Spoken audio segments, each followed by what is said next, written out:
Good night, or whatever time it is where you are watching today.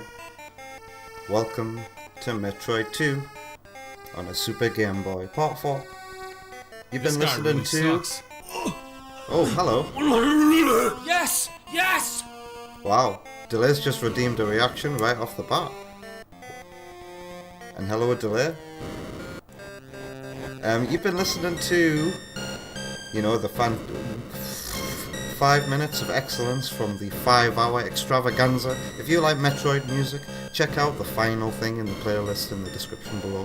Harmony of a Hunter returns. The specific track was called The Mother World by Maserati, and it's of course a remix of the overworld theme from this very game. Hello Delay, hello Gordon Freeman, how are yous doing? I hope yous are having a wonderful Thursday. Delay says, yeah, sorry. Why are you apologising for using a feature? You didn't really want someone else to take this one away from you. Oh well. There's been no rush. We've not had a reaction for a good while, so I was considering lowering the price, but no, the demand is still normal. Alright, you know the drill, Delay. Send a link to what you want me to react to. Delay's reactions are always so interesting. I'm excited already.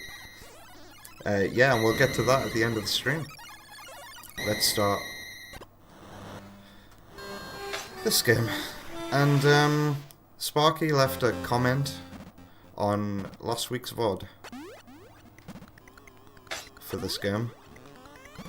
He told me that I need to find a way to go left in that area, you know, the area with the robot drones that I can't destroy. And it's got that that spider ball path that seemingly is useless. Well, it's not actually. It's not. But I don't know anything beyond I have to find a way of getting left, you know? And I have to find my way back there. At the end of the last episode, because I've got one Metroid left in this area, I went back to the beginning of the area and tried to navigate through the lava, or whatever it is, and I died. Delay says, don't put me under pressure like that. Why? What, by saying that I am excited? And that I look forward to all of your reactions? What's down here? Okay, I know where I am straight away, so there'll be a left turn here. I think. Yeah. And then up here will spit me out at those spikes. So I need to find a way to get back to the central area, I think. I think I'm going, you know, right, and down. Because this game is surprisingly easy to navigate when you learn the map. And are you liking this colour palette that I've got this week? I'll be switching between two colour palettes again.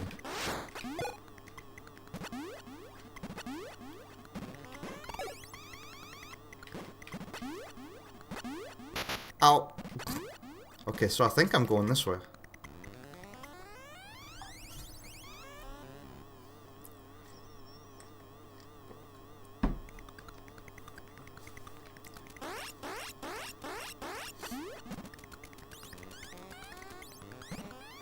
This brings me back here. Okay, so I'm going up and right, I think. Bing. Audio levels good, by the way, or do you think this game could do with being turned up? Because it is a very quiet game. Oh.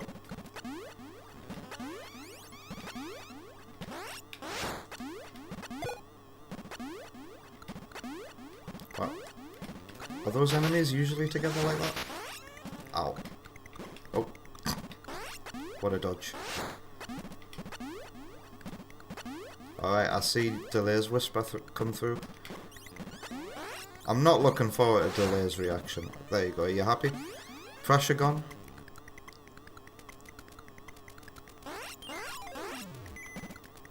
Alright, I do think it's this way.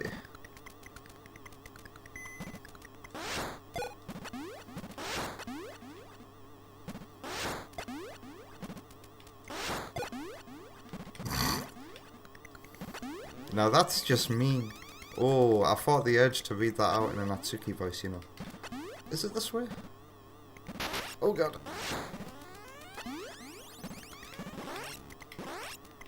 Come. Thank you. I've got the space jump now, and it's even more uncontrollable for me than Super Metroid's. But look at this, I seem to have the hang of it here.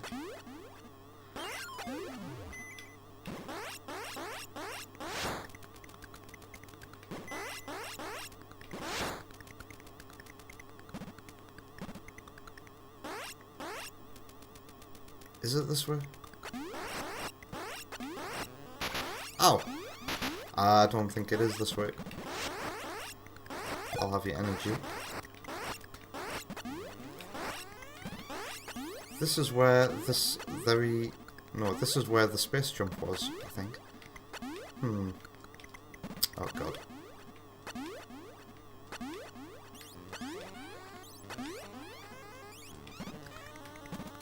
Those spiky spikes look familiar though, but I don't think it's here. Am I gonna have an easier time if I just spider ball my way out, or are there gonna be spikes up here?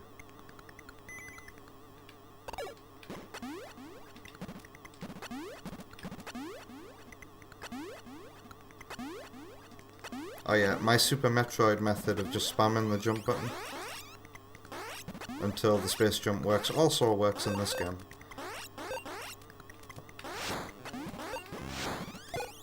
And then there's the mystery of these enemies that I could destroy before, but now I can't. Do I drop down here? I have a weird feeling that I'm supposed to drop down here. Let's see. Yeah. Okay, so I feel like I'm heading in the right direction. Do do do do do. Ah.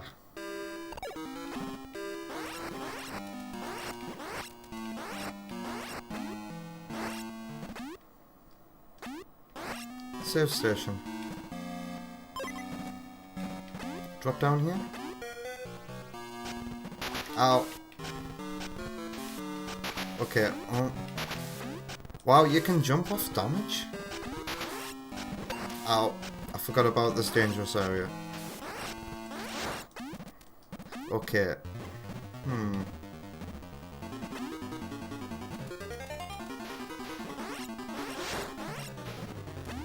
I don't think it's this way, you know. I think this way led to this very weapon that I've got equipped right now. Sparky's watching while eating dinner. I wanna... When I get to the right spot, Sparky, I want your top tips. How's it going, by the way? And hello, Vector. I hope you're having a great... I was gonna say Sunday there. I feel like it's right off one of these, but I hate climbing up here. Wow. I was facing left, but the beam came out right. Did you see that? Is it this way? Oh. No, hang on. There was a Metroid here. But you can go down. Is it this way? I tell you one thing I didn't try last week when I got to that area is I didn't try any missiles, I think. So maybe there's a... Destroy... This is it. Right, I'm in the right spot. Incredible! How I got here without making any mistakes. And without a map as well. Oh, it failed. Right, time to whip out the old Super Metroid, spam the jump button until your space jump works. Ugh, it's so fiddly. Alright, so here we are. What the hell am I supposed to do here?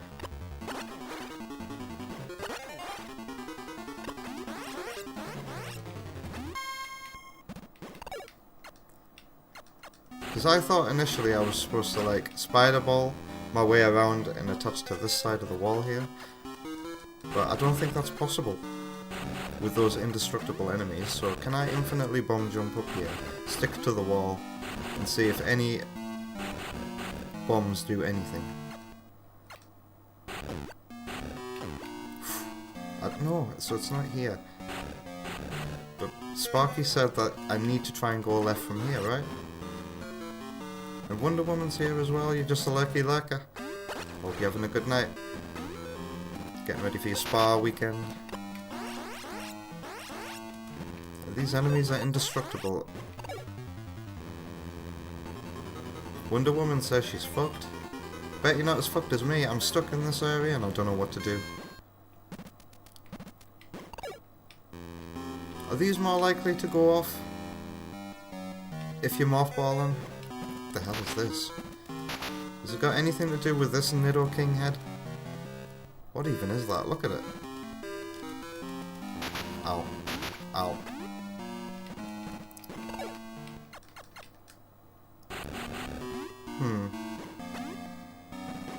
The exhaustion is real.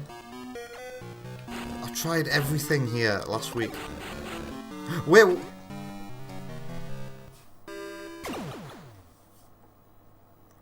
I swear I bombed every single bloody block last week. How did that not happen last week? What the hell? Honestly. I swear I spent like half an hour here trying to figure this out. Well, let's go fight our final Metroid. I'm scared. I'm not gonna hold left just in case. Hello again, do we play? Oh, is it a regular Metroid or is he gonna evolve? I hope you're having a good Thursday. He's a regular one? Lovely. Talk about a warm-up, an easy warm-up.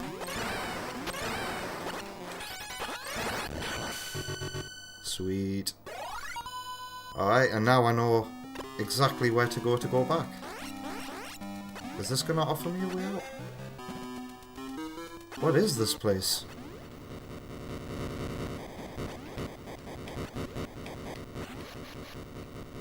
An energy tank? I can't wait to hear the overworld theme.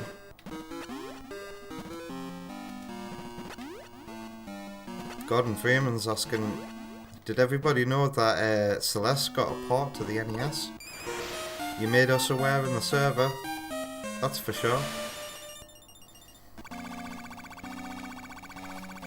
But please, in the future, Sam, don't just drop a file in the Discord server without any explanation at all.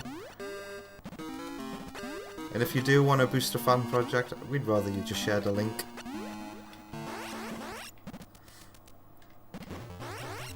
So is that energy tank all that was here? No shortcut to the way out? I'll take an energy tank anyway. This is a nice bonus to come back to. 16 Metroids to go as well.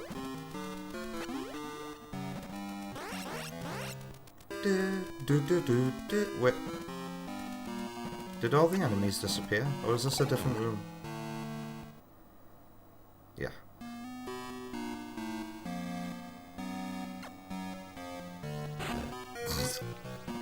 Unbelievable, Jeff. Is it? I swear. Don't tell me I just missed that one block last week. Or is that block programmed to not open until you beat all the Metroids? Any excuse.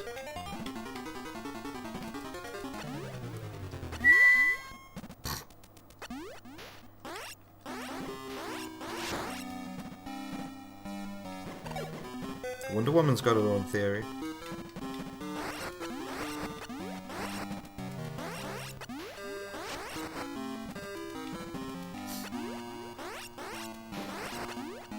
Oh, okay, so we're going up here.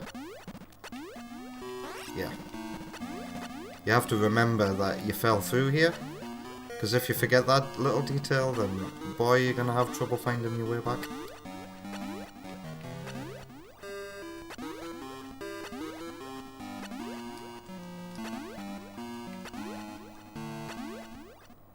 I wonder what other powers and abilities await me, because I feel quite powerful already at this point. I'm going up. I hate this bit. Could I just spider ball my way out?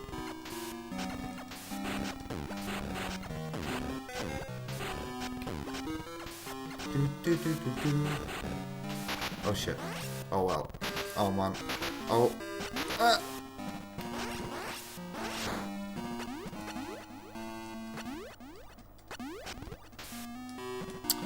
Why?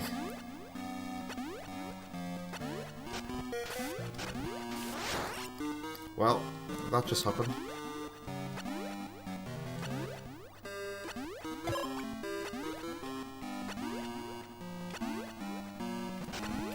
I expect that I'll meet the next stage of Metroids in the next area.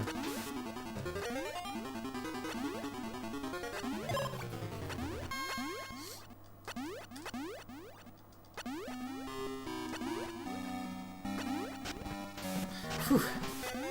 That felt exhausting.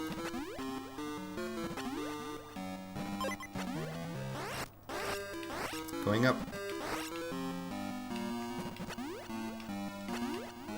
Goodbye, funny Simpsons music. Ah, but I forgot. Most efficient way to get out of here, for me anyway, is the spider ball out.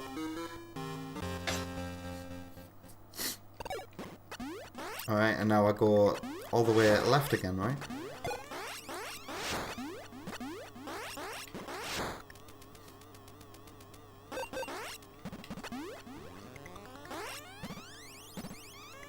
Is this the pit of doom?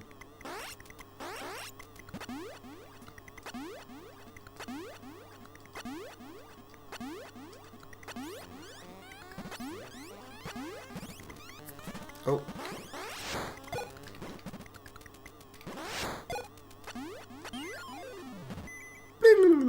Bing! No, it wasn't this way, was it? I don't remember destroying sand to get at. Was it up here?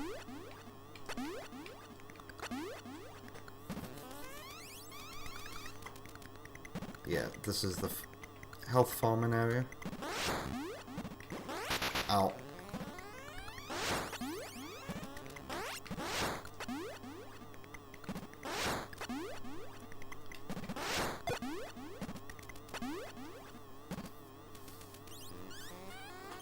Sparky's done eating now. Thanks for the congratulations on killing the Metroid, although, you know, it was just a baby Metroid.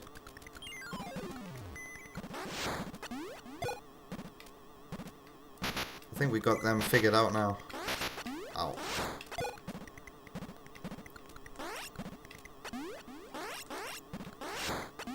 Yank. Oh my god.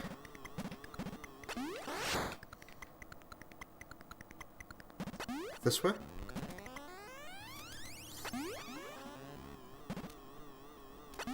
So this mustn't be... Oh shit. This mustn't be the liquid that I had to drain here.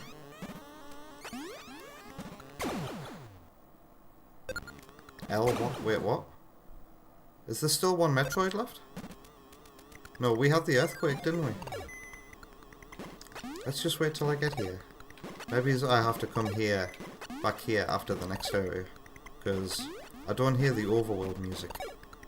And usually the overworld music signifies that you're in the right place to progress.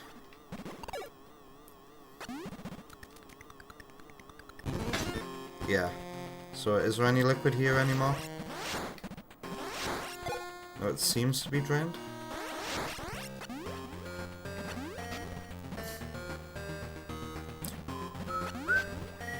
Yeah, it's been drained, right? Alright, so I guess after this area I go to the last area, because that was memorable enough to notice to like... That's a rule being broken here. And that's why it sticks out in my memory. Oh, I remember these. These enemies. So well created in both remakes. Of course, I'm only learning that now because this is my first time playing this game all the way through. Okay, so this is where the liquid has been drained to.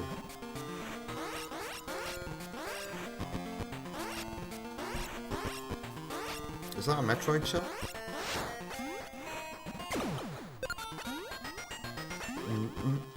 Is this the game? Is the game going to introduce me to the next Metroid right now? Oh, what the hell are you?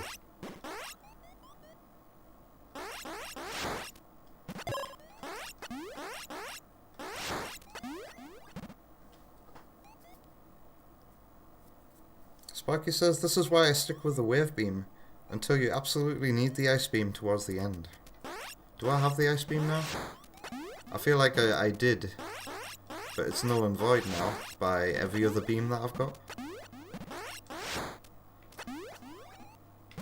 Are you telling me you can like stack your weapon upgrades differently, Sparky? To different effects?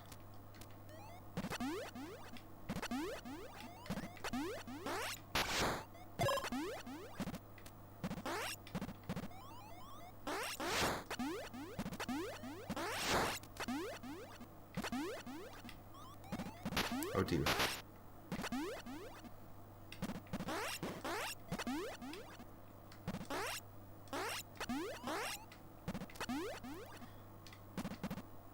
Oh my god, they've made this a challenge to navigate, haven't they?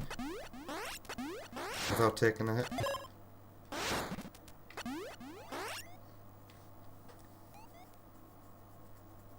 There's no beam swapping in this game, you have to pick your favourite. So...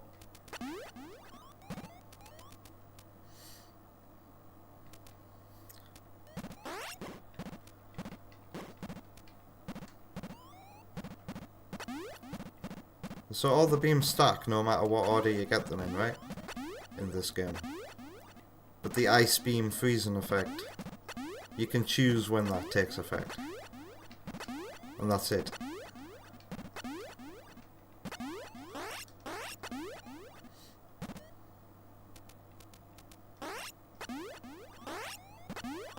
These really do look like octopuses wearing boxing gloves for me.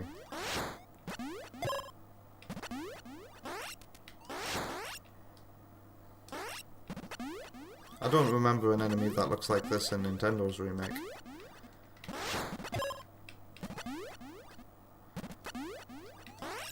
Or AM2R for that matter. Oh god.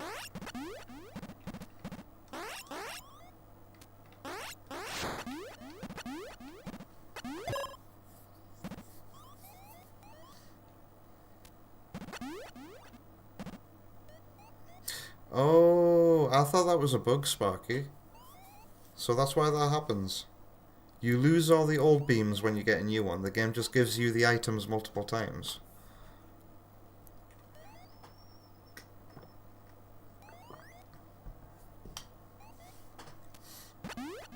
Because there was a moment in... I swear there was a moment where I collected the ice beam twice. And then I collected something else twice last week, I swear. I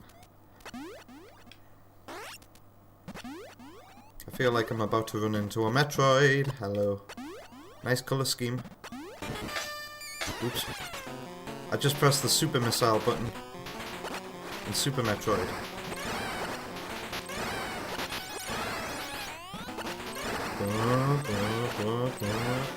Such music. Right, so how many Metroids are here? 0? Wait, what? Interesting. This hasn't happened before.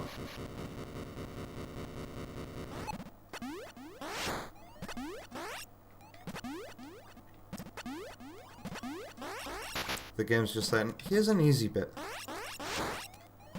You've gotten this far. Here's a nice simple linear bit. So where am I going next? Does the water drain from here? Or are these towers always here?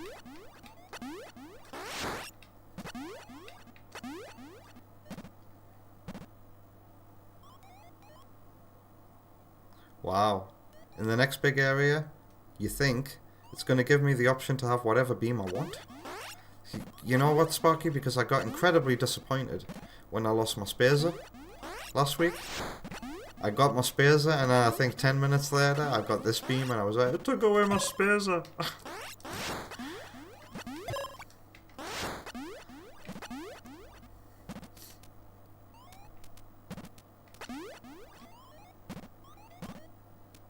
Kyo's here. How are you doing, Kyo? I hope you're having a good Thursday. You're loving the Vaporwave colour palette? The changing Vaporwave colour palette. I've been experimenting with my own custom colour palettes before going live with these Super Game Boy games.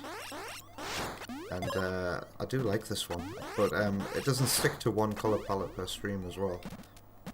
When I change areas, I'll switch to the default one. And that's gonna happen again soon. Just use the space jump. Ow.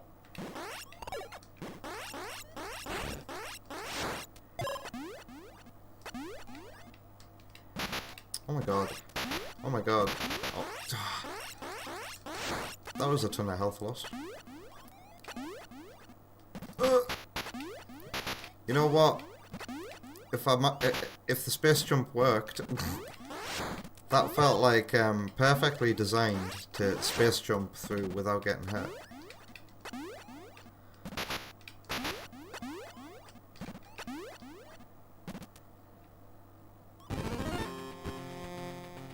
Okay. And I tried to do it smoothly between loading screens as well, but I failed there. Sparky's favourite palette for this game is actually the Game Boy Color one, which you get when you play it on Game Boy Player. So this one.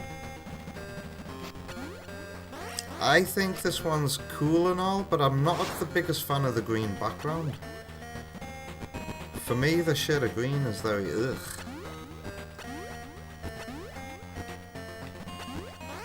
And when it comes to the secondary colour palette as well that I have, it's always based on this one. Because this is the best one by default.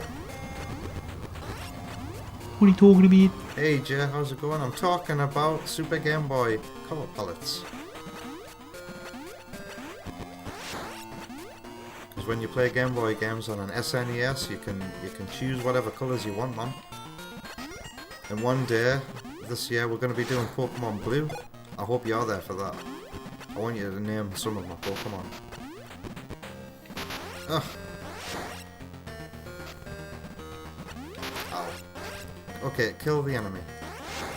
And then the thing disappears.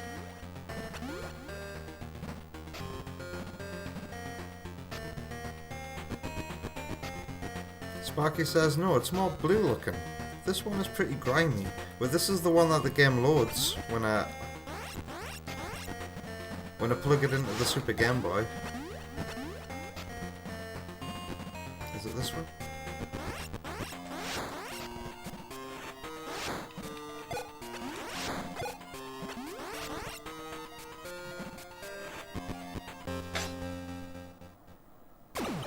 Two. And this area's got this music, so that's a big indicator that I do need to go to the past area as well. Maybe I should do that first.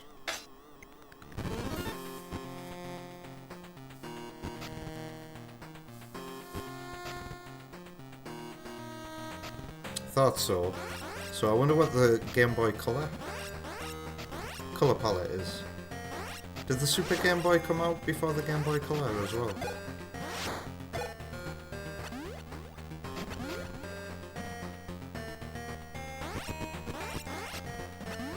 Right, so back up. Ow. When is the Half-Life 2 stream? On Tuesday next week. If you go on the schedule right now and skip to next week, you'll find that it's already booked into the slot for Tuesday. And you'll also notice that I'll be starting an hour earlier. Because that's what you guys have voted for in the Discord server. Am I going the right way here? I haven't climbed too far up, have I?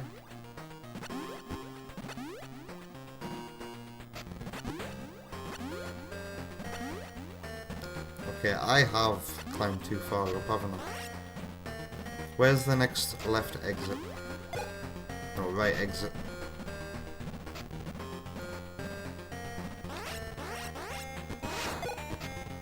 Or did I just go the right way there anyway?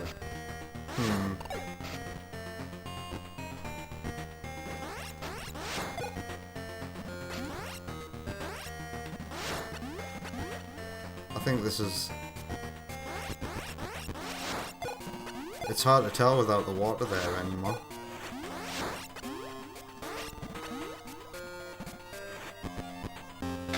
Maybe this is the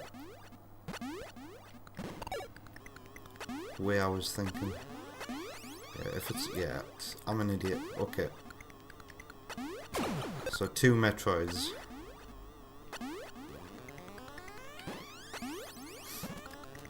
I was two steps ahead of myself there.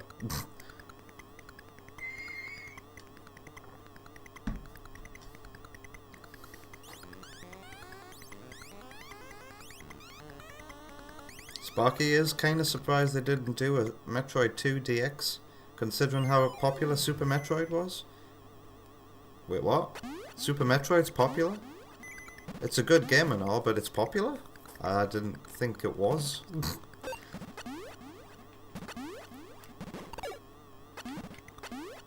There's always that rumour, isn't there, that there was going to be a colour version of this game.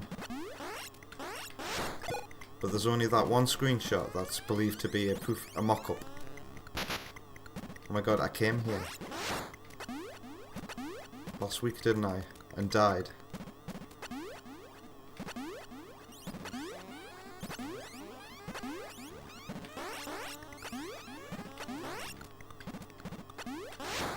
Oh, that enemy's killable again? It sold well enough to get Player's Choice. The SNES had Player's Choice.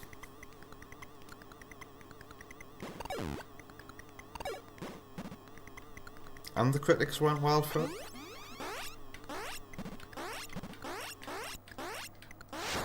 Yeah, but the critics can go wild for anything and it'll still fail. You know, like that Robbie Williams monkey movie that is bombing right now, which is a shame, you know. That kind of movie's right up my street. When it becomes available to watch digitally, I'm gonna watch it.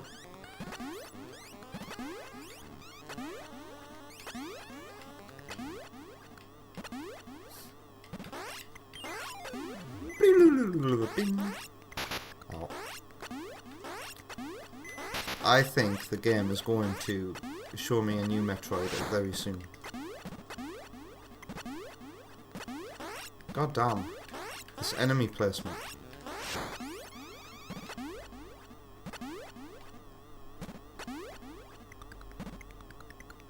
Delay asks, oh yeah, that reminds me, did you watch the clips I made? Regarding what? Is it Superstars clips, or...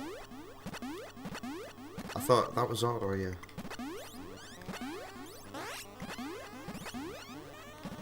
Oh, the home improvement one. Yeah, I did. Them clips. That was a 3-second clip. Oh, wow, what is this? Look at this. Oh, no, I recognize this enemy from Nintendo's remake. He's parrying these things.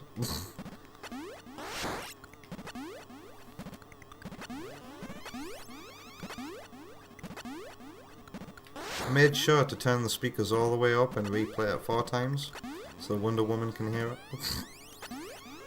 What does she didn't want to hear it? That's what she thought. Sparky says that film looks really weird. I know, right, Sparky? Doesn't it look absolutely crazy? Oh god, what the fuck? Is this a hardware limitation, or are these guys just blinking out of existence sometimes? I'm just gonna use... Oh shit. My space jump. Oh shit. What a weird cave. What the hell was that? There's got to be a Metroid in here. This is a big winding maze. Like, holy crap. Okay, it's just a standard, normal, everyday normal. I can't remember what you call this breed of Metroid. A missile?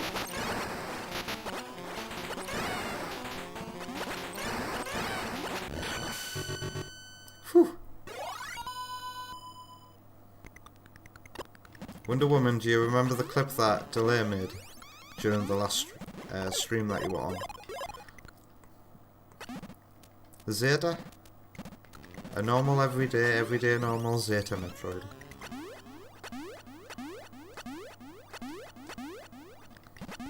You know, there are some Metroids out there that watch YouTube videos about how to be an Alpha Metroid. Oh, God. Oh. Is this your approach your own Metroid arena?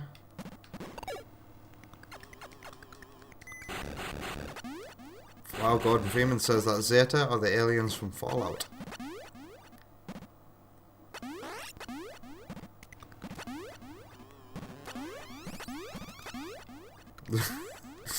Sparky says the Metroid Osphere.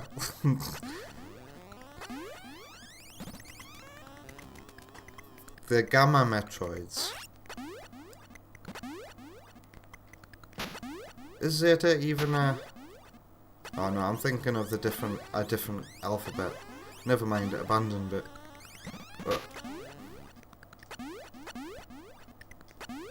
I was thinking Zulu in my head. No, that's not right. We're thinking about the Greek alphabet here, aren't we? I know, Delay. I was just saying that.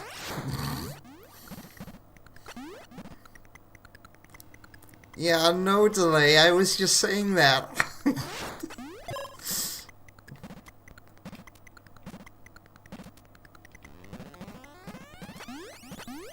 This is a big winding tunnel, man.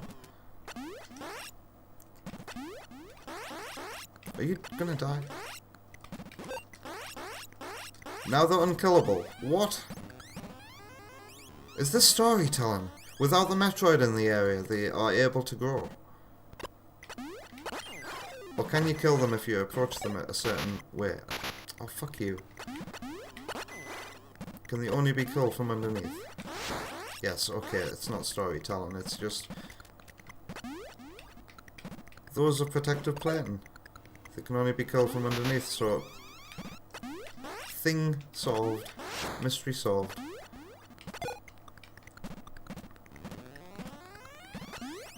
Right, another Metroid shell here.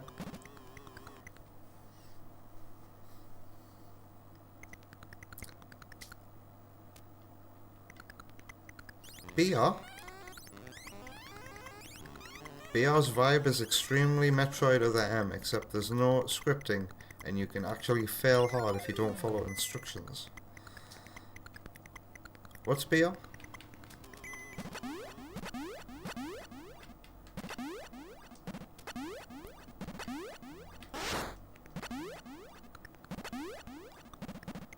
Oh, Burning Rangers. Okay. It's extremely Metroid Other M. What? What do you mean by that? Fast-paced. Tap the D-pad to do a dodge. Corny dialogue. What kind of comparison is that?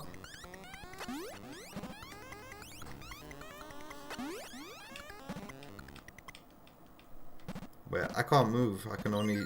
Okay.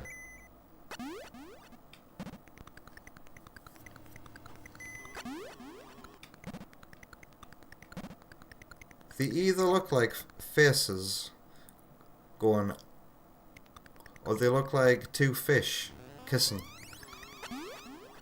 with a light in the middle.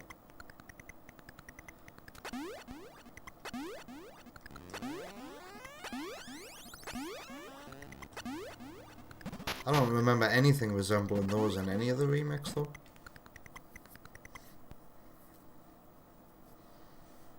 The vibe of being given radio instructions and snooping around space stations. Oh, not the right button.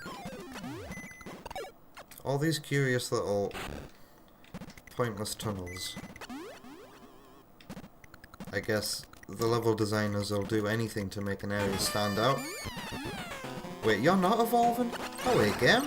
Throw the next kind of Metroid at me. I'm ready for a challenge now.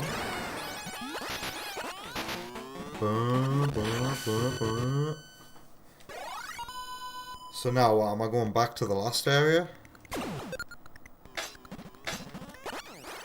Come on, John. Remember the buttons. Ooh, a health refill. There's nothing down here, is there? Heck, this water doesn't drain.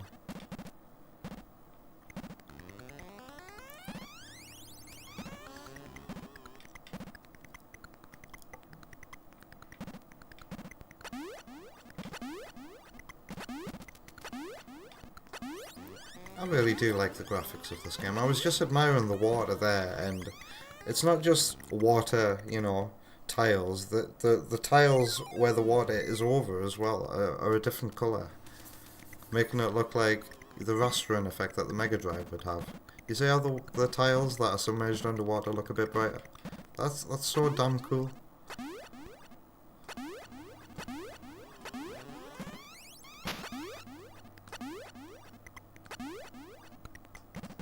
Okay.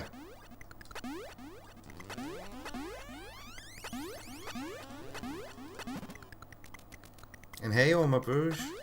It's been a while since you've been here live. I hope you're having a good Thursday.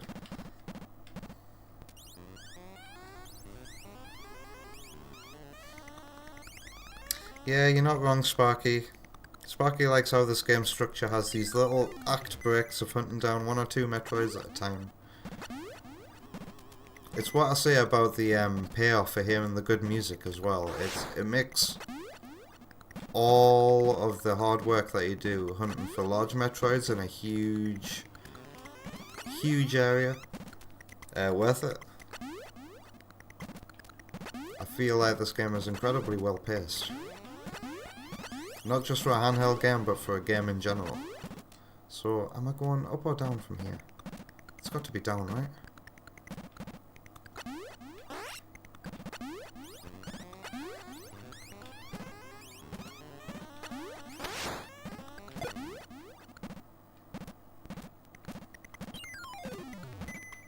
Also, I love the sound effects for moving, landing, jumping. So immersive. For a controller without rumble, you know, this is necessary for feedback. So that I know when to make my next input.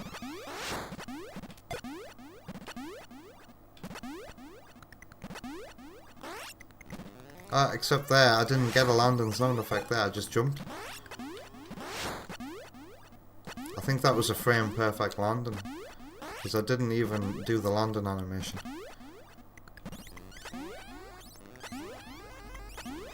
Is it this way?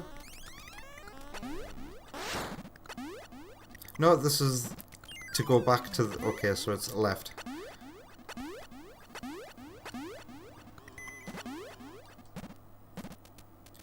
Cool how I instantly recognize the area as soon as it scrolls.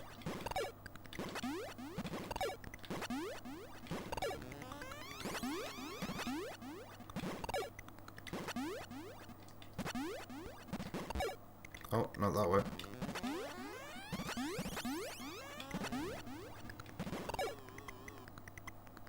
It really makes you look... We're about to get there right now. Are you ready? And I love the way the music does a little interlude to lead into the music when you change between main areas. Not even Super Metroid did that. Can that kind of thing return?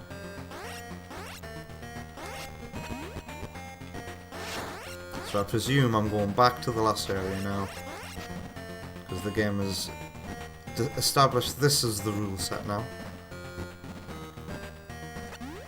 Dun, dun, dun, dun, dun, dun, dun, dun. What's that?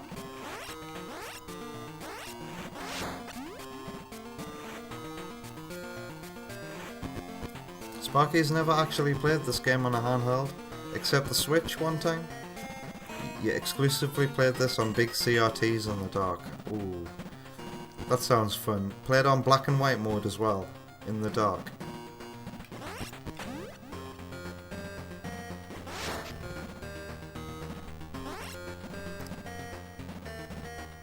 Keep it on real hardware, of course, so we keep these scan lines and distortion to make it even more analog horror-y. Ow! That power-up is hidden under the bricks there, I can't get to it.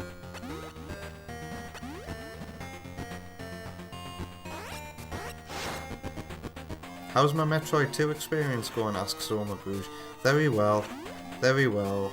I feel like the game has played a horrible trick on me, because I got stuck last week and I found the solution so easily that I doubt my intelligence. But we're progressing. There's 13 Metroids left. And 7 in this next area. Okay. So back to the grind. Look at these cool looking enemies.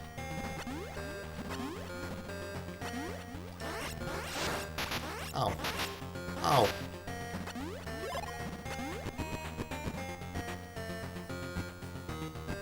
Every time I drink from that cup, it reminds you of that stupid image. What stupid image, Sparky?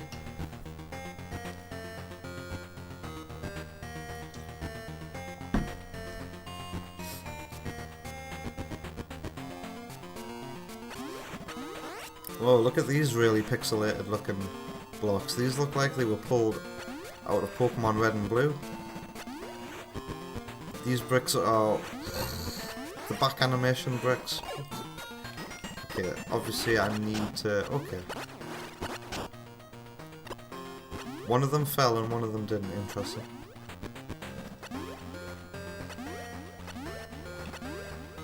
So I guess this is the next area to go when the liquid drains.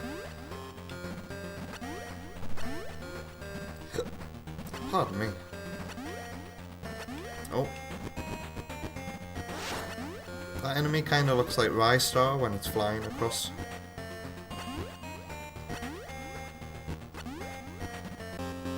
Bum bum.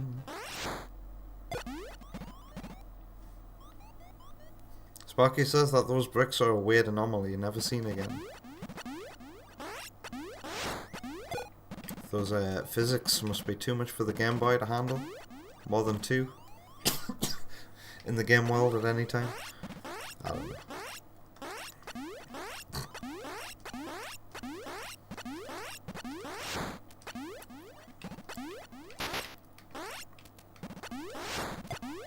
It's just one of the many other tricks that the level designers are doing to make every single area memorable.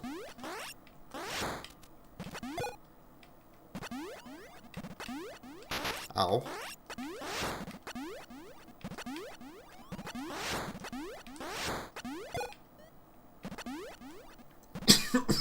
Excuse me.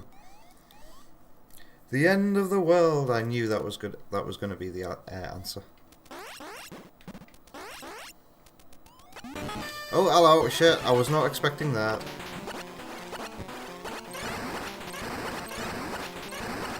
Ow.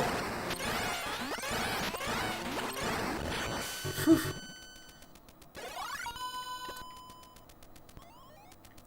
Give me some more warning before you drop a Metroid on me, game. There's another Metroid over here. The Sparky says each new area actually has unique enemies and tile sets. Then explain this enemy from the area that we've just been in.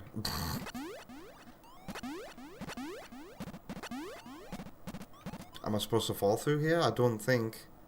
I can't move the camera. Wait, what? The game actually has water? Ugh. Chemical plant water though. But it's not... it's not like slowing me down or anything. Is this safe? Oh god, I can't touch that. Ugh.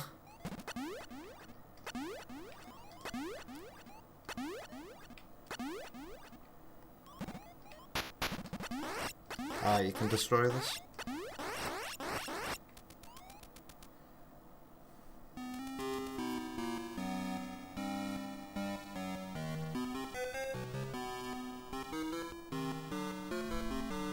Wait, what? Delay says really pixelated. Dude, you're playing a Game Boy game. Oh, we're back in this kind of music-y area? Did you not see how pixelated those blocks look compared to everything else we've seen thus far? They really did look like Pokemon behind sprites from the first gen.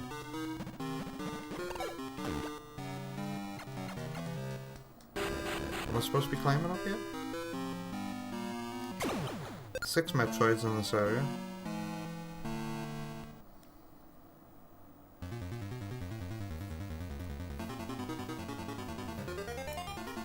Serious, Sam asks, am I going to stream Doom Eternal? I don't know, Sam. That might be a game I just enjoy in my free time, but I don't know. I've got Doom Eternal because it was on sale. I enjoyed it when I played it on Games Pass. Any interest in me playing Doom on stream?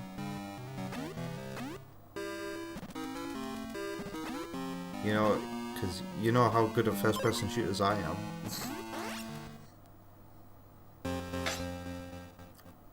Okay, a weird little interlude area. With no Metroids in it. Up or down? I would like to go up first.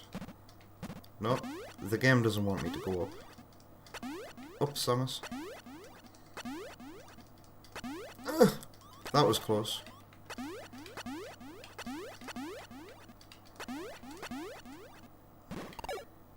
Don't they hit me? Oh, more choice. Alright, so I'm going right first. Remember to go up. Up after this, because there'll be a Metroid in here without a shadow of a doubt.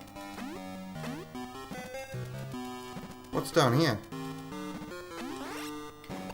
Okay, it's just a unique looking pipe.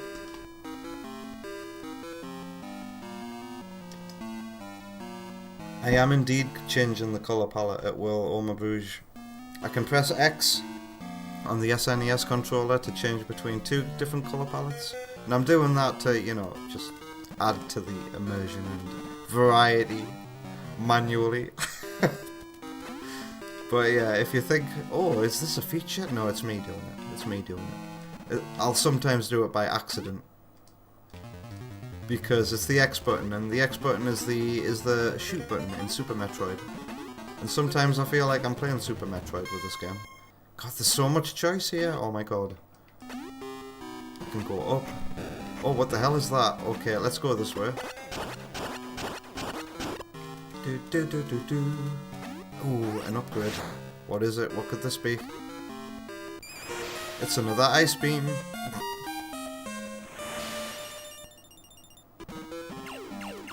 I don't like it. So is this the area that you were talking about, Sparky?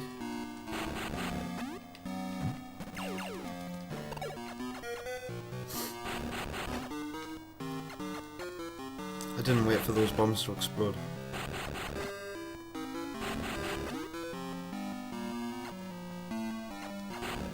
You'd grab a wave beam if you were me.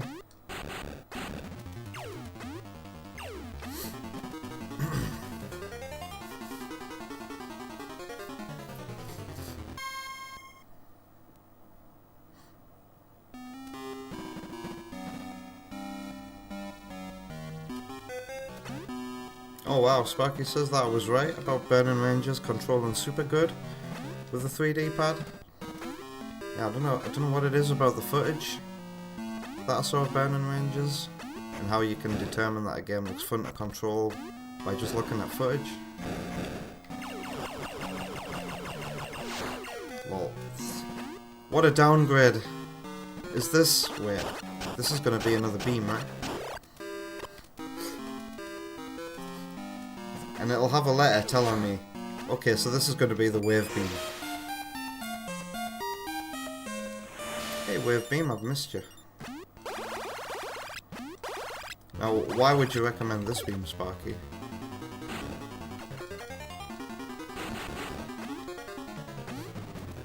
Surely Spares is where it at.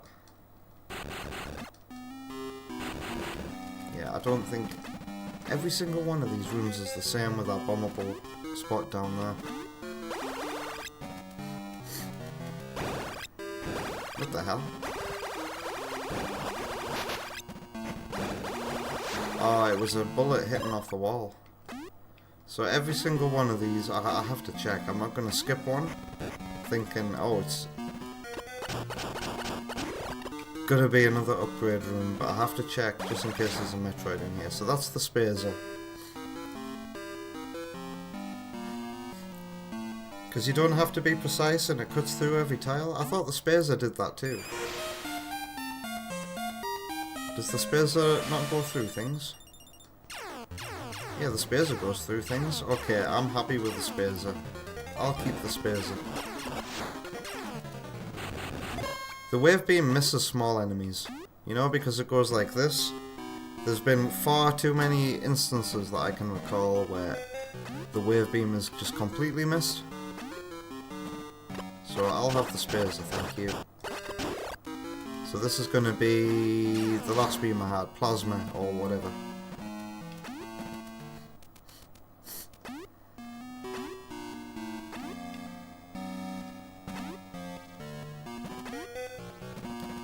Oh, I do go through those. I'm like, what kind of, oh shit. Oh shit. God damn.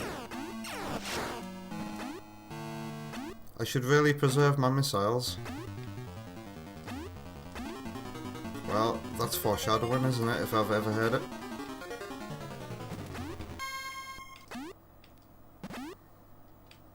Nowhere else to go here but left. Okay, I haven't forgotten that when I finally get out of this place, I'm going, right. No, down. No, up. Up. Is this place? This was my upwards choice, isn't it? Ow.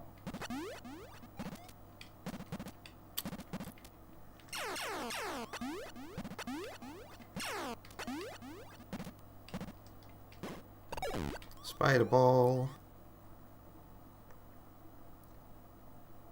I cannot be asked to jump and avoid all these enemies. I wonder how many exits I'm missing here because I can't see what's to the left of me. Well, I'm starting from the top. Okay, you've got a shot-proof head.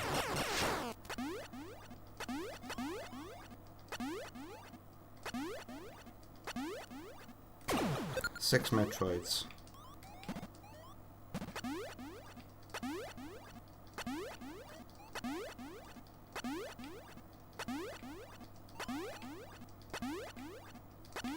Is this... Okay, so usually on the ceiling you'll find a health. Oh, this looks familiar. The structure here. I think there's going to be a save station down here. Oh, the hell?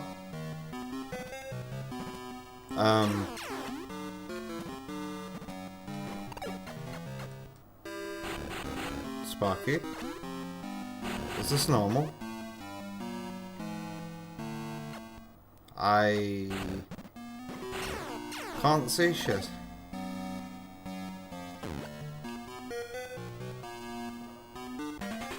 Is this some kind of weird glitch, or is this supposed to be like a blind puzzle? Okay, it is. It's supposed to be dark, says Sparky. Yet the Super Game Boy made this background green. How do I get out of here?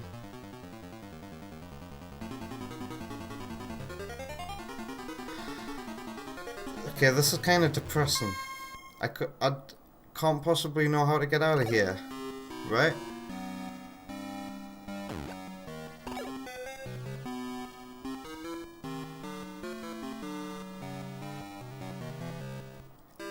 Back the way I came. Like, what the hell? I can't remember what I did.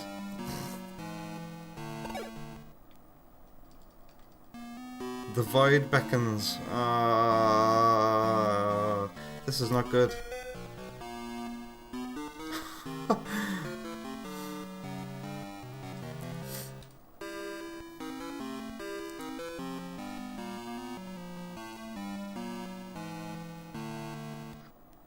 I don't even know where to begin.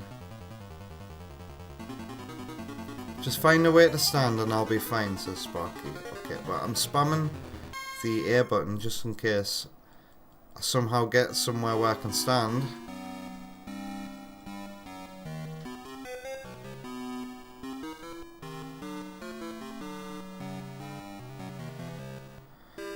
I'm depressed.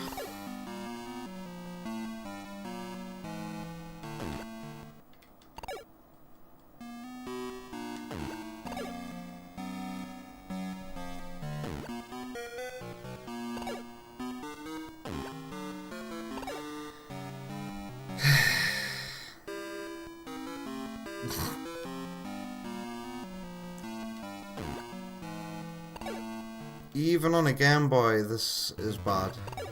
Like, what the hell were they thinking with this shit? I genuinely don't know what the hell I should do here.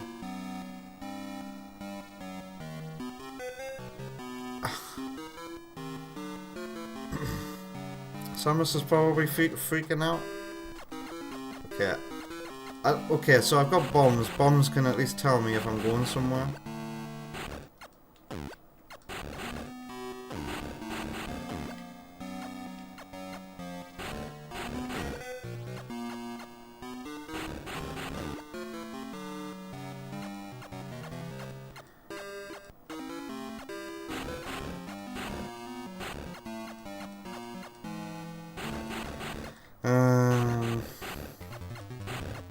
It's still not good even though I can spam bombs.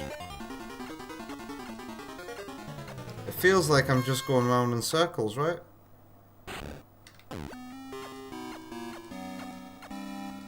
I am just going round in circles.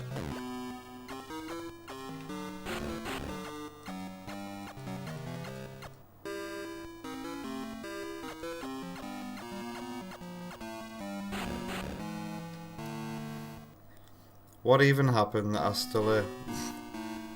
Sparky says the exit is near the far left. But in this void, left could be that way, that way, that way, that way, that way, that way, anywhere.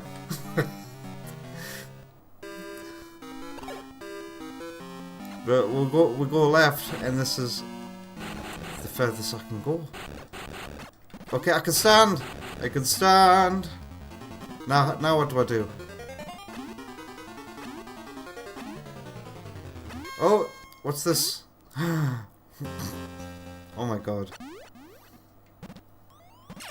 Yeah, that's a good point. Where's my spring ball? Have I skipped it, Sparky? What's this? I can't go through. How disappointing. Why did I even go down there? Oh yeah, it was for a missile, wasn't it? Oh shit.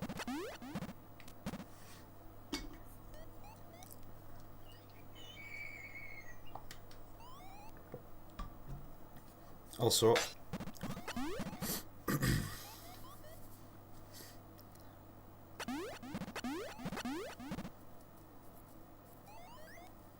there was a hidden boss earlier on guarding the spring ball. You don't exactly remember where he was, and you often miss him. Is he that spinny roundy thing? That's in Metroid Fusion.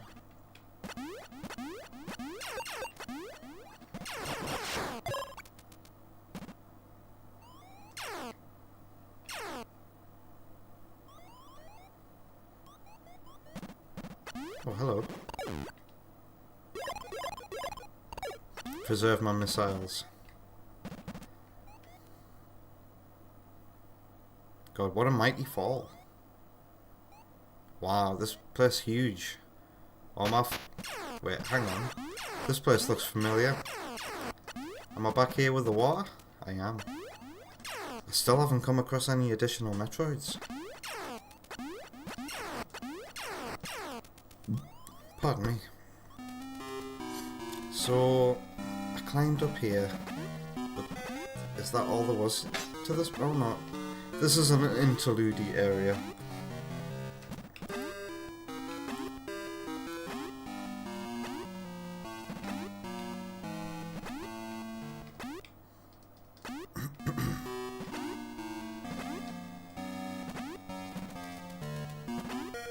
Why don't I save my progress?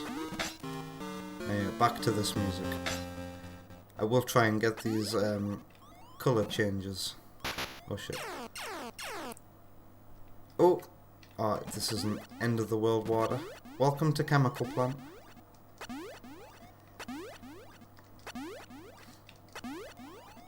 Metroid shell.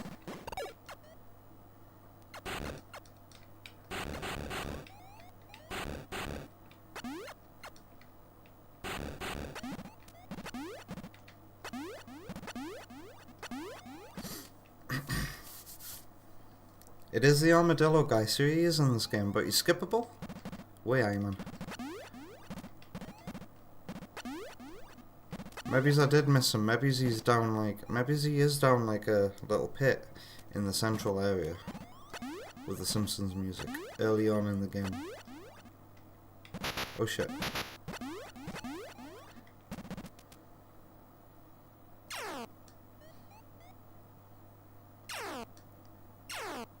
I missed a bombable block and an entrance to what? This Metroid's gonna evolve, isn't it? Yep. Whoa, he's tiny. Lol, look at the size of him. He's a tiny little baby grown-up Metroid, oh my god. Okay. How the fuck do I fight this thing?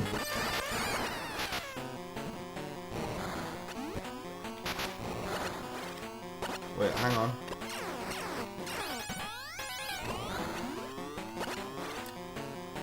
It's a different kind of fight already. I can't... Some of the missiles are connecting. Oh my god. Fucking hell. Aggressive as well.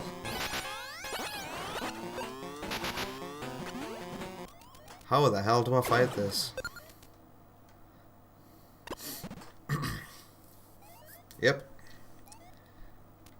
I need to get more health. Or maybe I should just die. And hope to figure it out. In the meantime. Maybe I could create a safe spot for myself.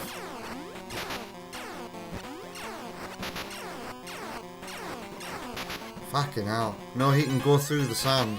He can go through the fucking sand.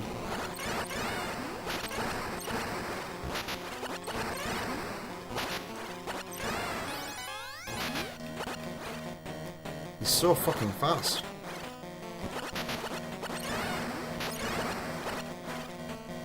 You just gotta get up close to him and fire that missile. Jeez.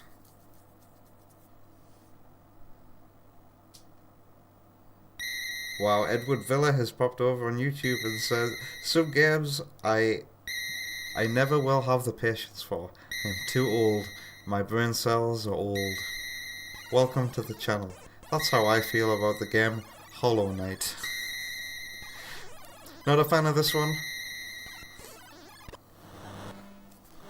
Where was my last save?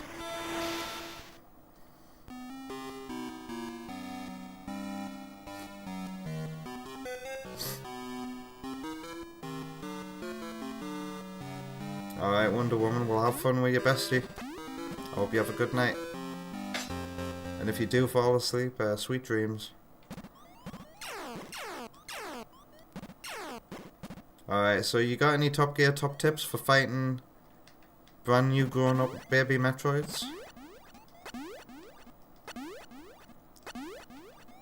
Or do I really just have to get up in his face like that and stun lock him with missiles?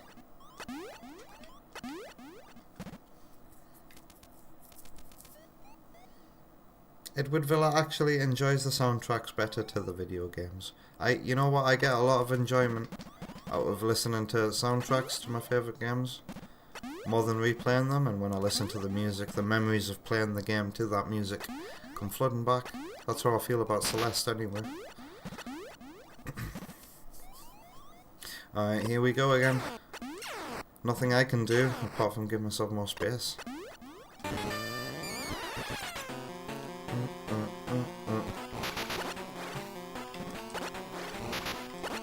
Come on. there's got to be... So he always does that movement. Circle around you. No.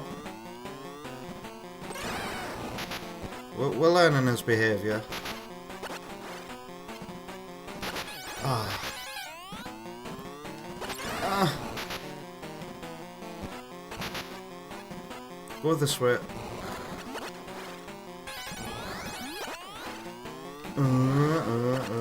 Alright. God, this is so hard.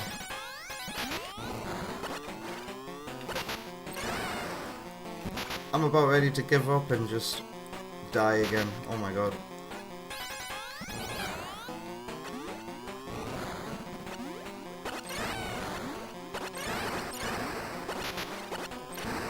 Well, here's something. Oh god. How many missiles is it gonna take?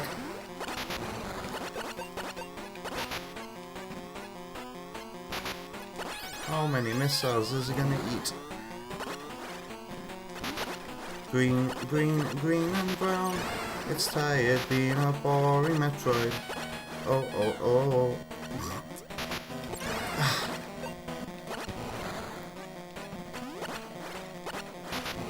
Alright, I'm gonna die. Kill me! Come on, do it!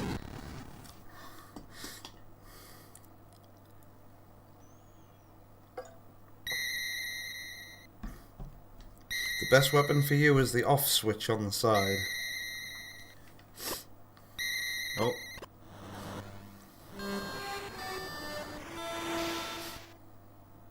Sparky says the only tip is to have lots of missiles and try and stun lock them as much as possible. So is the only way of stun locking them to get them in that kind of cycle? Is it really quick to the Metroid? Is it just here?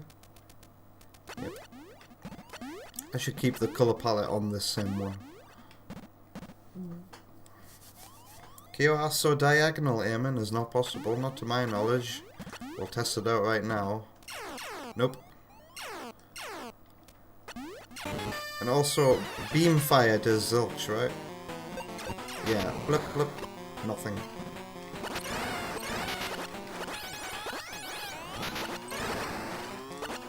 God damn.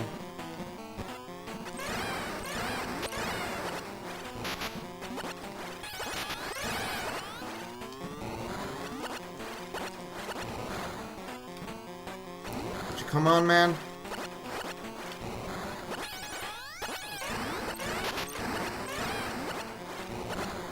Don't push me out of the area as well, like it's classic Monster Hunter.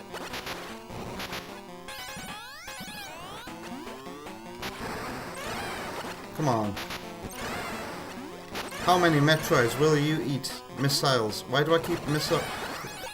Oh, that looked like he was about to die. Must have just been an animation for getting hit. Bloody hell. Jesus, I keep calling missiles Metroids as well.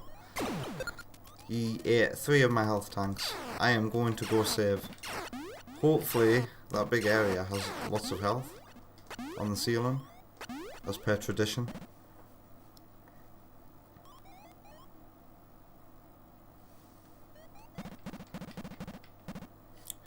Oh dear, I wouldn't recommend doing that, Edward. I've done that a few times to massive regret afterwards, throwing something in a rage. Only when I was younger, mind. How dare it not cooperate with you?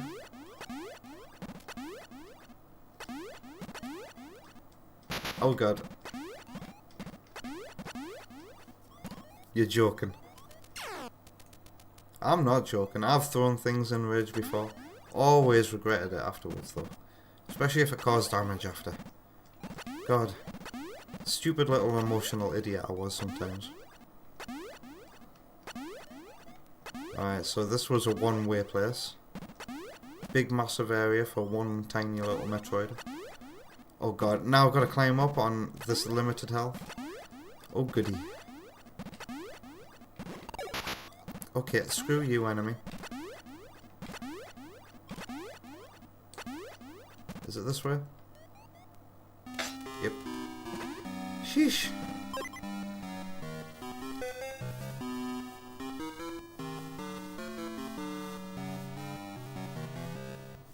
Kyo says that explains why Metroid's like hanging in that space. It's a blind spot.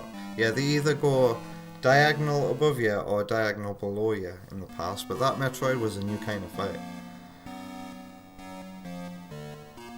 So Edward Villa says, Rage is expensive, and I sound like an Aussie? I'm not an Aussie. I'm from the UK.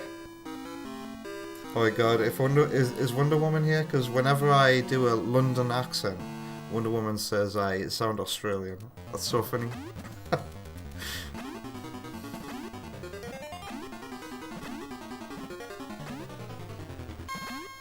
That was your alternate guess? Australia, New Zealand, England. They all sound the same to me.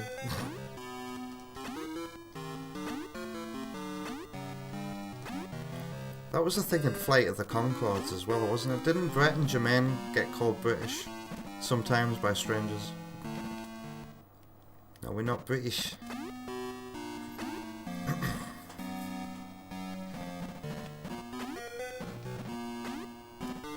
Edward Villa has an authentic American California Valley accent. I don't know what to picture there. I'm just imagining typical American white teeth smile. Skateboard, I don't know. California, here we come. You find listening to AU and UK accents entertaining? Can I introduce you to the Geordie accent?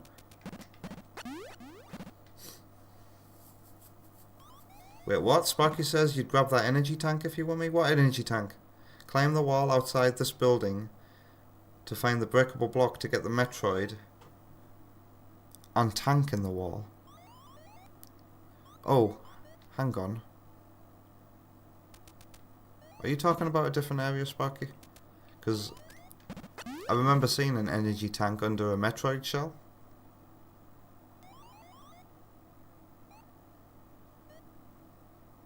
Climb this wall to get the energy tank, says Sparky. This wall here. Oh, am I missing something over here? Because I don't know when that chat came through. This wall? Wait, what's up here? I don't remember this place. Oh no, I do. Climb the outer wall. So not this wall.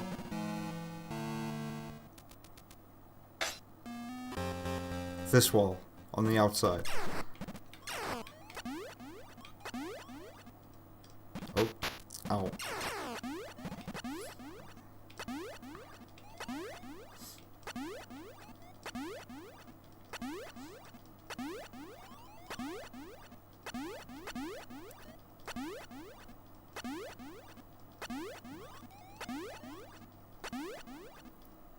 Oh god. Bad time to look at the chat. Pay attention to the left side and I'll eventually see a breakable block. Can I just spider ball my way up here? Okay, stay still, Samus.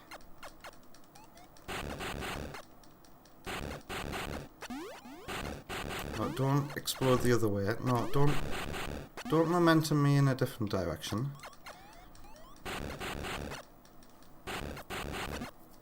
Because I really can't be asked to... Is that it there? No. But at least I can spider ball up here. Edward has to get going here since it's quite early in the day. And you're going to your McDonald's.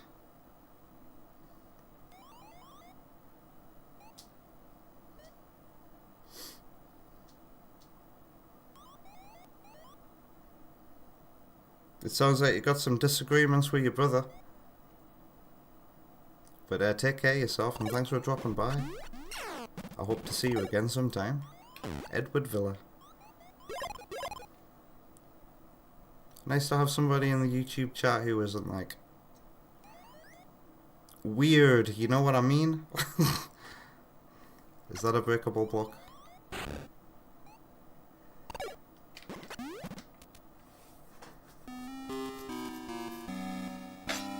Hey Otto, yeah, how's it going? You pop in here for a bit?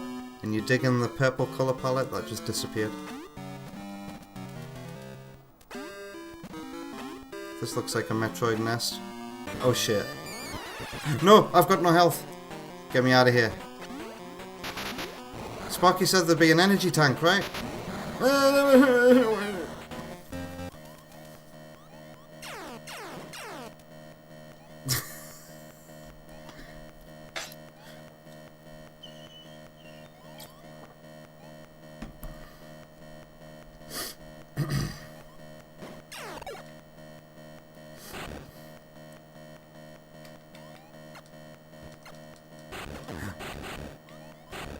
Oh god. Am I going the right way, Sparky? The energy tank is towards the very top. You're pretty sure this room leads to it. Oh dear. Is there an enemy that keeps appearing here? Oh, I can't kill it from the side here. Okay. I'm gonna trust in Sparky. Oh god.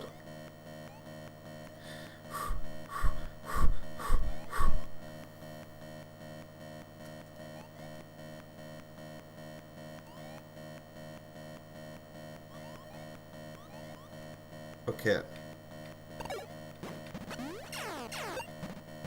Give me some health.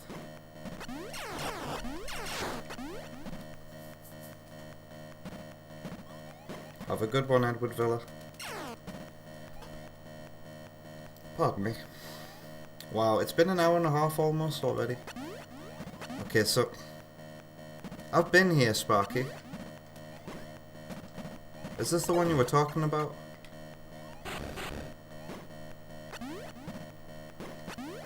What do I do now that I'm here? Yeah, that bottom room leads to it. Bottom room? What? Sadly, you won't be here to see my Superstars gameplay, but at least there will always be the VOD. Don't worry about it, Otto, yeah? I'm thankful that you'll watch the VOD, though. Thanks for dropping by.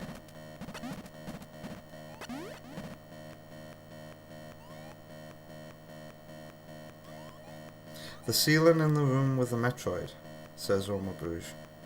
Are you kidding me? I gotta kill that Metroid before I get this right. Hang on, I'm in this area anyway, and it's my theory that every single wide open area like this has a health station on the ceiling. Is this gonna be a Metroid room? I really need some health.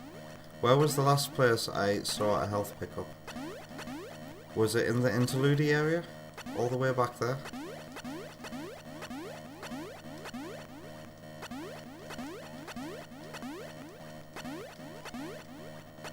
No, there's no health on this ceiling. Oh god.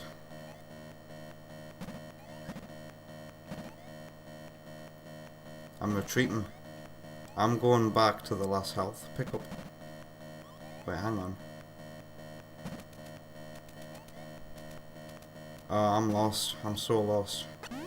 Have I just done a big circle? Is this the Metroid I literally just defeated? Shit. I am so screwed.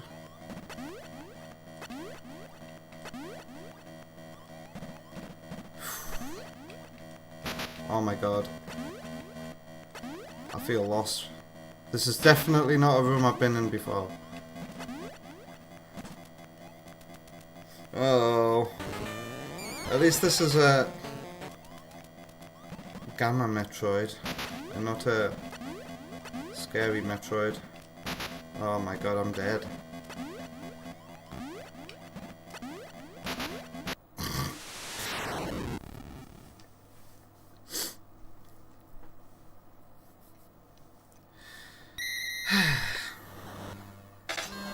Sorry about that. Okay, so I've killed that Metroid at least. Okay, I'm not... Nope. Nope, I'm not trusting Sparky anymore. He led me to that missile... No, not missile. Energy tank. and I couldn't get to it, and now all my brews are saying it's a different way. If you recall correctly, there's an energy refill on the rightmost side of this big outdoor area. This, on the right side. I've never been under the water here, have I?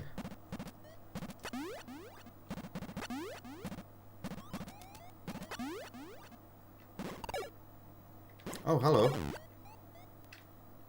Plenty of missile. Oh no, this is a not a refill station. It's just a missile. I was gonna say refile there.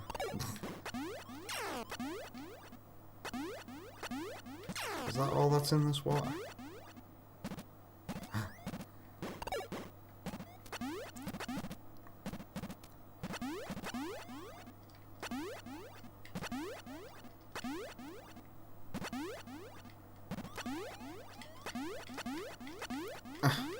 God, this is so hard to get out of.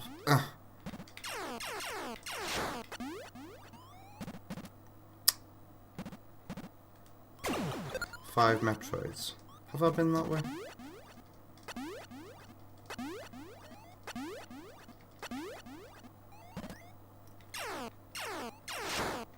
Yank. I'm happy to know that they're not all big scary Metroids in this area.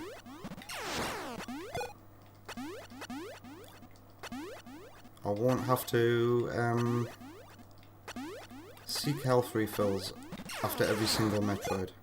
I wonder how many are Gamma and how many are big scary ones. Are they Omega Metroids? Is that what you call them? Omega? Oh god, this is definitely a Metroid room. Oh, but I could make this enemy respawn infinitely. If I needed to. You're never gonna give me a health pickup though, are you?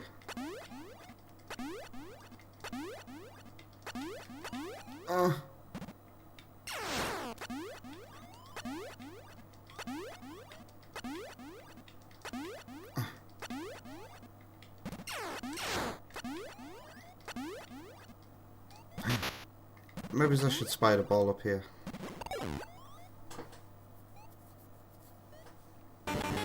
Oh, come on, really? Of course that would lead to a Metroid.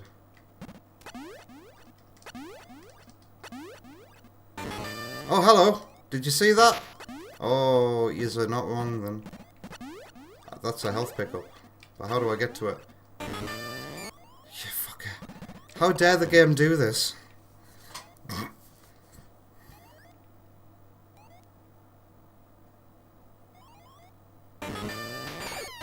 Okay.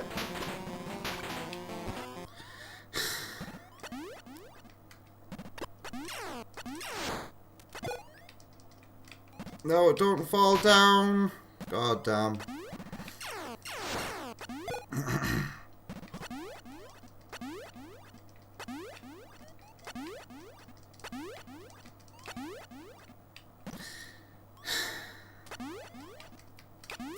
Come on, Samus. Don't fail your bloody jump. No! It's impossible. Hey, Hyper.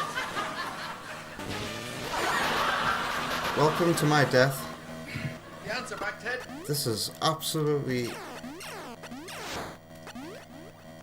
unbelievable, this. How do they want me to do this without taking fucking damage? Oh my god. I'm about to die again. Oh, and I fell down. Fuck this game.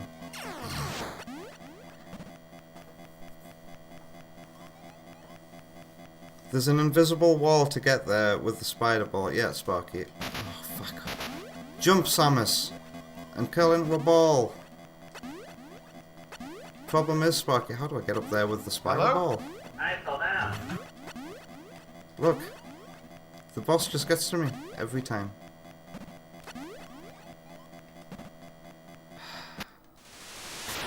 Fucking awful level design here. Jump up.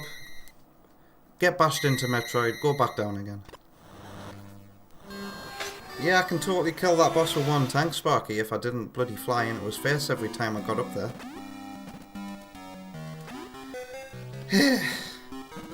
How did I even get to where I've just died anyway?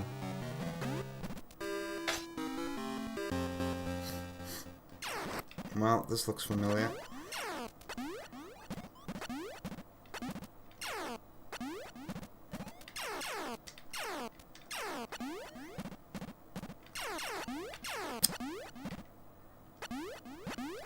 I just want health from this enemy.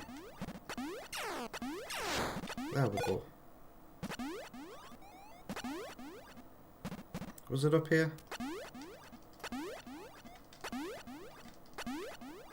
Yep.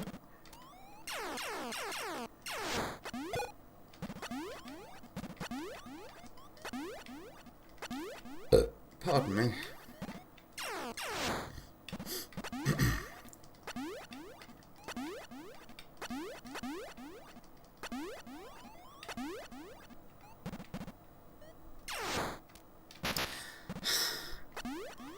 And then there's that.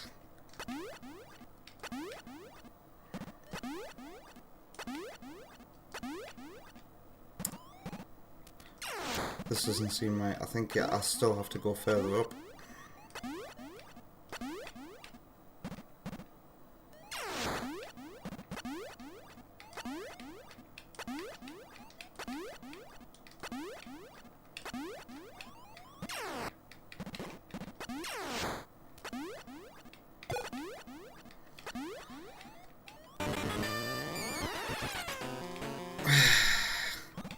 And it doesn't matter where you spawn in, he's somehow on screen when you spawn up there.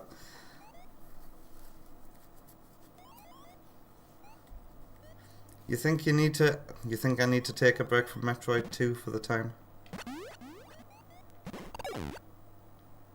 Well, I understand why you're saying that. Oh, but fucking hell, honestly.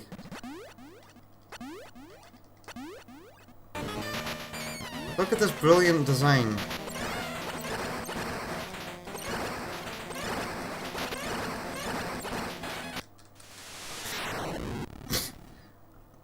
I think I'll quit once I get over this bit. Because goddammit, I need this health upgrade.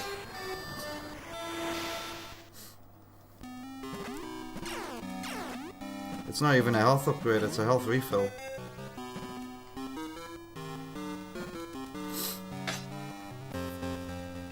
Yeah, I'm gonna bull rush that boss to death. Just try and land as soon as possible. Also, make me really lucky with the health. Thank you. Up.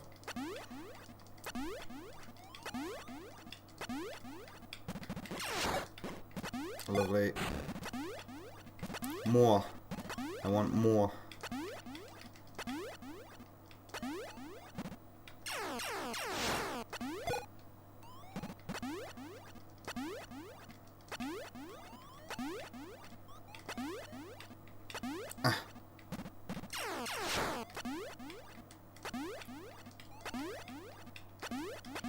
Oh yeah, and I completely, in the frustration as well, I completely forgot that hyper rated.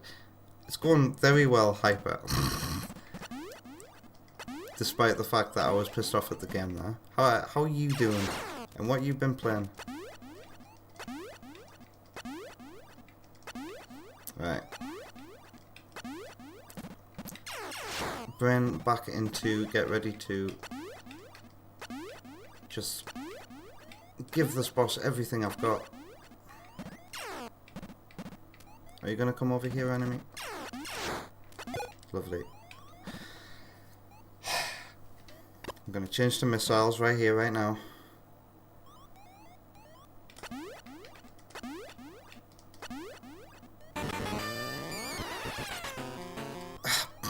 I think I need to spider ball up there for maximum efficiency. Because it's so hard to jump off a screen warp like that. Ah! I can't bloody jump!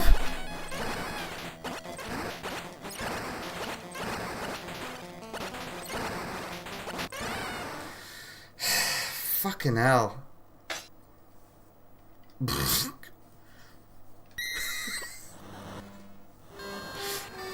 It really is the arenas that make the fights hard, Sparky, you're not wrong. At the very least, it's a very quick and memorable journey back. Even if it is a bit on the long side. Just go this way, and then go all the way bloody up. Oh, you avoid damage from those if you're holding right. How nice. How nice. I know for a fact the developer did that because it's your habit to hold a button when coming out of a door. So, thank you developer for that one little quality of life feature.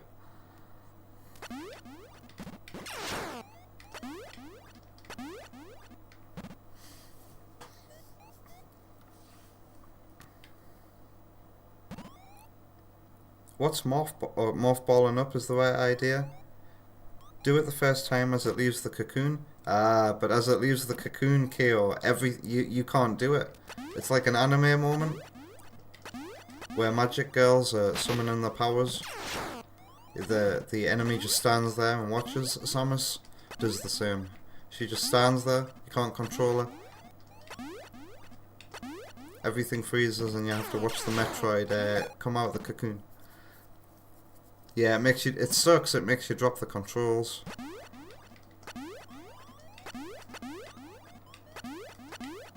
And this is I think this is the first time I've seen a Metroid spawn in a different location when it's off screen. When you leave the arena, you know. In every other case, on the left and right exit of an arena, the Metroid goes back to its starting spot, I think. But here, it's always going to load in on screen, so you can't avoid it. This is very much troll level design here. But the reward is worth it, so... Yeah, mothballing up. I need to... Okay, if I fail this and take a whole load of damage again, it's because I forgot to spider ball my way up the first time. Could you...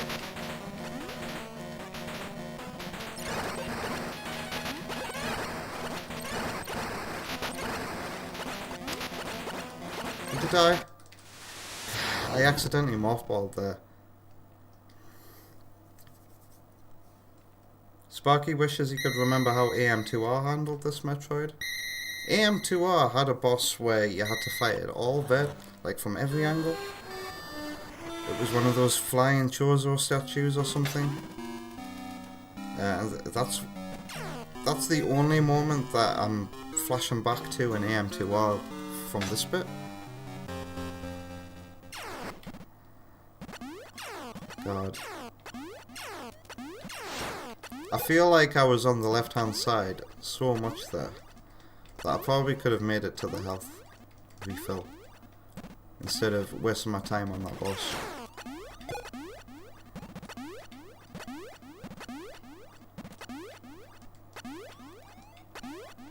Yeah, and to fight that flying Chozo statue in AM2R, you gotta make full use of your space jump. Ah, for God's sake, jump, Samus! Jump!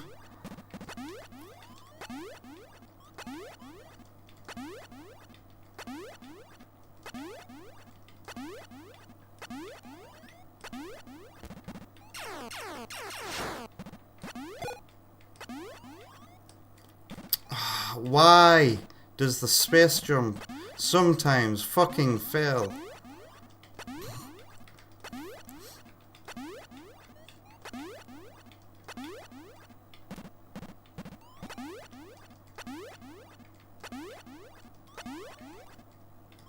It failed again. What the hell?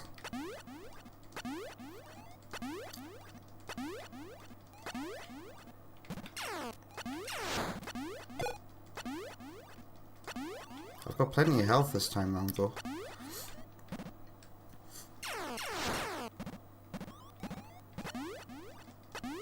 Up.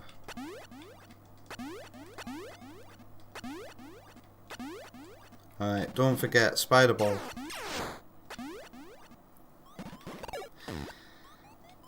Pre-missile. I don't think this is gonna make... Nah, it makes no difference. Metroid. Oh, fuck! God damn!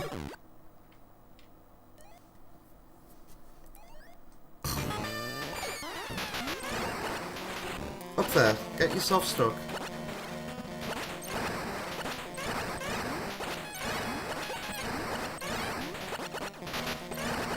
Don't get stuck in there, Samus.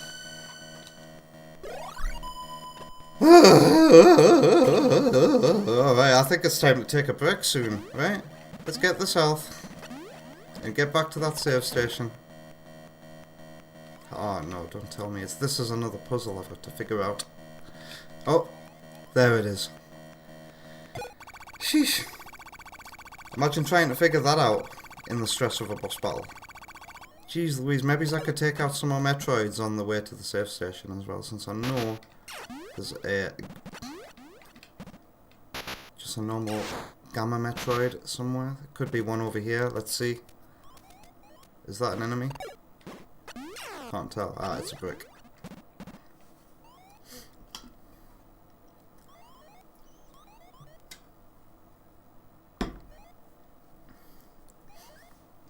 Thank you.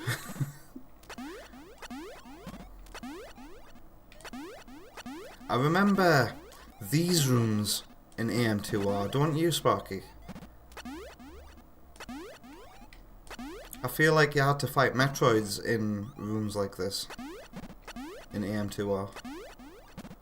And I remember kind of like a glowy effect. It was really dark in these areas. Maybe, and lots of vines everywhere. Oh dear. You're gonna evolve, aren't you? There's only one reason why you'd be flashing like this. Goodbye. Yeah, goodbye. Maybe it's not you. Not right now. I'll kill all the Gamma Metroids. And then next week can be all Omega, baby. Ow.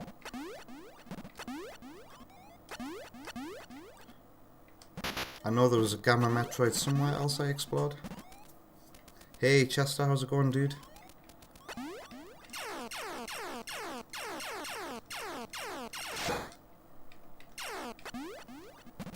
What's over here? Do you think it's gonna be a Gamma or Omega?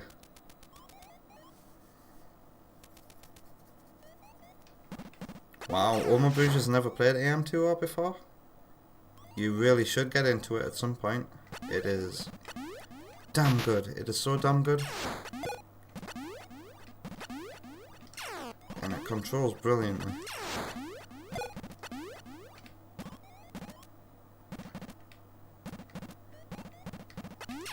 And if you like Metroid Prime, it's got Prime mechanics in it.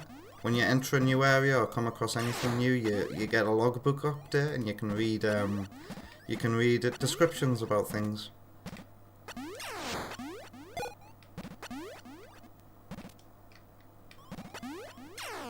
It's optional, of course.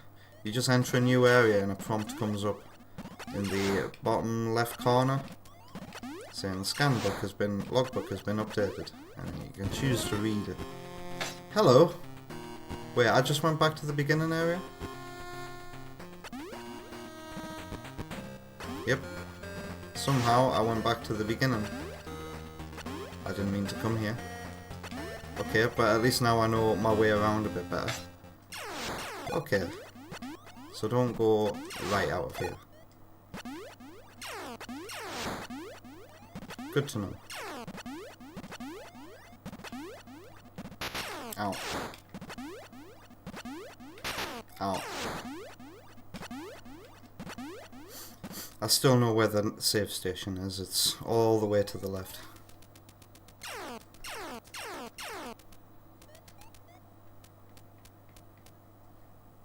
Sparky says AM2R took some getting used to because you were so adapted to 3's controls, Super Metroids.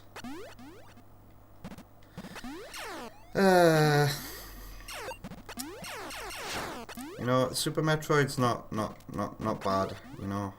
I always lament Super Metroid and the way it feels compared to the other Metroid games, but I have to remember AM2R isn't official, and Super Metroid feels good. For the most part.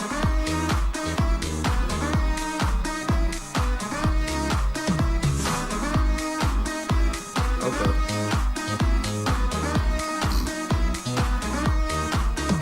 Why? It's hot. Is it because of the shooting star? I swear. Oh my god, what the hell is going on? Space jump, Samus? Space jump. I swear that redemption was totally throwing me off. Whatever the shooting star's redemption does to my sense of rhythm, oh my god. Thank you, Chester.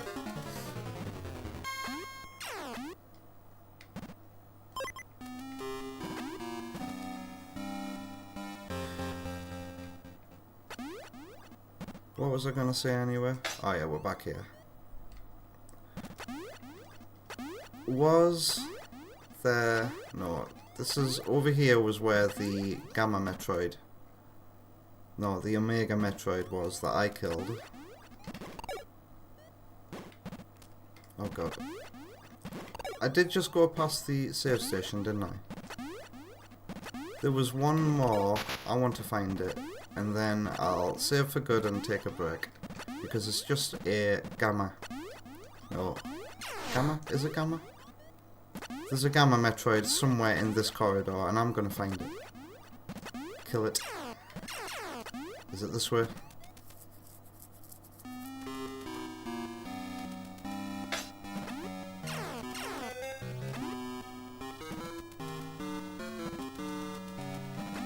Huh? What is this place? Was there something down here?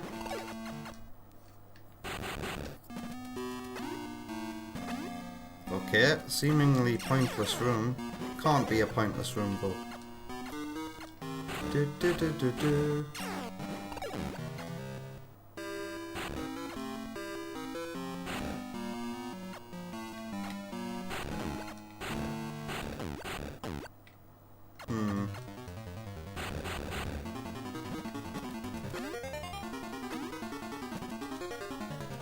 Yeah, it sure was nice to have a space jump that actually worked. But yeah, that's the only thing I don't like about how Super Metroid feels, is the space jump. Sometimes feels like it doesn't work. And it's slower compared to the rest of the games, but when you ignore that factor and just get used to Super Metroid, it really don't feel too bad. Oh god. Is this where the Gamma Metroid was? How many Metroids are left? 4?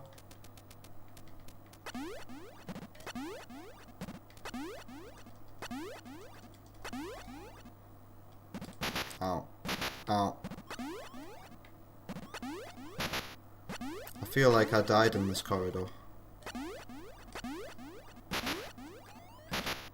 Or maybe I died running away from a Gamma Metroid in here. I did. Alright, I'll kill this one. Because they're easy enough.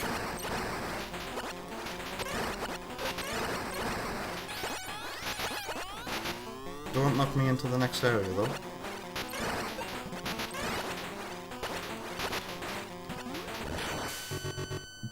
Look at me, just not even trying to avoid damage with these guys, since I know I can tank it.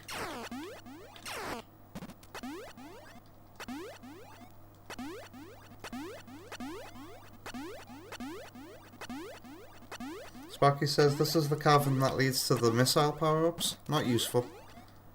Well, this place here was certainly useful. But let's go back to the save station and call it there. 3 Metroids left in the area. I suspect the rest of them are going to be big scary ones. But at least I know where the health station is.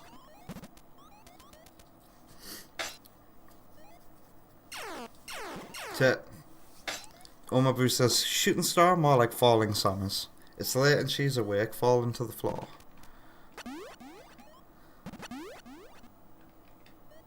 Staring at the mothball. This room. Is this the useless room? Yeah, what is the crack with this room? And hey Keo, how's it going? How did I miss Keo there? In between Sparky's missile thing. This aqua lake pipe? Used for anything? No?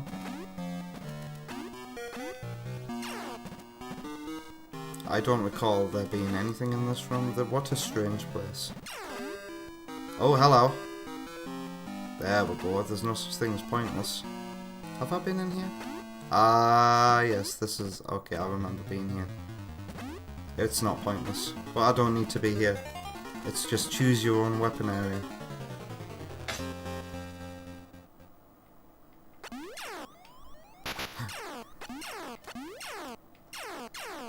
This is the save station, isn't it? Yep. Okay. Sheesh, it's been a roller coaster.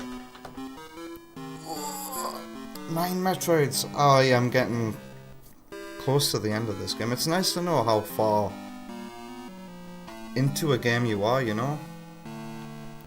Just using the game itself. I miss when save files would have percentages on them. One of the reasons why I was motivated to finish Halo is because I knew I was in for 10 missions. The end was in sight, and the end is in sight in this one, so for now, ta-ta. Super Metroid, not Super Metroid. I'm looking at the SNES and thinking I'm playing Super Metroid, honestly. Let's power down. Because that's what Edward Villa would have done ages ago. And the next game I'm playing is on PC, so I'm done with Elgato mode. I can turn you off. And go back on the PC as well.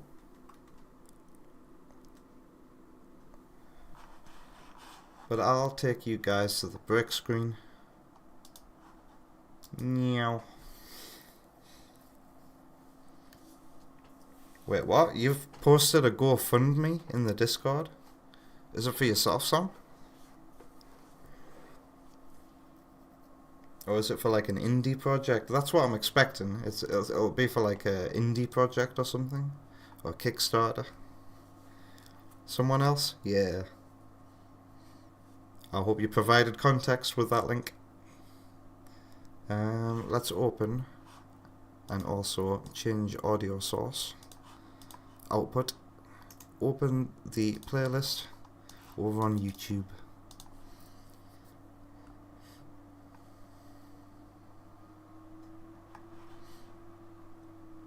Keo says it's validating to find Metroid pros agree that Super Space Jump doesn't feel like listening at times.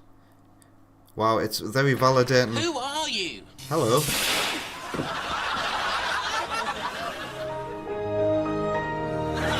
Hey Tep, how's it going, man? Yeah, just in time for the break leading into Sonic Superstars.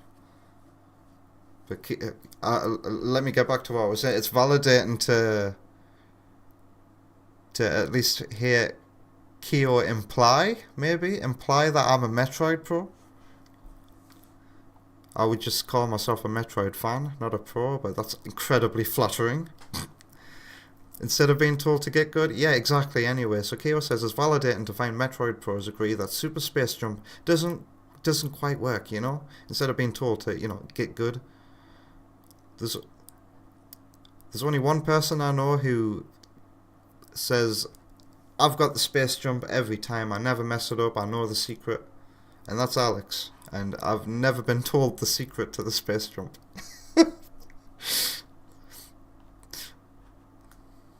A Metroid journey, man. Alright, let's get this playlist open, shall we?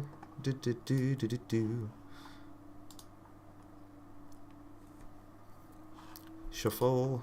Am I getting a break? It's a break for Admiral Car Insurance. That's targeted advertising gone wrong. I had my driver's license application revoked recently because I'm not medically fit to drive. Can you imagine that? So targeted advertising gone wrong. Oh, nice. It's this oil ocean wrap again. Oh, I love this. Alright, enjoy the break. I'll be back in about 10 minutes.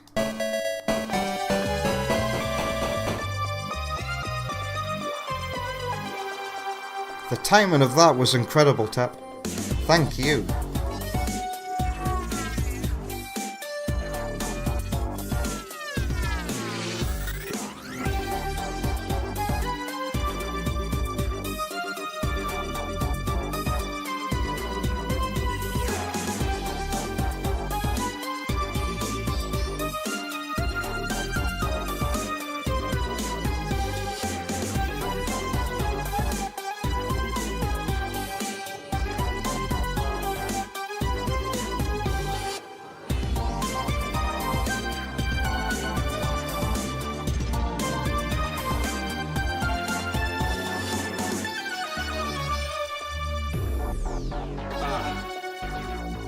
I didn't think I'd have to bring it to you, but I do. Turn it up.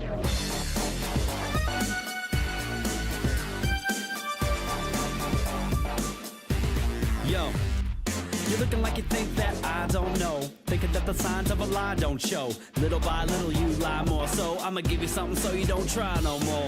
Oh my lord, what you gonna say next? Do anything for a little paycheck. I'ma tell you short, simple and basic. It really doesn't look like you're gonna make it. You make me sick with all your tricks. You just might slip, your feet lose grip. You're not that slick, I'm much too quick. You've broken something that you just can't fix. You know that oil and water don't mix.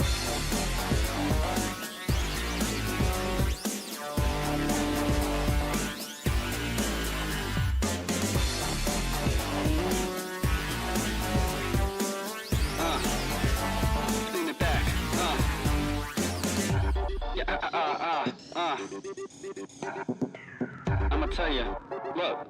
I'm only trying to make things run smooth, but now I gotta worry about what you gon' do. You shoulda came to me to tell me what you're going through, but now you're on the wrong team, gotta own you.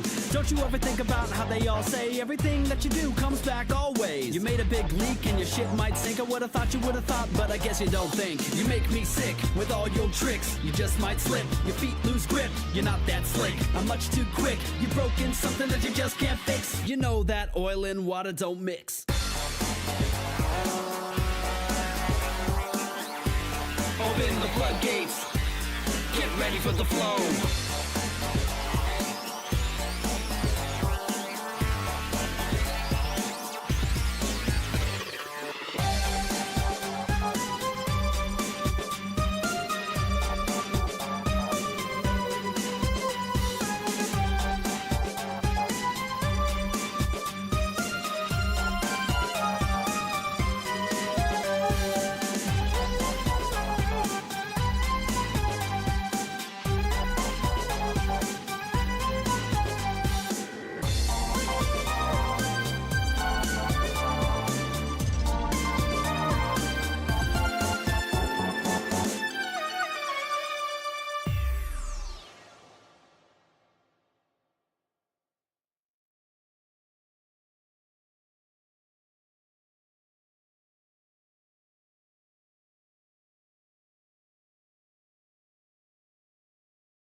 Welcome back from the break. I hope you had a lovely one, because I certainly did. You were listening to Saturday Night Speedway by Lazy Gecko. That is an overclocked remix. Number 53 in the playlist in the description over on YouTube. Let me load Steam up and play some Superstars. Okay, so every time I start because I've done crowd control in the past and modded the game to be compatible with crowd control, I don't know how to get rid of that. And every time I start up the game, the black box, you'll see the black box comes up and I'm like, do I even show this on stream? I'm like, but I'm setting it up during the break. You'll hear that, so whatever. I've done this before, I feel like. I completely forgot that I streamed Superstars 2 months ago on a Metroid Prime 3 stream. Have I never done a fresh install for it? Oh, that's a thought. Uninstall and reinstall. That's what I call a good idea. Yeah, you're gonna see this. And then it's gonna do all this and tell me crowd control has failed. Can I hide this? Let's hide that. Superstars will load in about a minute. I have tried verifying the files as well. But Oma Bruges' idea sounds a lot better, actually. And hey King Samurai, how you doing? Tap resubscribe for 6 months just as the music was about to start. I pressed play and then I heard the do. Incredible timing there, Tap. And how's it going, King Samurai? Your keyboard was messed up. What key was spamming itself? H? Are you one of those people who spams H in chats of online games, King Samurai? I don't know, Jeff, has it? Alright, the game's loaded. What's that? Scroll. Thank you, Chester.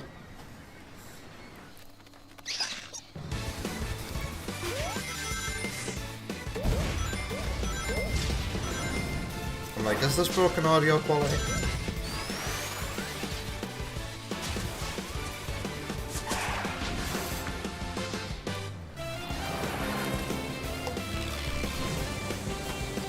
I'm not too impressed by this animation, you know, it's so low frame rate.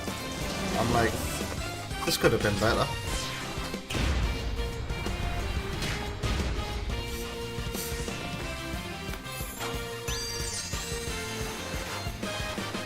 Also, is it me or is the audio sound a little bit crunchy?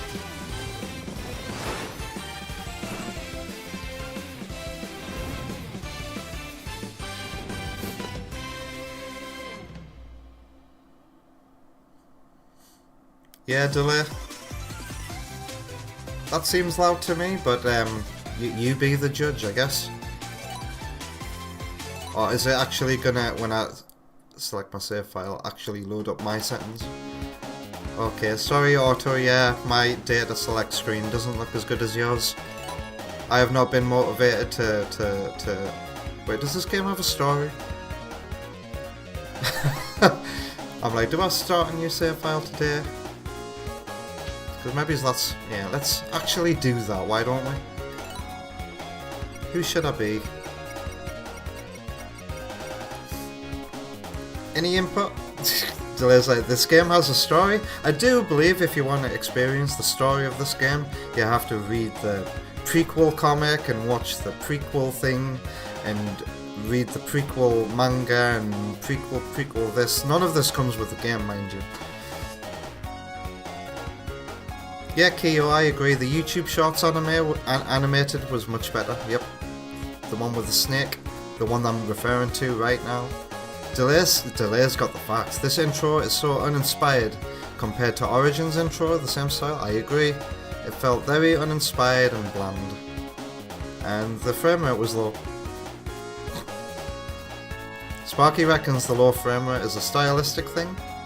But either way, the production is a big step down from... No, the low frame rate is part of the production, Sparky. Chester says, Amy, that'll do me. Amy the cutie, Amy the way more powerful than her advance moveset for some reason. Never sat right with me. I wish they'd return to Advanced 1 gameplay for Amy. I do not remember this cutscene.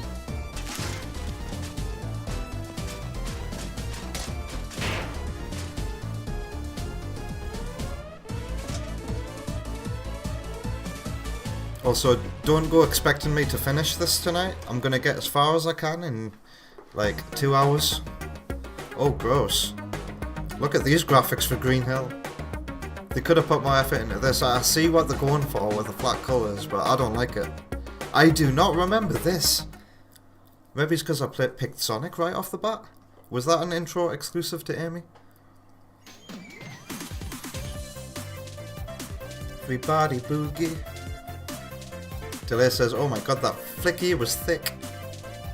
Oh yeah, by the way, I turned on the blur for the backgrounds again because I don't want to get to Lagoon City and see that awful, awful blurry texture.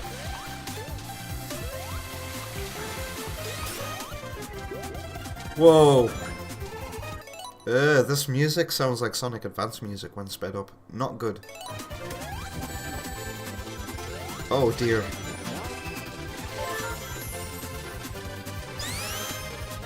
Oh, I don't like it.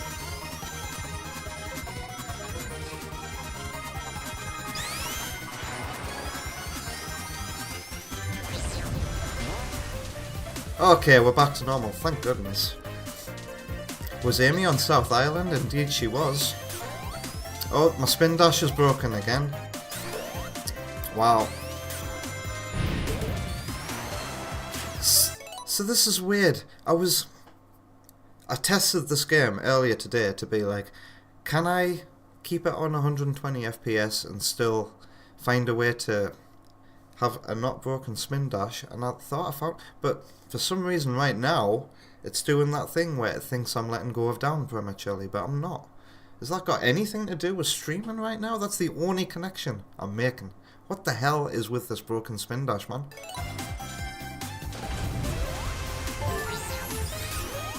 Why am I jumping?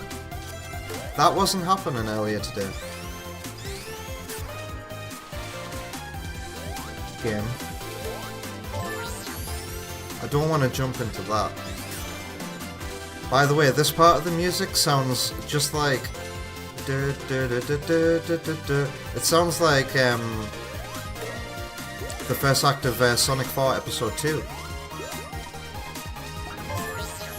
It sounds like I could mash up the two zones at that bit of the music.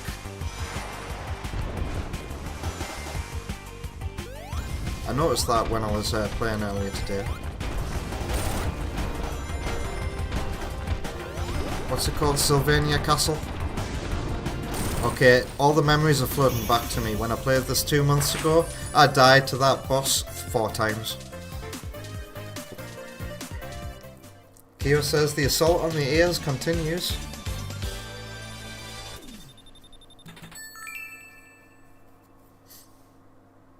What was it? Because of the music, or is the game too loud right now? Oh wait, I didn't want to play again. Whoops, wrong button. What button was I supposed to press? Oh well. The buttons are mislabeled because I'm using a Switch controller. Thank goodness. The Super Sneakers music, yeah. I thought it would be that. Sparky's posted some of the concept art to Twitter and people were freaking out over how nice this game should have looked.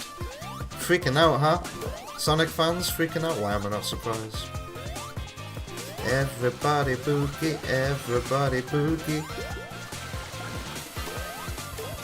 Oh no, not again! What have I done?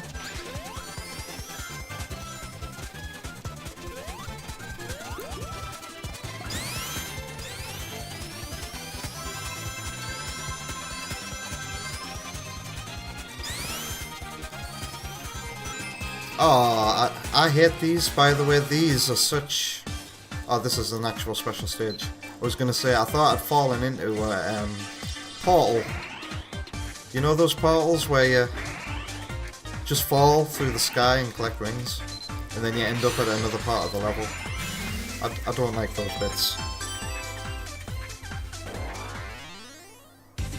Chess is not seeing anything that's winning you over in this game. Oh yeah, the emerald power. Oh, that's the downside to starting a new save file. Is that I have to collect these again. And I hate this as well. My joystick is so sensitive. Look at this. There we go. I just need to wiggle it about a bit.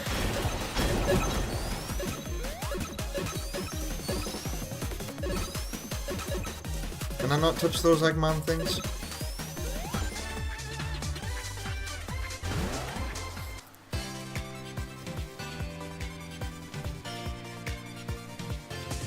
Sparky says like, why am I crouching right now?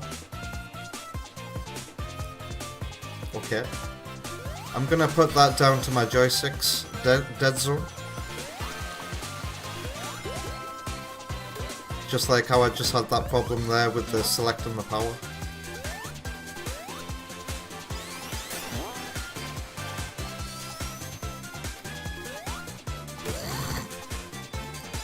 Delay has this to say, from the music's point of view.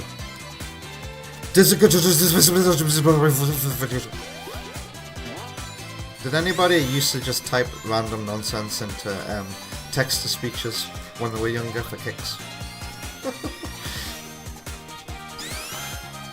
Oma Bruges asks, are there any fans of the special stages? Well, I ask you, are there any fans out there of the special stages? I wish we had a Cricket's redemption.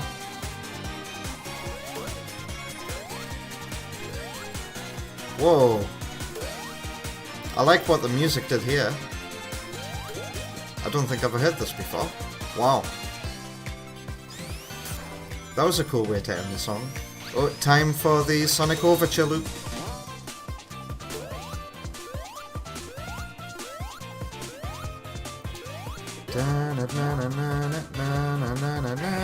I hate these loops as well. These add nothing. They just waste your time.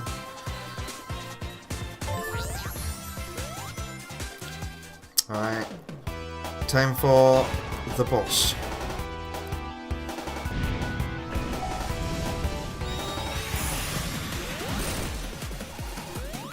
Oh, you got froze.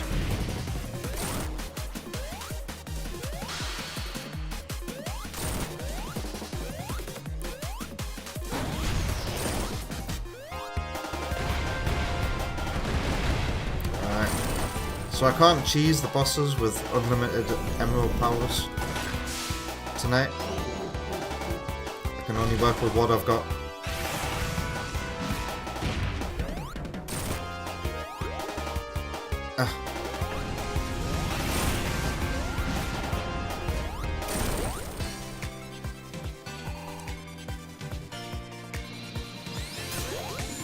Here we go.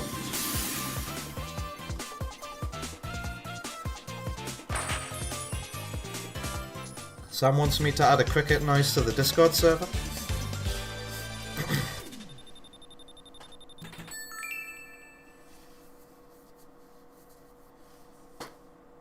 Delay says that the German Google Translate could beatbox actually. Way I'm on.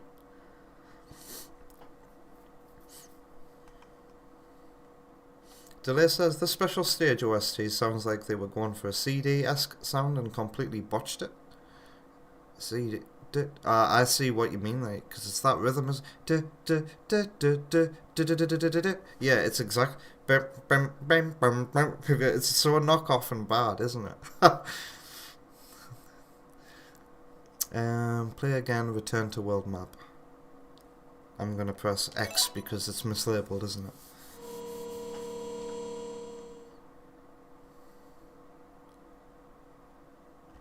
Sparky says they barely exist. They're over in moments and nothing happens.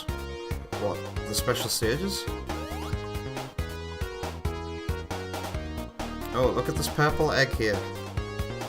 Was that always there?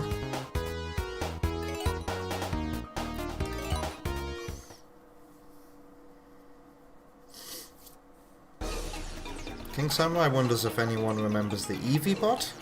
I've never heard of that before. Eevee bot? Whew.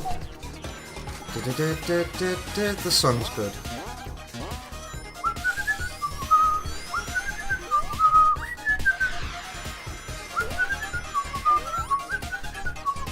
And I do like the level design here as well. Jumping off those grind rails, or grind vines, is a lot of fun to skip over parts of the level. Do do do do do do do.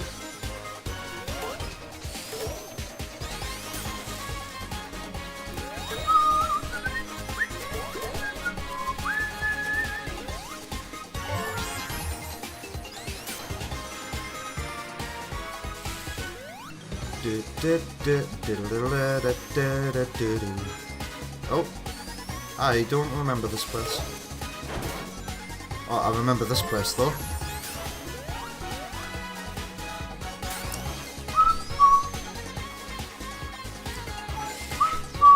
Oh, it's the boss time already, isn't it? Oh no. Or is it just up the top of here? Whew.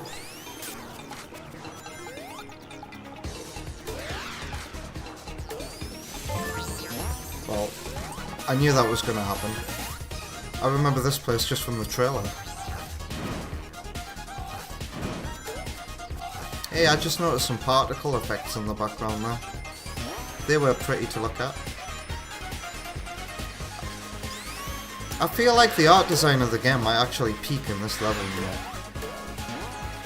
Because look at all this background. Look at all this background we're looking at. And the later levels are really void of any life in the backgrounds. Alright, let's avatar. Ow, you bitch.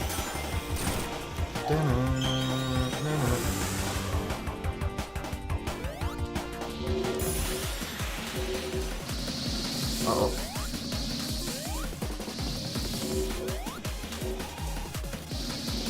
Can you not get hit?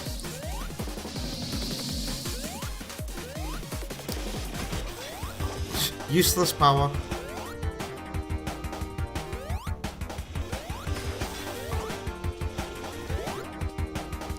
I need to... I've made this boss longer now. Come on. Ow. Well, at least it went in the ground.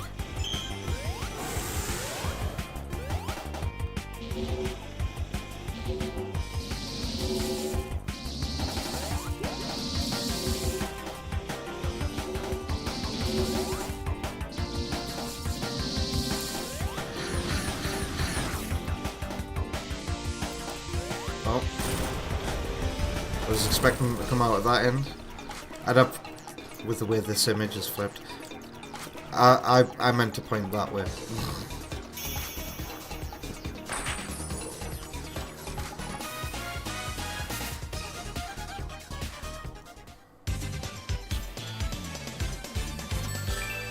Ooh, Sparky says Chaotix did something very similar for the bonus stage theme. Very similar rhythm to CD. I'll have to look out for that next time I hear which Knuckles. What the bonus stage? Oh yeah, nah, oh you're right, Sparky. Actually, do I get the choice to play the Sonic theme, the Sonic level, or not? My God, what have they done to you? We've got to come here. Oh. Bastards. It wasn't the Gerald one today. Lovely. Have you anything else to say? No.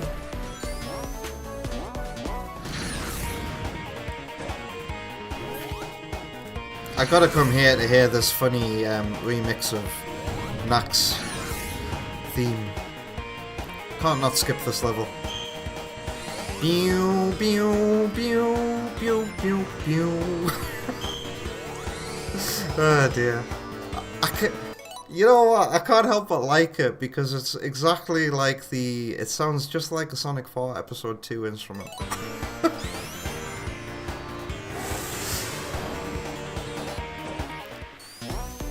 Can you tell I've got a lot of nostalgia for Sonic 4 Episode 2? Oh, do I want a new Emerald Power? Why not? It's one per zone after all.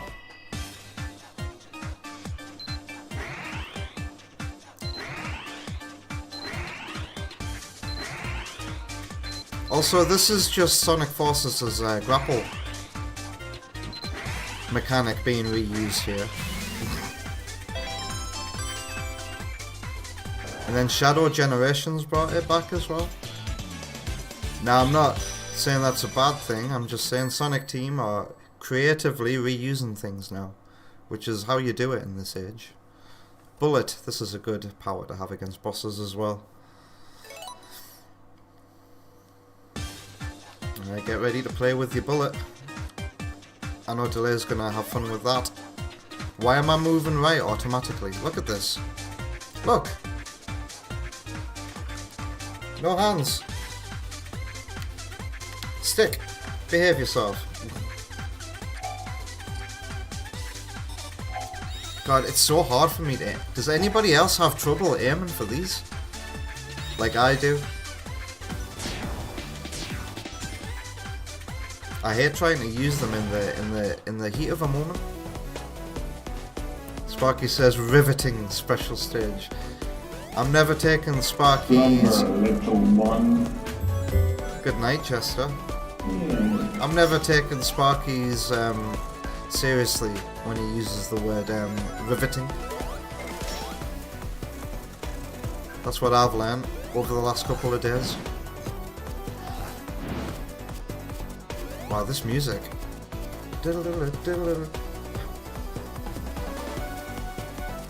You know, how many people actually get to hear this? Not me.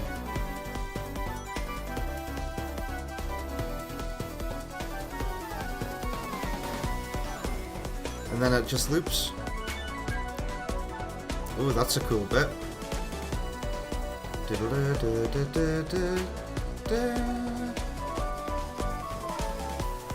Is that a leitmotif? Oh, it just keeps on going. Wow. It's a shame that this song is, like, stuck in this level. To be constantly interrupted by this masterpiece.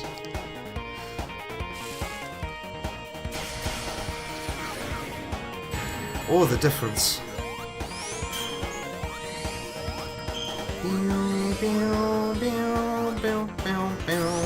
Am I dead? No.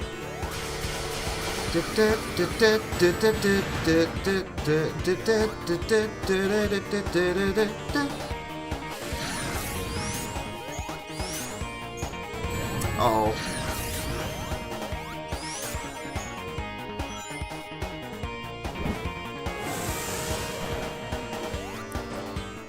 Oh, lol.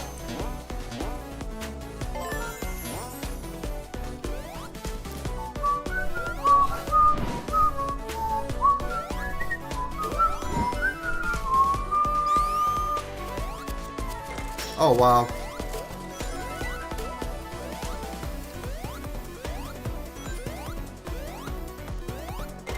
I say good day, sir. Good day, gentlemen. Oh, Delay, if you be, I hope you're being serious there. This track is so laughably bad, even you'd be able to make something better out of the idea. I'd love to hear you remix this on the Game Boy, no pressure, you know. It's just a hypothetical world, and then here you do your own thing. Extend the track a bit. God, this song though, this song's so good. I want to hear this song more. This might be the only Sonic Superstars track that I might want to listen to in isolation of the game, I think.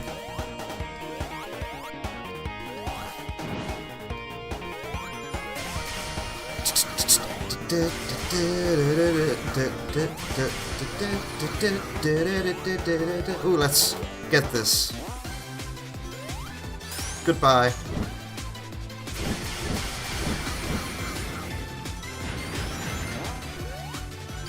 I'm having a good time right now anyway.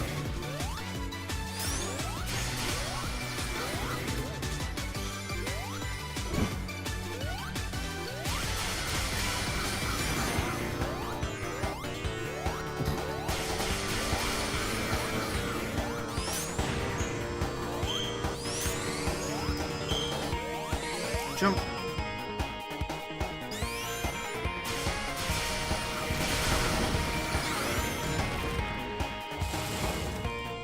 The end.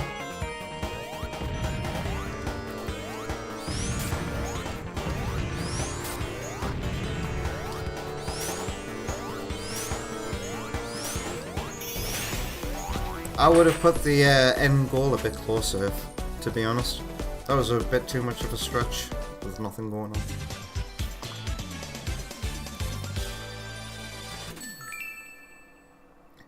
Did Gordon Freeman redeem a good day? That didn't work. See you later, Gordon Freeman.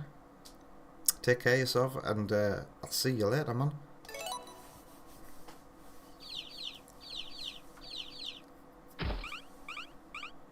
Yeah, Sparky, obviously.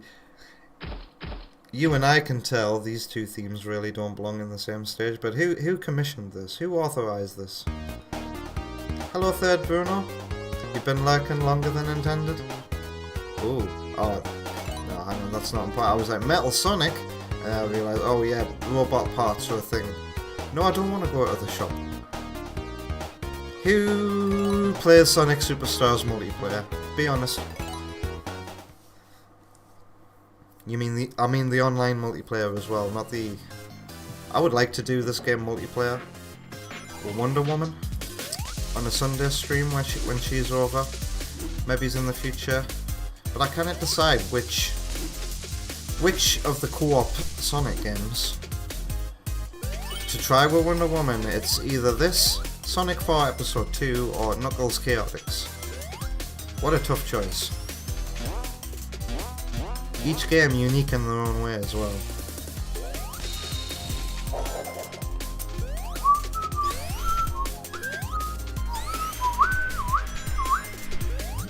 Yeah, this game definitely peaks artistically and musically here in this one for me.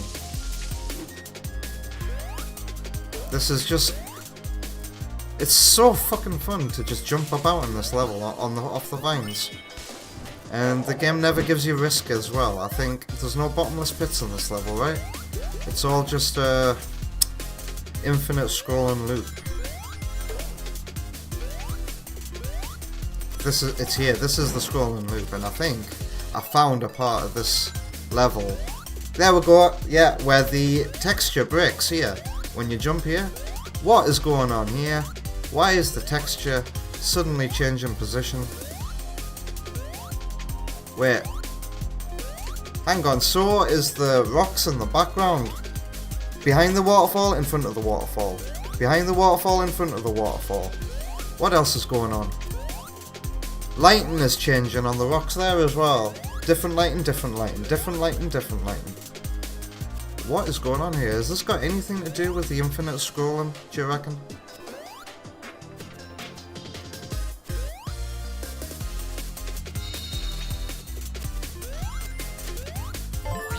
King Samurai says, even I can't defend the multiplayer.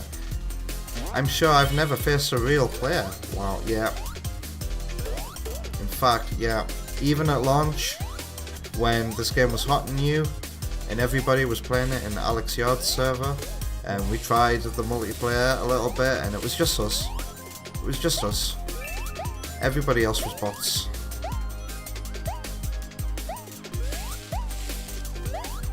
What the hell is that noise?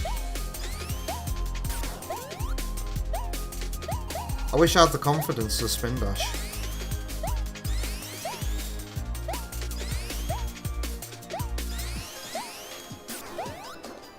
Oh, okay. I guess I'll have to go this way. Ow.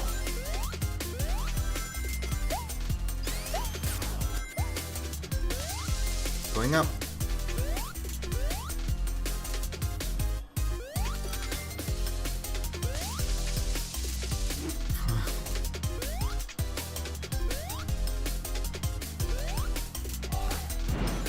Sparky says, yeah, that relates to the infinite scroll. I see everybody's reactions to that. Absolutely incredible. Thank you. These are the things I notice when I'm playing games. I will play about, and if I see a frame or something, I'm like, oh, what was that? Can I make that happen again? But yeah, Sparky said that relates to the infinite scroll. Same thing happens in the rotating final boss. Oh yeah, I know what you're talking about there. With the background.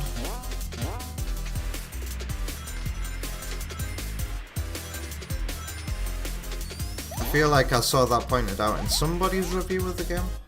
I remember vaguely seeing that in somebody's video.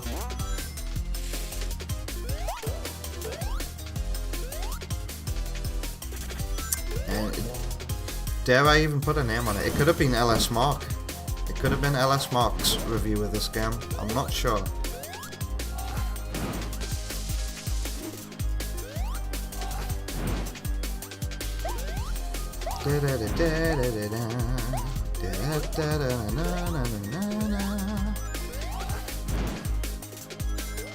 Does anybody know of good fan remixes of this OST? Are they out there? Because they've not been recommended to me, nor have I sought them out.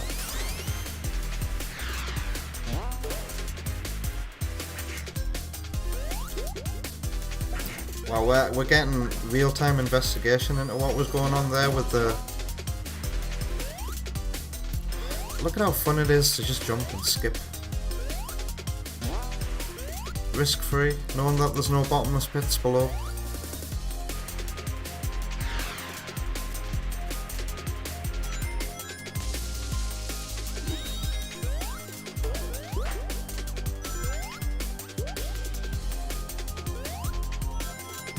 Balloons that give you rings. Did they play another Sonic 2 remake and find a lucky balloon on their playthrough? Oh, it's another infinite scroller.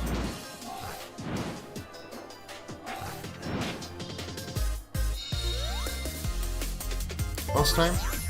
Boss time.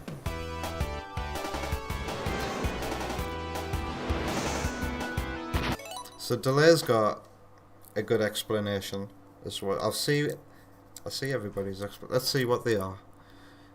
Third Bruno says, so it's the top and bottom not lining up. Oof. And then I don't know what that means. Integer, multiple, texture, height, tall. So it doesn't wrap properly when the game teleports you. And Delay's theory is that it teleports you. I can tell you that sounds plausible, because to do infinite scrolling in Open Surge, you have to teleport the player seamlessly, like that. And if your background isn't done properly, then that will happen too. Everything will instantly, clip. Oh, I don't like this boss. There's nothing you can do to speed this boss up. This boss teaches you that your emerald powers are useless sometimes. Ow. Also, it's horrible. It's horrible in a 2D platformer to move, especially in Sonic where it's all momentum, to move and then use my other thumb to rotate a radial menu. I hate radial menus. They were added to the Monster Hunter series and I do not use them at all. I still use the classic hold L and scroll with Y and A method.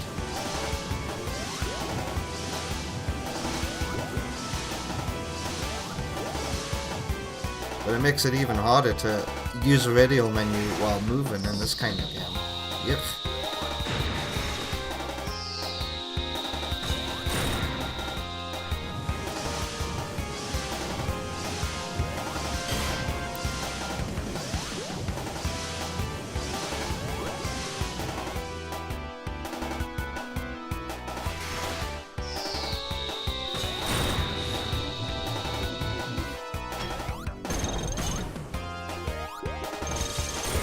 The good thing about Amy, or Tails, I guess, is that they can speed this boss up.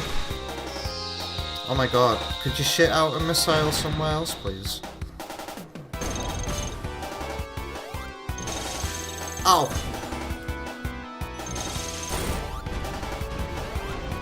He was one missile away from a retirement. Typical.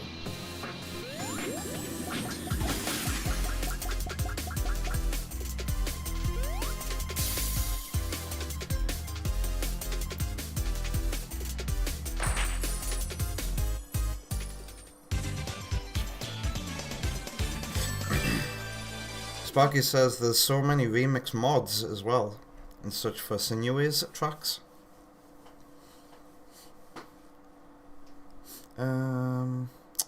Next. Oh, there's been a next button this whole time. I've not had to go back to the menu at all, have I?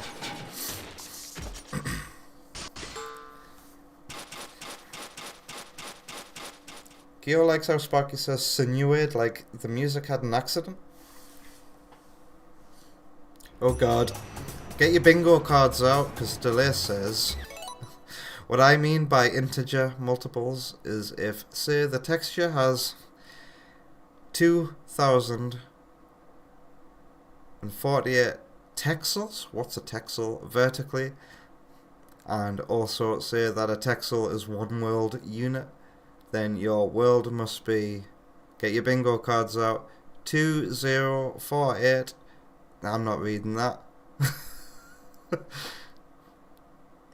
Okay. I'm making sense of that, actually. You know, those are coordinates you're giving me, and I code sprites, so I know all about those. So it's not as nonsensical as I'm making it out to be. Alright, this is where the game starts to get, for me, the first one-act stage of many that this game has. Oh, can I not go through that? That sucks.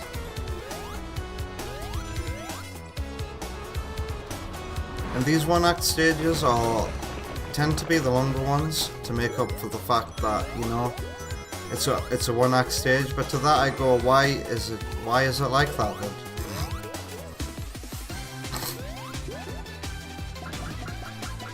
And then the boss fights at the end of these one-act stages tend to be lengthy ones too. Although Golden Capital breaks that rule. I doubt I'll make it to Golden Capital tonight though, because... Oh, did you see Knuckles there in the background? Ooh, special stage.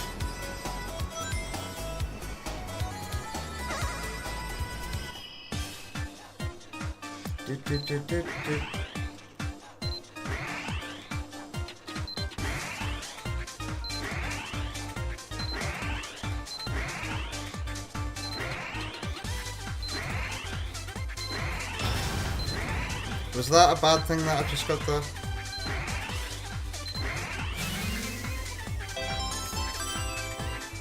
Honestly, it's hard for me to tell if I'm close enough to the emerald. Sometimes the reticule appears and I don't seem to be facing it, so I'm just spamming the A button during that. Hey Yoshi, how's it going, man? Vision. I have a bit of a vision actually, nobody will get that joke. My magnum opus YTP. It's by far my least popular. If Jay's watching right now, he got that. Anyway. This is the most pointless emerald ability. Reveal hidden platforms and rings.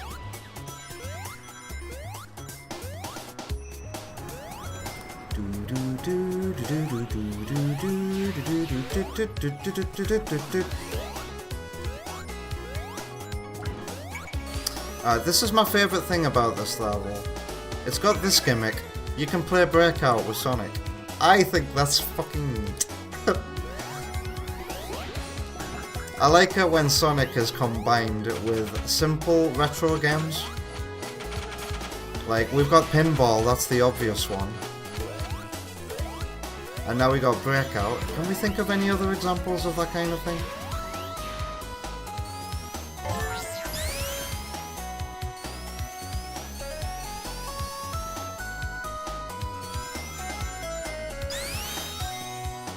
Speed!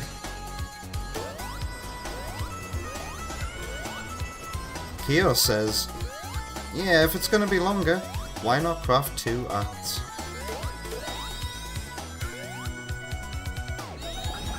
We're gonna spam that tonic. I think. I don't know anything about music, I'm just quoting music theory videos.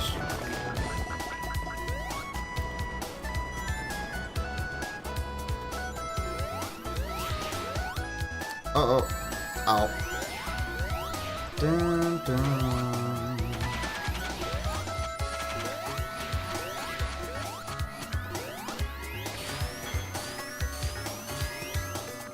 This part of the song might be my favourite. I don't know what it is about this bit before the loop.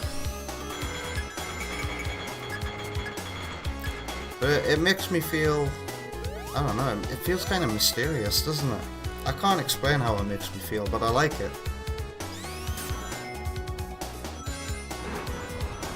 What's as pointless as Super Friends Aquaman? I don't even know what you're talking about there. But I want to know.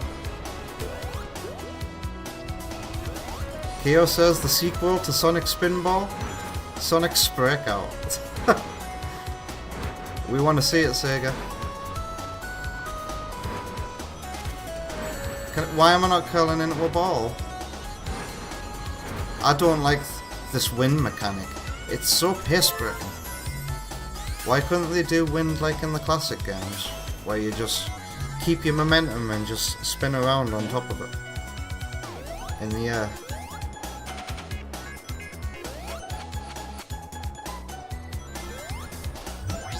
Oh, no, I don't want to go in there. Waste of time. Even though they are technically shortcuts, you still gotta endure the boring collect rings while you free fall bits.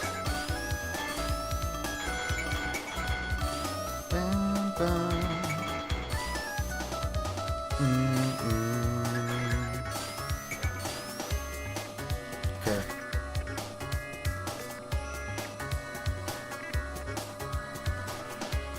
I don't know, yeah, it's kind of mysterious. Makes me feel like I'm going on a long journey. But the sun hasn't set yet, I don't know.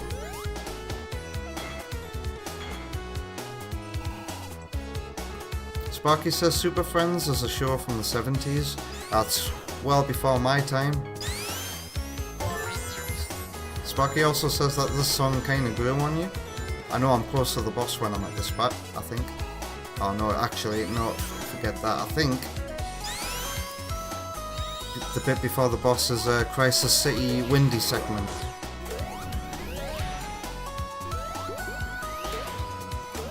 Badnik combo. Ow.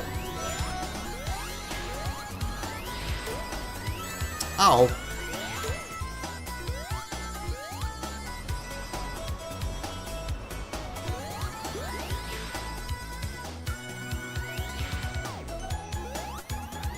Delay asks, do the rings jitter up and down when the animation moves?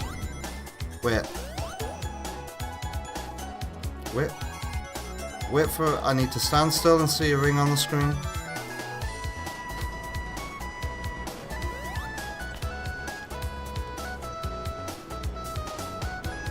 No, I think it's just the lighting suddenly changing. That might make it look a bit weird.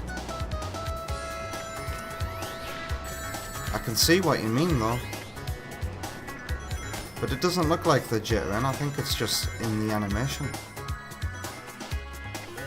Okay, this is the bit before the boss. King Samurai says, it's strange to me to hear the general hate for this OST.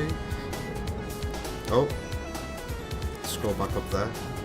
You're trying to see if you can unlike it, but you just can't. It's music to your ears.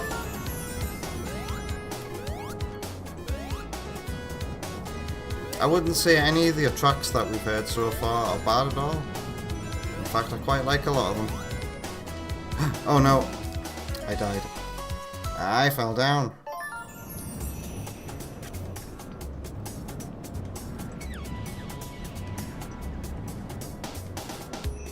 Keo personally finds the overuse of that Mega Drive bass great.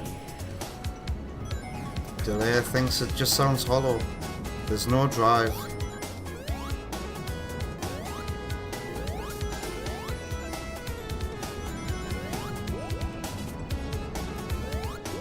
Oh, is that a bit I can actually go to?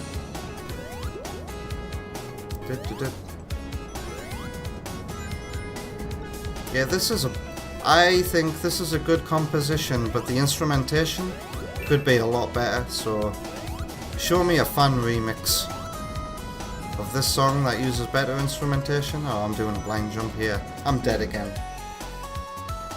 It was not clear where to go there at all. Nothing like to tease me or to lead me somewhere.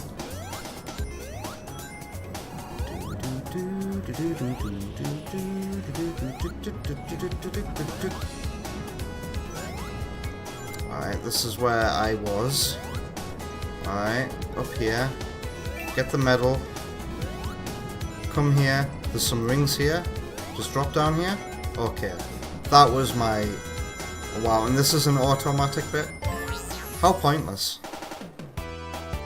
If you wanted the player to definitely do that bit, then why did you design it that way?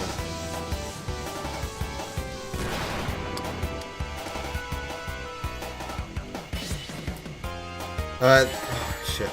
This boss can go on for a bit. Oh no.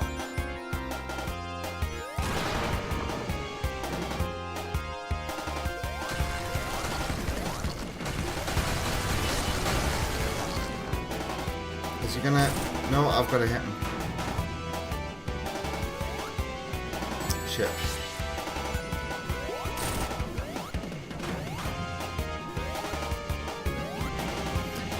He takes a max of 2 hits per this before he comes back and does this.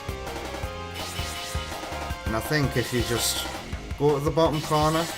Nope, never mind.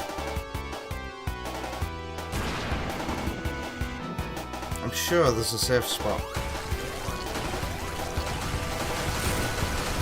Ow! Ring! No! Goodbye, ring. Oh, goodbye rings there as well, they just faded away.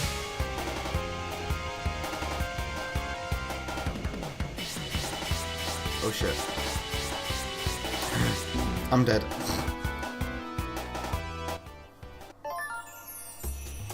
And you know what, King Samurai? You keep on enjoying this soundtrack because you've heard me talk about how much I don't mind the Sonic 4 Episode 2 soundtrack.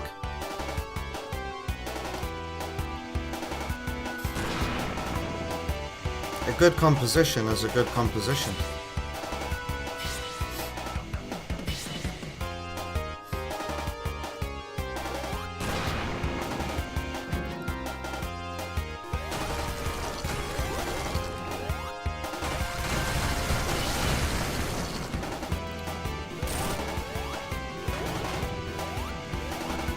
Come on.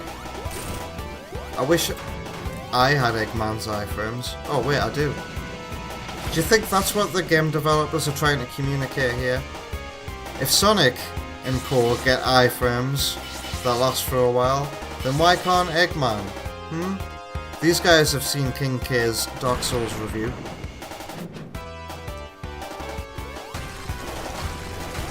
Everything has to follow the same rule.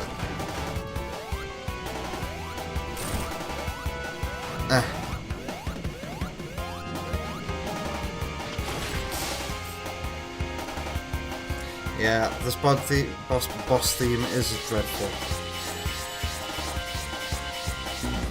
God damn it, I couldn't get that ring back. This is hell.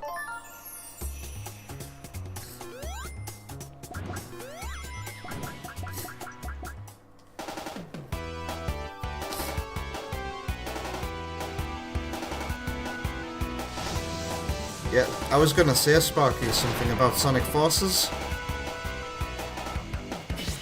Classic Sonic stages, because what is it? The casino jungle music and Ghost Town from Sonic Forces are both absolutely incredible compositions. And I can even take them with their Forces instrumentation, you know.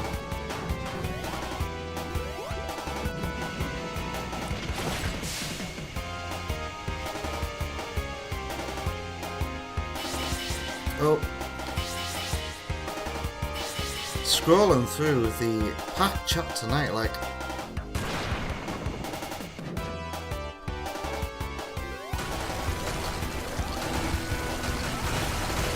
Is this where Eggman is going to start targeting us? No. Ow.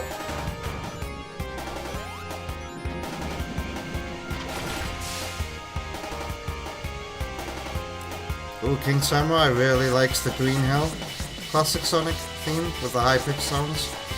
Yep. How does that go again? I can hear it in my head, but I can't sing it while I'm listening to this awful song. Oh, this is where Eggman starts spinning. Ow.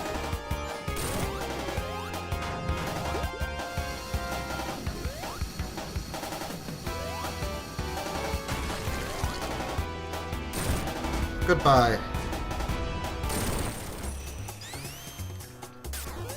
8 minutes 52. It's like we're playing Sonic Galactic's demo, except with Sonic Galactic. I don't know, Sonic Galactic stages were long, but they were always entertaining and full of creative ideas, and I bet those stages can be played a hell of a lot quicker than I did.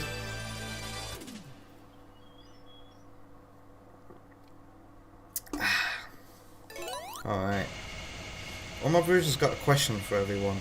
Would people prefer the next 2D Sonic game to be sprite based, or like this, but hopefully with way more polish? I can tell you straight away, the next 2D Sonic game should definitely be,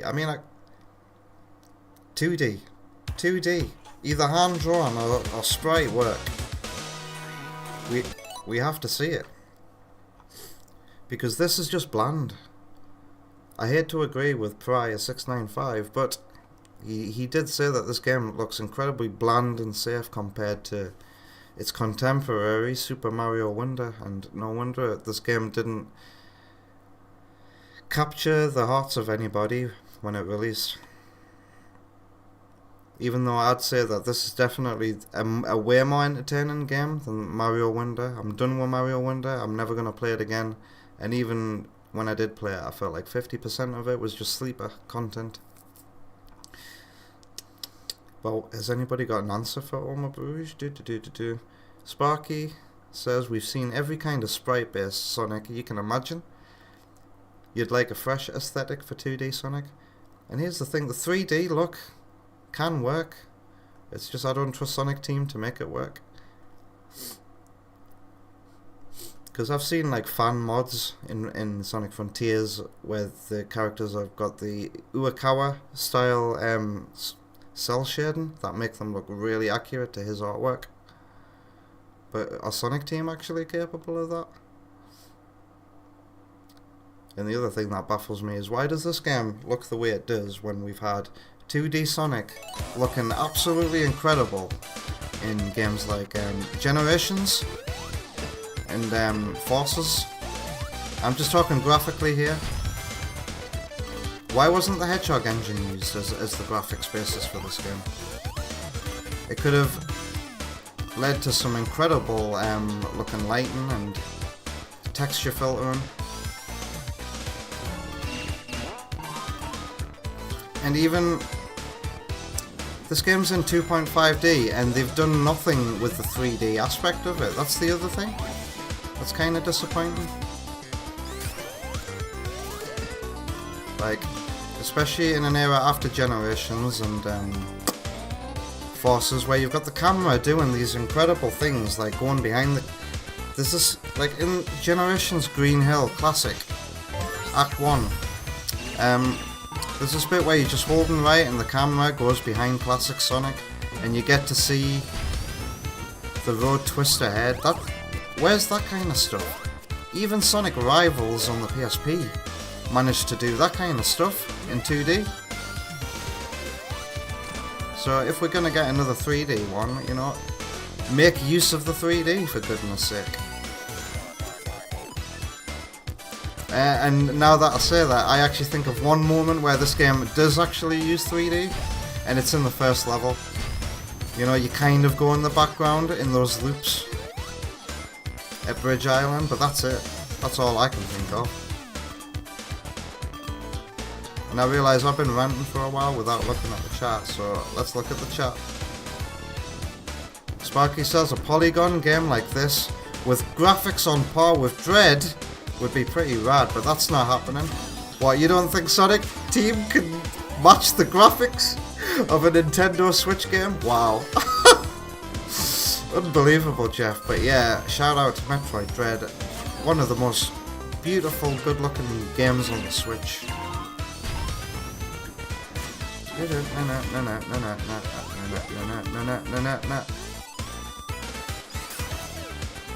Oh, I can't go this way.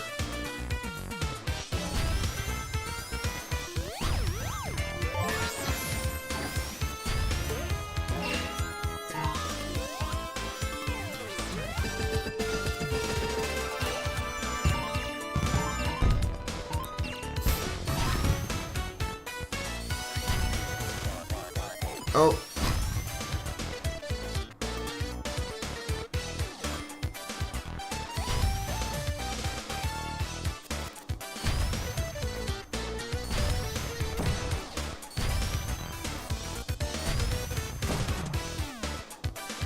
Wow. I'd never considered this. Kyo says that there's no space for a sprite-based mainline Sonic. Not anymore. Is Mania not considered mainline either? I guess to be mainline you have to be modern Sonic, right?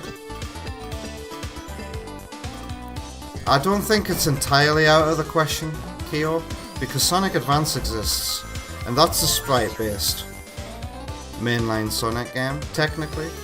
If we just look at the artwork, the sprites on display, that's modern Sonic in sprite form. So it can happen. It just, we need to make Sega really aware that we'd want to see that happen. And I think that starts with a Sonic Advance Trilogy remaster or something.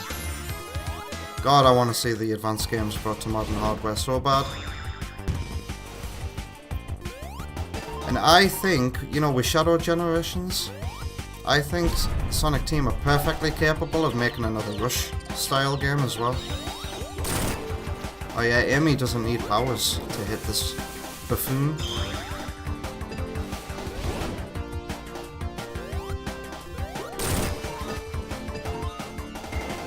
Amy's an easy mode for a lot of these bosses.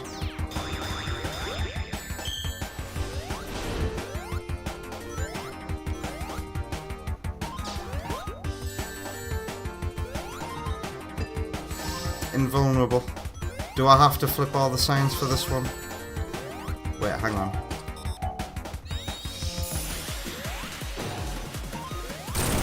He dead. Hockey pig.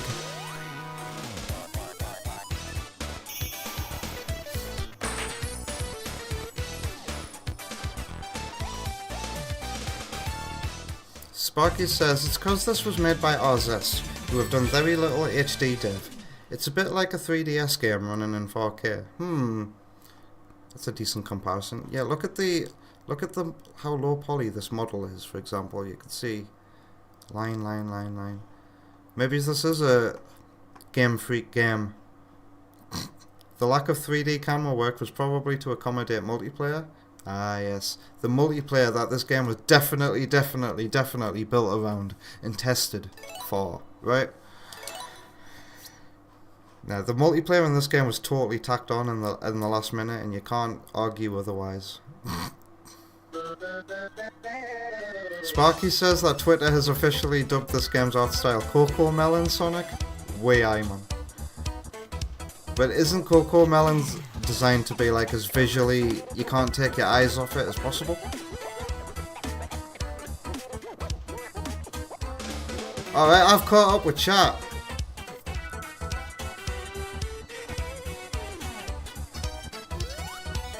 Kyo says, JJ, that was how long ago? What, Mania? Mania was, wait, 2017? 8 years ago? Oh yeah, Auto, yeah, showed me a good way of getting out of here, and I probably don't know what it is. And I probably don't have the skill to execute it either with my broken spin dash. Lol. So I'm not even gonna try.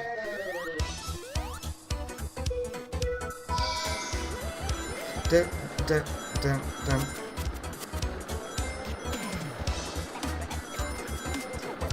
end of the world. I'm in it for the long ride.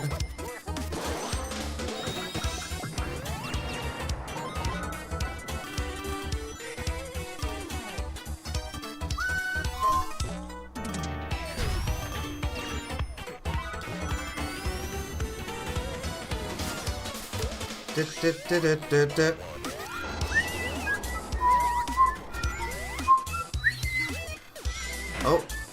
Oh yeah, these kangaroo badniks are one of my favourite badnik designs in the world. I'm gonna put these guys in another Sonic 2 remake.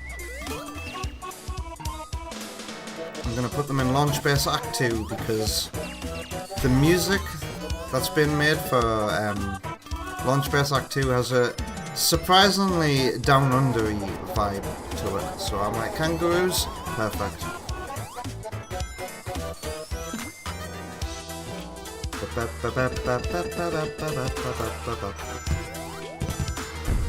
Keo says this is one track you like. I like it, except for one thing. It's got that obvious...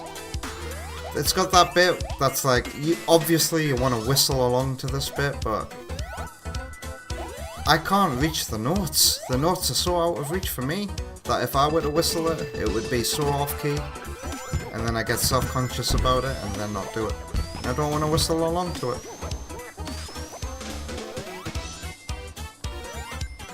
Oh, the advances? Yeah, the Sonic advances, yeah, they were admittedly a long time ago, KO, but you know, if the fan base, if our rabid fan base cries out the demand for it, we'll see it. We'll see it. It could take a while. And the catalyst for that would be the Advance trilogy getting a remaster.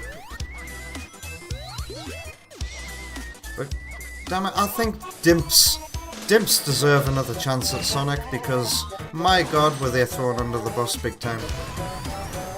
If you've seen my top 10 Sonic games video, then you'll have felt the strong Dimps appreciation in that video, and the way they were treated, like, after the last original game, Rush Adventure, like, they became the studio that made the lesser Sonic games, and they had no creative freedom at all. They were just like, you gotta make this, and nobody liked the games, and then now they don't make Sonic games anymore, when they made bloody 6 masterpieces in a row.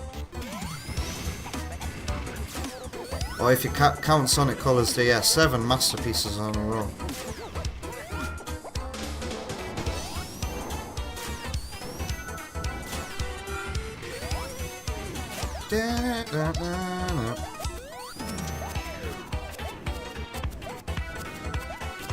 What the fanbase says don't matter much if the wallets don't back it.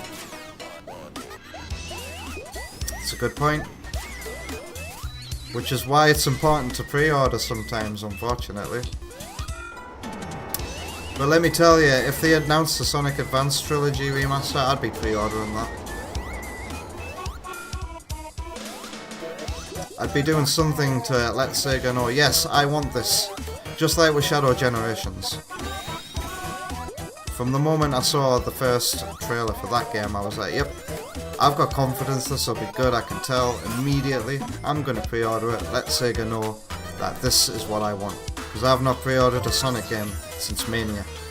And that should tell you something.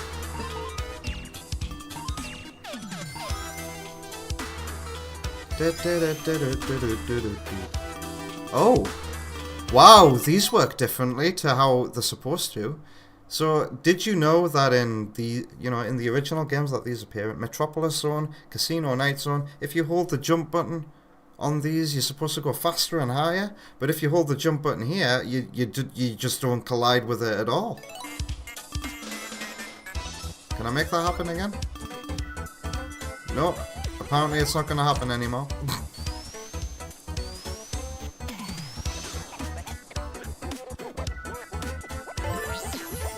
Keo says Dimps is fine. They make more than Sonics. Wow, King Samurai's got the question of the century. Or of the decade at least. What do we think the Sonic franchise will be like in 2030? What year is it now? Wow, we're halfway through this era, so... Oh god, I'm dead.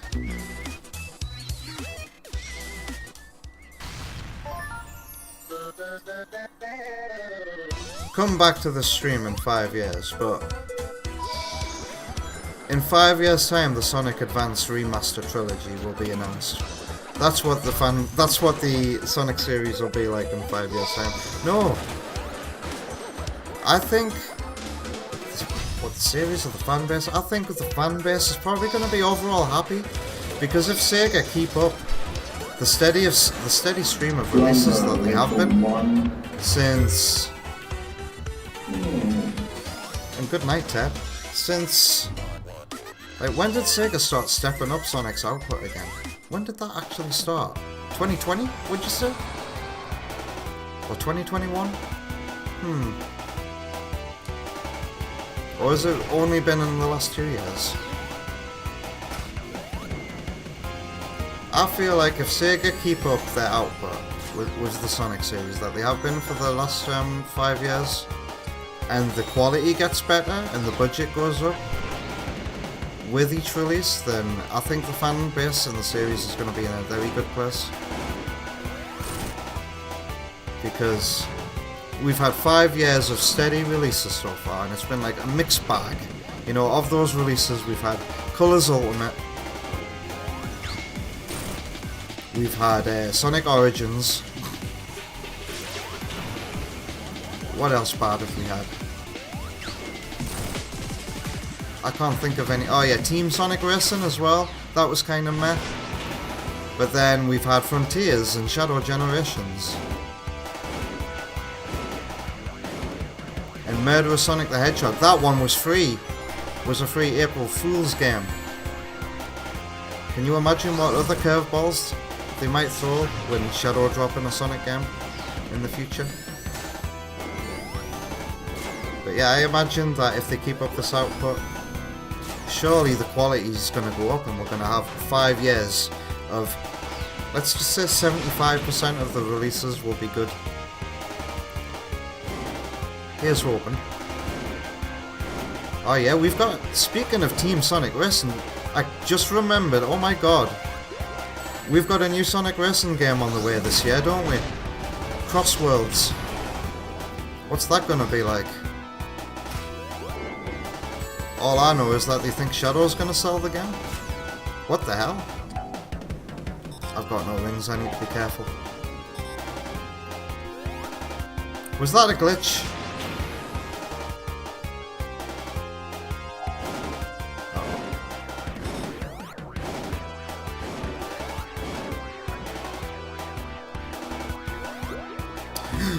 I missed Eggman? How did I miss Eggman there? What the hell? Let me watch my replay. I collide with him. I make contact with his model, but I just don't register a hit. Nah, King Samurai, I can't predict that far ahead in the future. To speculate, you've got to accumulate, and there's nothing to accumulate for those dates.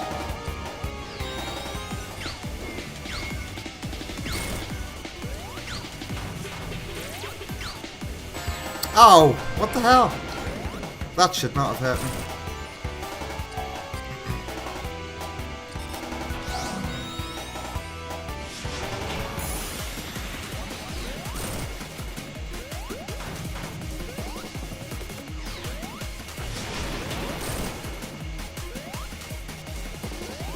Come on. Are you dead yet? Are there invisible platforms here? Bloody radial menu, look at it. Yeah, there's no hidden platforms here. Are you dead? Lovely. Is the next level Press Factory? Or is it that Sand Oasis level?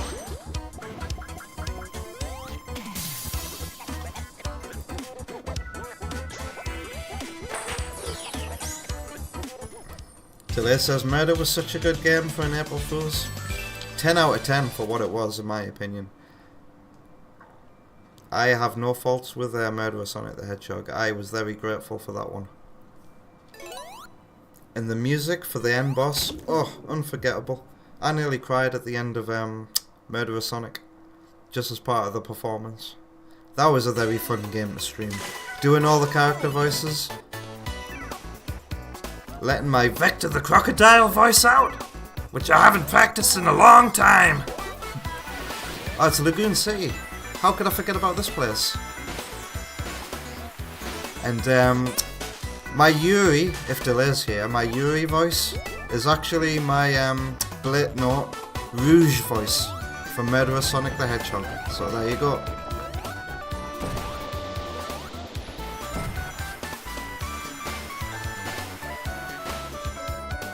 Delay says, first April Fool's joke you ever actually enjoyed? It's because it wasn't actually an April Fool's joke. The April Fool's side of it was just a publicity stunt. The game's got nothing to do with April Fools at all. It's not even a joke, it's just a good game. Oh, and it was free.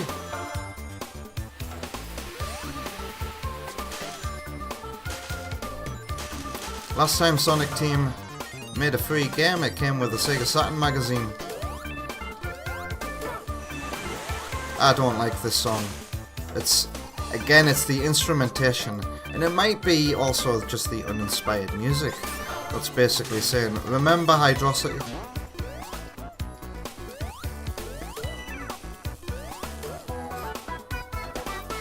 I hate this instrument.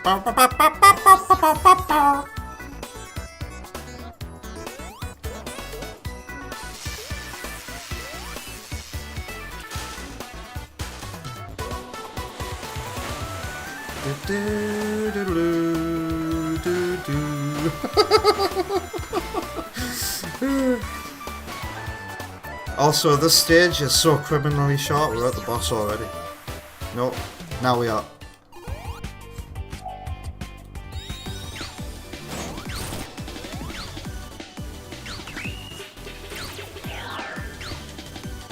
Also, are those modern Sonic sound effects I'm hearing in my classic Sonic game?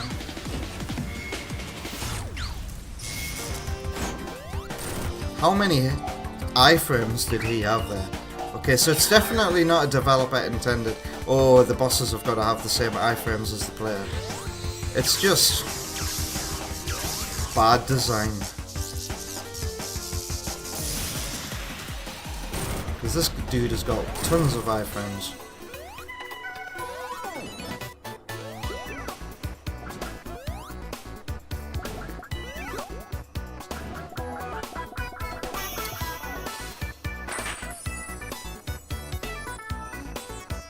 Delay says now, not to insult my second best girl Yuri, but you speak English, JJ, but Rouge should have a much more seductive voice than her.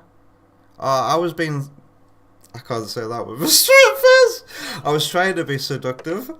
Honest to God, I was trying to be seductive. Mandatory Amy act here. Oh dear. I didn't have much of an audience back when I played Murderer Sonic at all, so I'm glad that VOD is buried away in the past. I dread to think how cringe it is going back and listening to it now, but I remember having fun with it.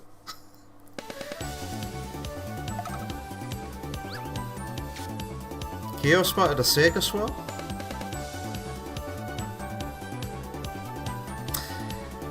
Sparky, now, okay.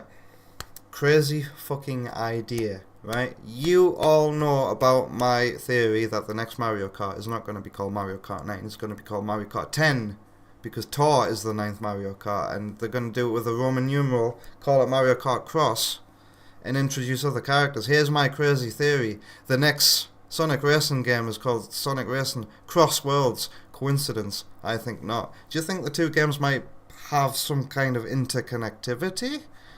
Because that's what's been going through my mind. It's conspiracy theory time. I've got no evidence apart from what I've just said there. And the Mario Kart side of it isn't even evidence, that's speculation. Ba-ba-ba-ba-ba-ba-ba-ba.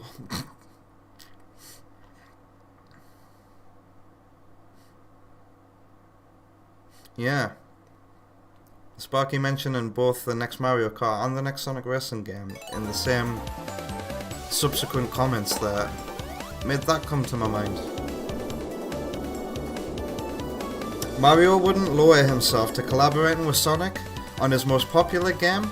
Well, Sparky, explain why Sonic the Hedgehog can be found one click away on Mario Kart 8 Deluxe's menu.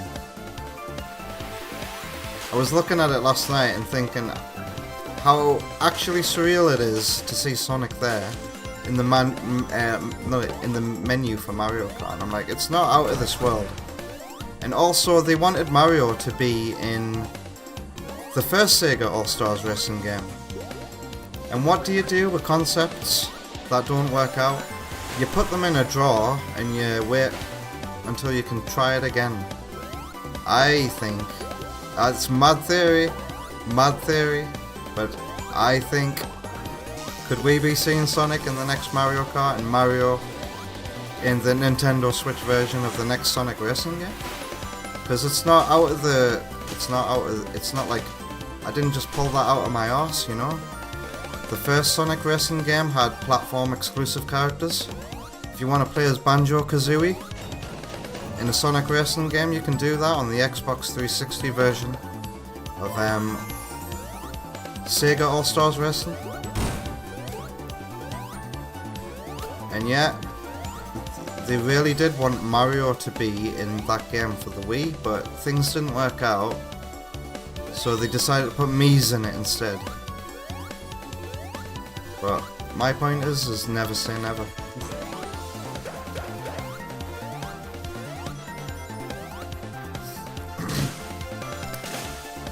King Samurai reckons I'm onto something?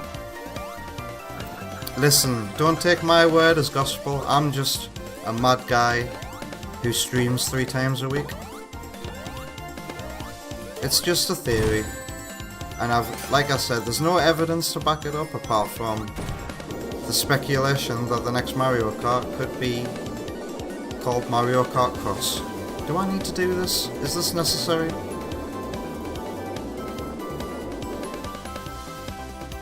Nope.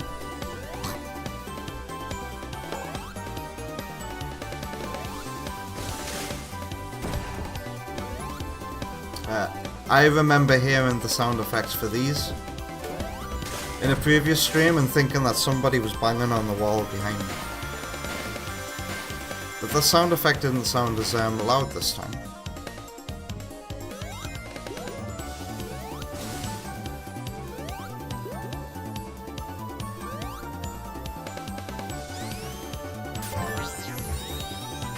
Oma Bruce remembers thinking that the Smash Bros. Character crossover would be exciting back when the original Mario Kart 8 released, but you don't see them going for it. Why not, Oma Bruce? Because I've heard a few people make an argument for why it shouldn't happen, but I've never heard anybody, you know, say that, oh, Nintendo just won't go for it at all. I think it's very likely. I think it's the next obvious step. And the small collaborative stuff in Mario Kart 8 was just the testing ground for that kind of thing.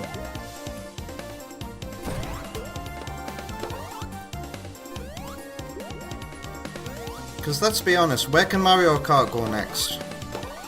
Like seriously, let's be honest. If Tour is any indication of where the Mario Kart series could be going next, then it's tracks that change. It's tracks that change on the next laps, like All-Stars Racing Transformed. Is this the special stage that's incredibly difficult? Because I remember Special Stage 4 was absolutely horrible in this game.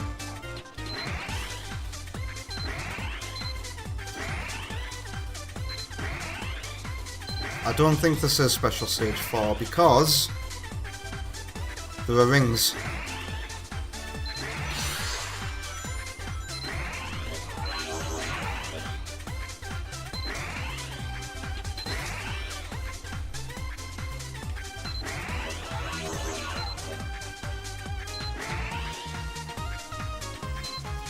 Gotcha!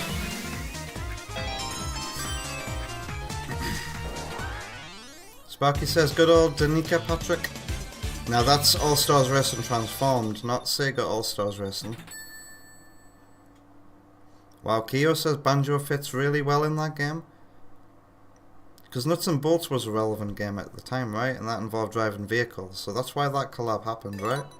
They drive a big truck, which no other racer has. It's unique, yeah. Kyo says, doesn't Mario Kart 8 already have Link, Inkling, and Villager? Indeed. Is there another character? Or is it just references? There's no F-Zero characters, just F-Zero karts and F-Zero tracks. There's an Excite Bike track. And are there any more crossover characters? Oh yeah, all the Mii costumes. Now this is what I was alluding to earlier. Sonic is on the... He's one click away from the title screen in Mario Kart, and that's the Amiibo costumes. Oh yeah, you go up waterfalls with this. I was looking at the Amiibo costumes I had unlocked in my copy of Mario Kart 8 just yesterday after playing with some Wonder Woman. And I was... it's really weird to see Sonic here in this game. And I don't know why I don't use the Sonic costume in Mario Kart 8. You'd think I would, but the Pikmin one is just so good. To see that red Pikmin hanging on for dear life on my helmet is just so cute and funny that I can't use any other helmet. But I'm probably the only person in the world who plays as a Mii and uses those damn costumes. What was that noise? Sparky says vehicle damage and teleportation. Yeah. Yeah. I don't see teleportation.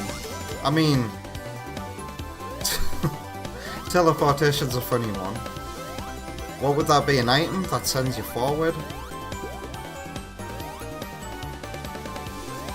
Because teleportation, like, you know, you drive through a portal and then you get teleported somewhere else. That's not really game changing in any way. So I can only assume you mean like as an item. But vehicle damage in Mario Kart, now that sounds interesting. That could change Mario Kart a shit ton. Because I hate what they've done to balance Mario Kart 8 Deluxe over the years by adding these stupid iframes that mean that if you've got a set of 3 red shells, you have to time them very specifically. Otherwise, the opposing player isn't going to get hit by them all. So, like, instead of, you know, making baby iframes for Mario Kart, why don't we have vehicle damage? That sounds cool. And is appropriate as well in a game all about throwing weapons at each other. Is Trip clipping? Yeah, can you see Trip clipping through Amy's spines every frame? So it's kind of looking like a fake transparency on the Mega Drive as a result. Whoa, her model is just... Whoa! Can you see this? Can you see her model flashing black? How have I never noticed this before?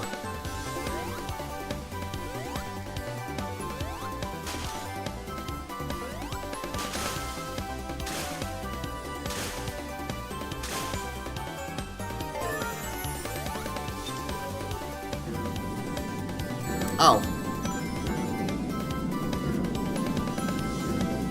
I've always doubted why this needs to happen. Ah, shit. Oh, it sent me to where I needed to go anyway.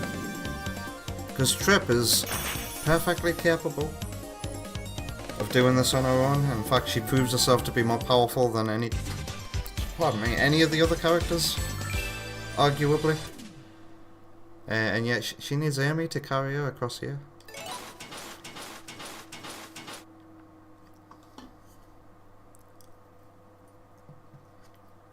She definitely doesn't do that on PS5. Trip's tripping. Yoshi says, that looks annoying. You hear how the tutorials... No, you hear how the tutorials... How so short, and don't have intuitive gameplay with the Emerald powers. Yep. The Emerald powers are so... like... I only use them to get through the bosses quicker. And that's it. I don't feel the need to use them in gameplay. And this is one of the reasons why I half-jokingly say that Sonic 4 is the better game than this one. Because Sonic 4 has abilities, Episode 2, but I can think of places where they are so fucking handy and game changing if you don't use them, that I can't not use them in a level.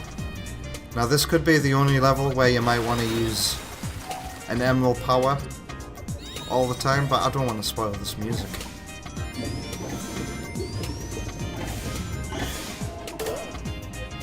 Uh oh. Wow, look at how fast these baby seals are. What the hell? Did you see that? The baby seals hit that thing there and then span around and disappeared.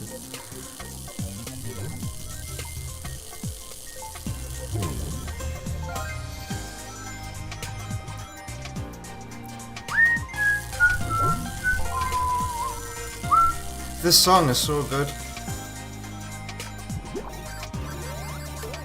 But boy, does it not suit the aesthetic of the level.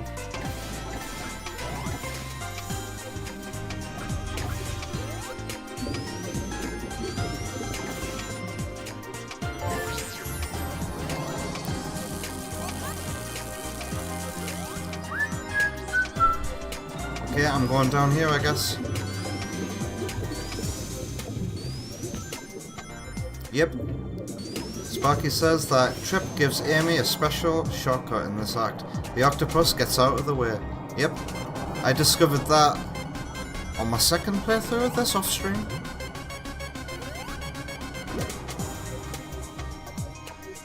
I'm like, oh, octopus is gone when I played as Amy. Cool.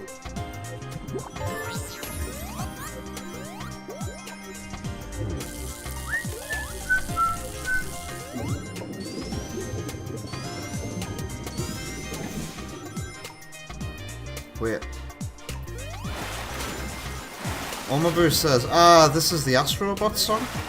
And hey, when did I miss Kurilu Stromboli show up? Sorry Kurilu, YouTube chat has been dead for a while. I hope you're still here. I hope you're having a good Thursday. Fun fact, this song was composed for a proposed Hidden Palace zone in Sonic Mania. Are you kidding me? This song, right now? Did you join us right as this song started, Kurilu? Now, have you got a source for that?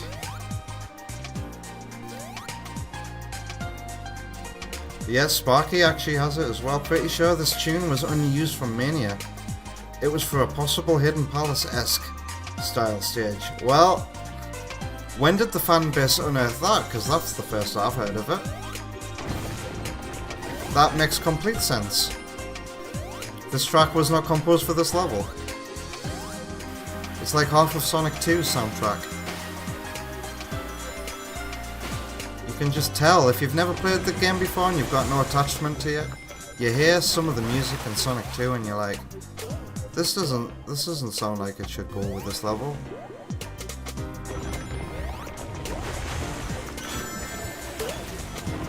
And you know, that's because we've learned that a lot of the tracks were composed for a different level. The same is true here.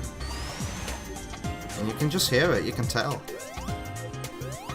You can tell that musician and artist and level designer weren't communicating at all here.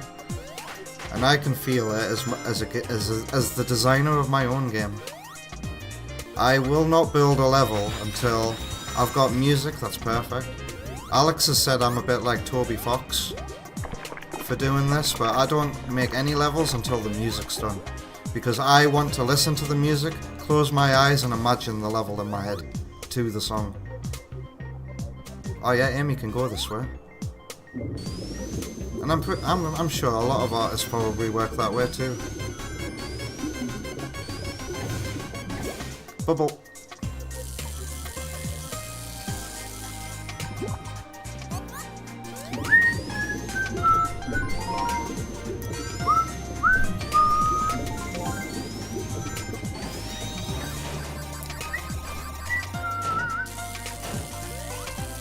Yeah, that's another way you can tell this was composed for Mania, I guess.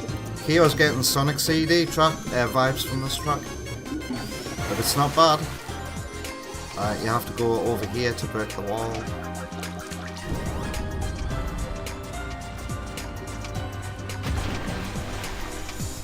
I'm so glad that I've got the blur on right now and I can't see how low quality that background and that background element are. But I can kind of see. You can see how blurry the shadow texture is, even with the blur on right now. Incredible. Ah, what boss is this? The source is the composer. Nice. You've been... Pardon me. Pardon me again. Kurilu's been watching since Speed Jungle. Nice to know that you've been lurking all this time, Kurilu. And hi.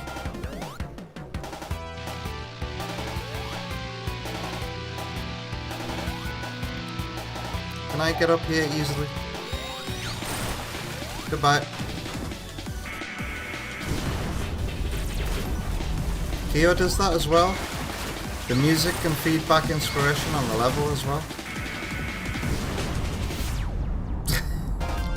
Kyo's not sure if Alex comparing me to Toby Fox is a compliment. Hey.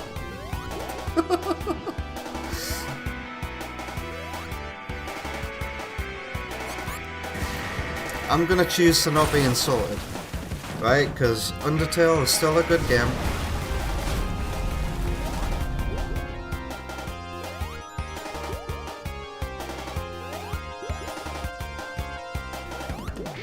Alright, can I just use this?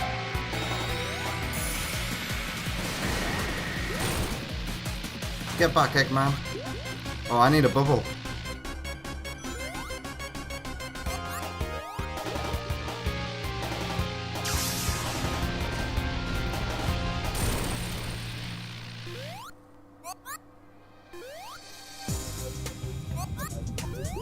They really wanted the player to see that Eggman was wearing a swimming costume from Mania there, didn't they?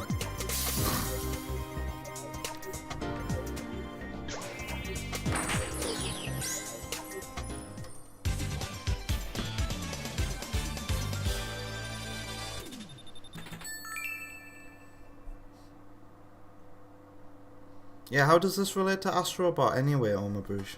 I don't think I read that out.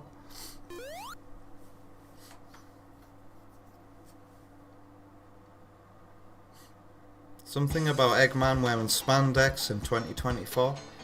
Could this be... Nah, I was gonna say, could this be my final level? But nah, I have still got like 20 minutes of Sonic Superstars in me.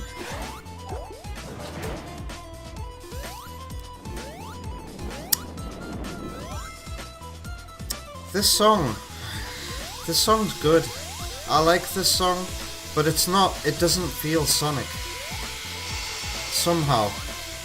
I hear this music and I think, this is Shantae music. And I've never even played a Shantae game before.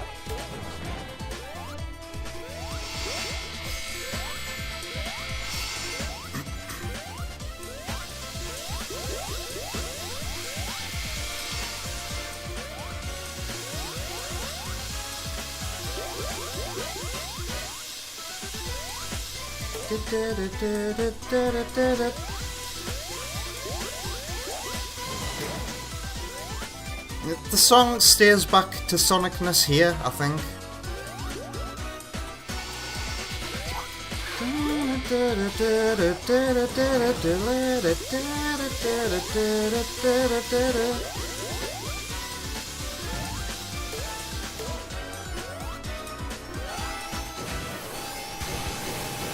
And now it's back to Shantae now, isn't it?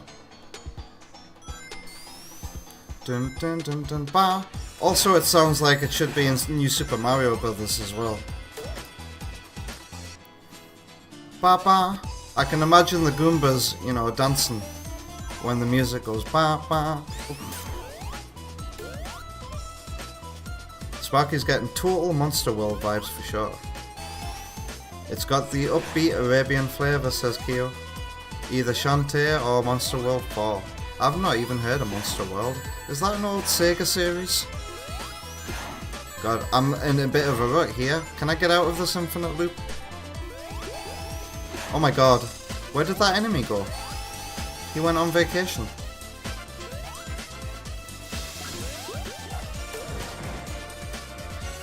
I'm pretty sure these enemies, the one that I just destroyed, is based on a prototype, a scrapped enemy, a beta enemy design from Sonic 2. I'll have to check my folders full of Sonic 2 concept art that I was given ages ago.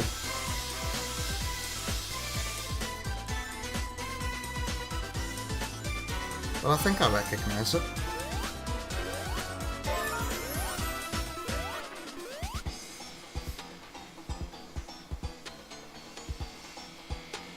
Sparky says it's one of the Wonder Boy games which started on the SMS.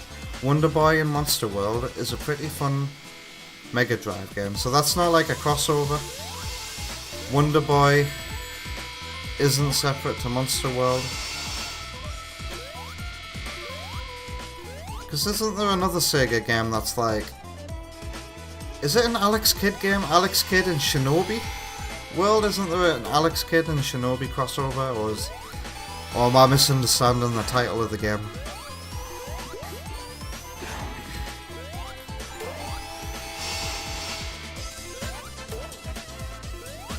Sparky says, yeah, it's a bit confusing, lol.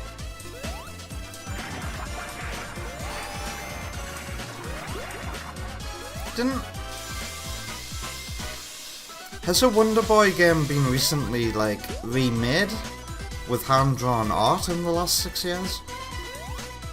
Am I thinking of the right game?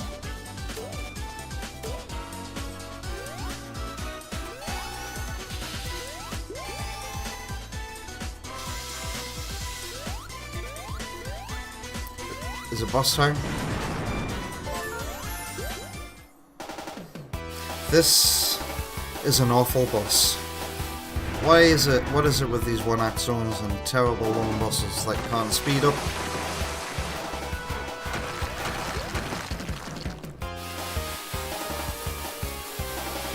Monster World 3 was Kyo's introduction to RPG games.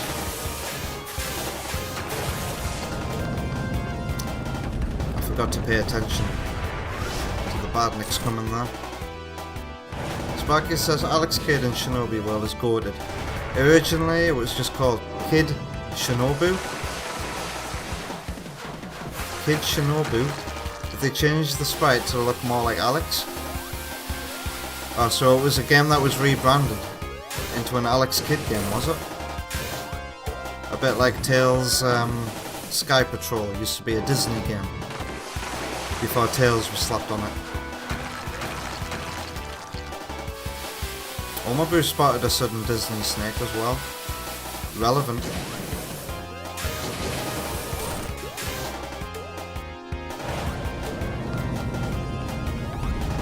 Oh god. How is I supposed to know which of the three he'd come out of there?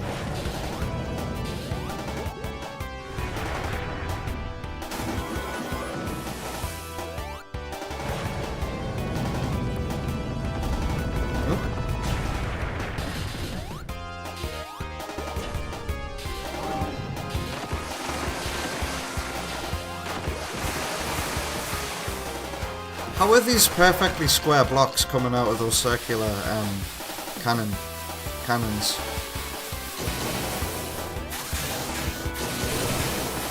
I want things to make sense in my game about a fast hedgehog. Oh shit. Ow.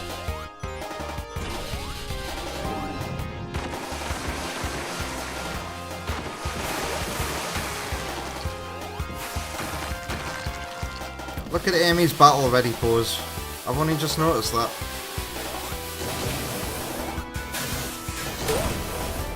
Whoa, did you see all the platforms suddenly appear? That did just happen, right?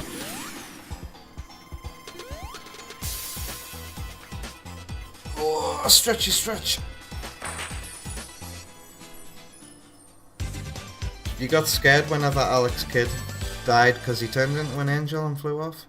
I've never played an Alex Kidd game before in my life.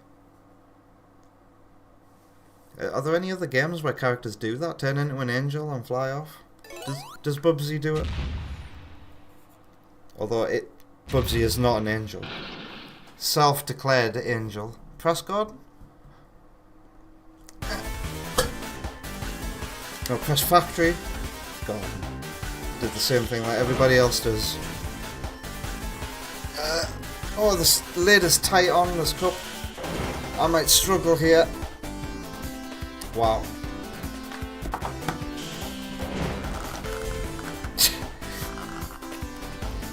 I'll be 1 second. Oh my god, I just want some more water. I have to fight for it. I'm not an octopus trying to get its lunch out of a jar. Oh my god. Jeez Louise.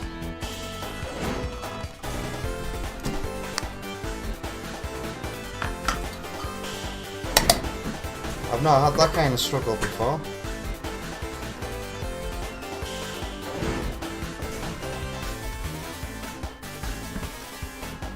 Gamer strength. I didn't put all my XP into my strength today. I can do this. So there we go.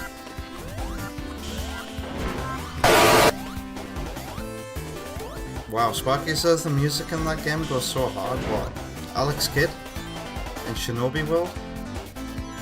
Oh, Knuckles. Hey.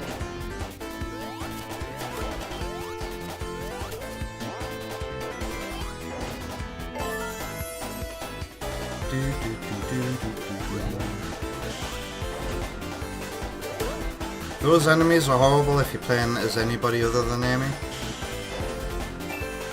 Ah, lol. That fell on purpose.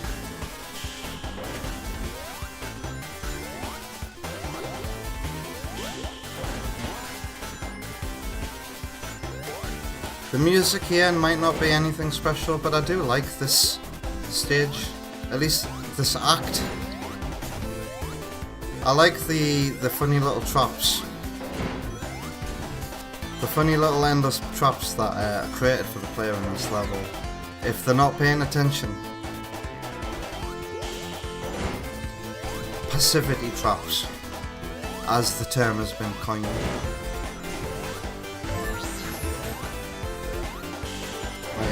It felt like you couldn't go, when this game released, it felt like you couldn't go a Sonic Superstars review without anybody mentioning this level and, oh, what the hell am I supposed to do here? This is so bad. Oh, where am I supposed to go here? I keep getting flung up. You're supposed to pay attention. God damn it, you're supposed to pay attention and jump and not end up above this bit. My god. It's called game design, brother.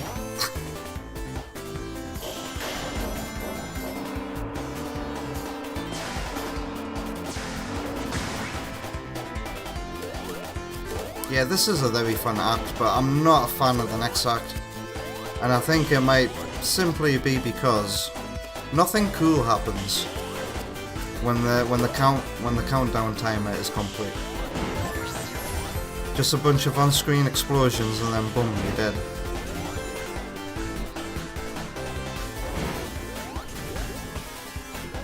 Kyo says, so this zone is wacky workbench light?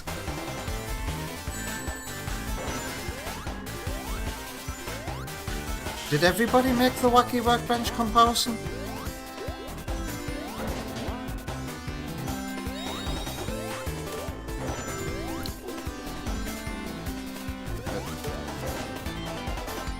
Like, I understand why you say wacky workbench light, but at the same time, I also don't get it.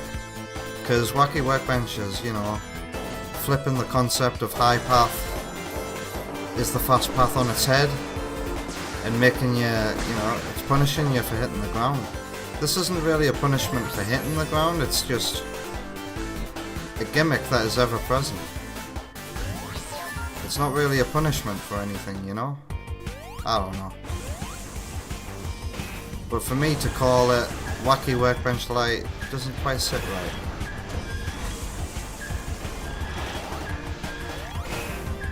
I hate the noise that this boss makes.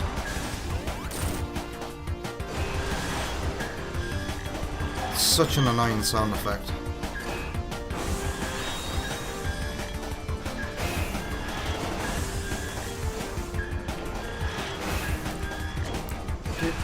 Are you gonna use the power aims?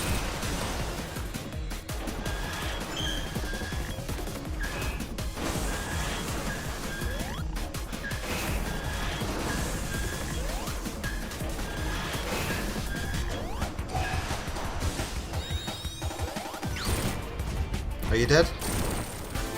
Lovely.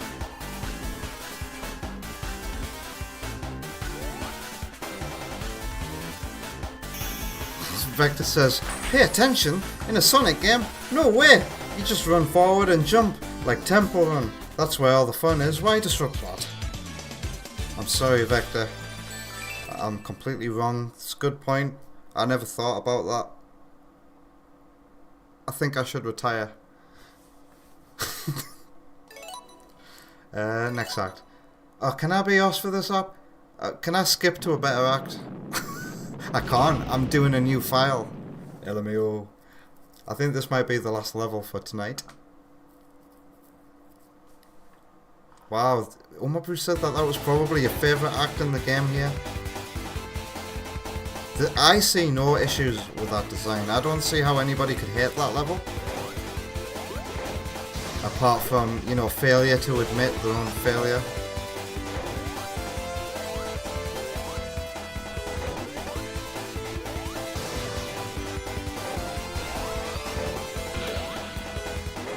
But I can imagine why people might hate this level. This level can be incredibly annoying. These orbs work counterintuitively. There's the anticlimactic explosion, and there's also the ugly instant crush deaths rearing their heads in this level as well. I'm a dead man. No, I'm not.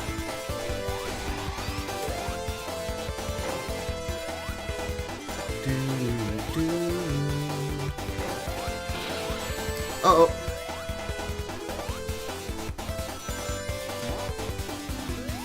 Look at me treading lightly. Ow.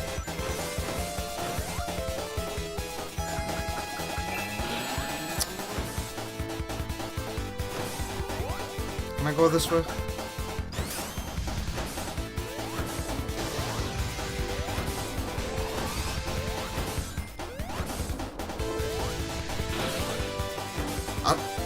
That's another thing I don't like about this level. Those platforms that break are so weird. You know, you can land on them off a jump and nothing will happen. They won't break. But you jump while you stood on them and then they'll break. That doesn't make sense to me.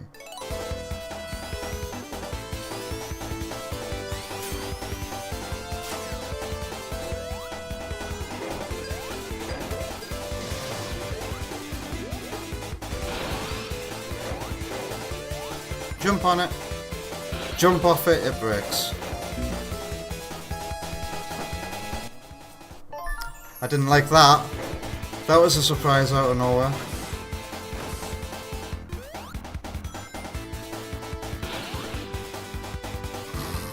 I'm not gonna agree with you there, Oma Bruges. Music kinda good though. This music has taken me back to Sonic 4 Episode 1, and that's not a good thing in my opinion.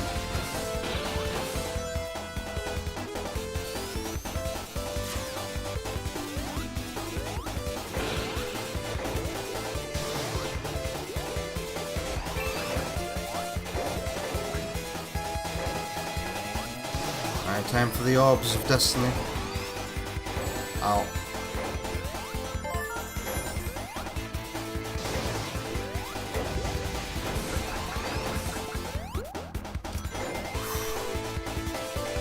Anxiety when I see them. Ah!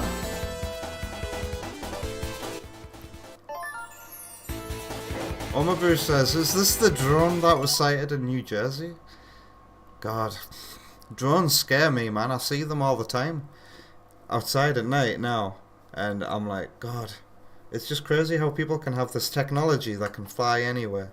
And they have a video feed as well. It's a little I'm going to try not and think about drones flying about.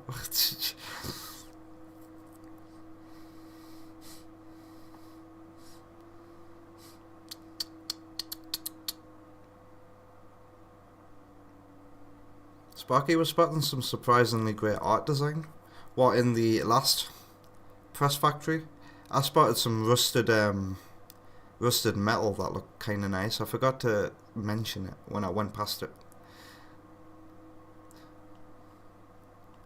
Vector says he will say that this level is where they introduce those octopus enemies, and they're almost never positioned in a way that's fair to someone just mindlessly running and jumping without any guidance on where to go and what to do. I hate those enemies, Vector, and if you're approaching them as any character other than Amy, you are going to get hit. You've seen so many people run into them at that exact moment. They're flipped upside down and they can't be hit from above, meaning that there was no way they could be... Yep. Those octopus enemies are horrible.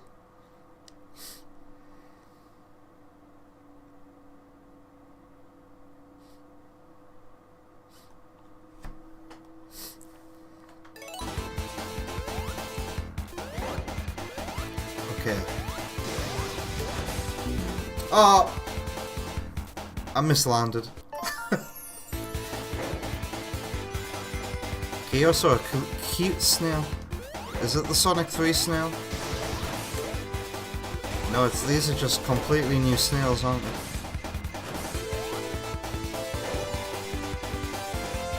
Okay, there was another crusher here. Am I free? Nope. I can't even touch them. Oh no. Phew. Time for one of these rockets that do nothing. You just watch it.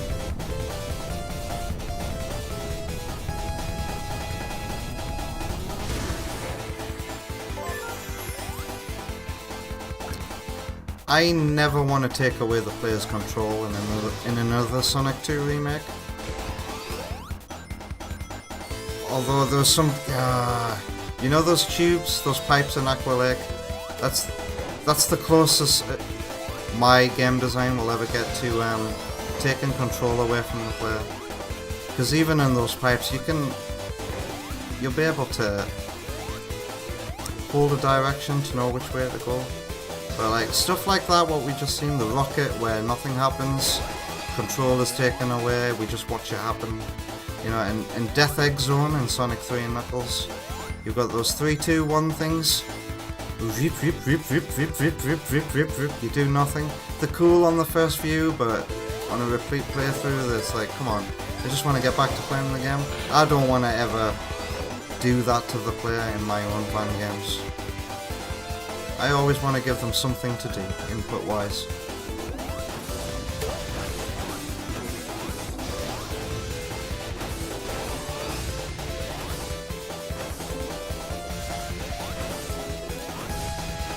The orbs of destiny that don't work properly.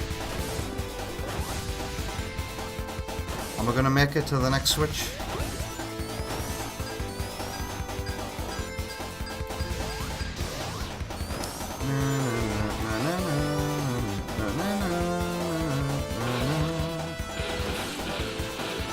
Well, and now we break through them, miraculously, when we land on them. Is it? Oh shit. Is it boss time? No, it's another rocket.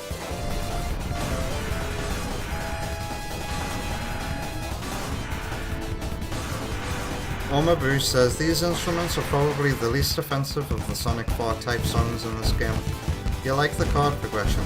I wish that I could hear the good song underneath the sound font, let's call it.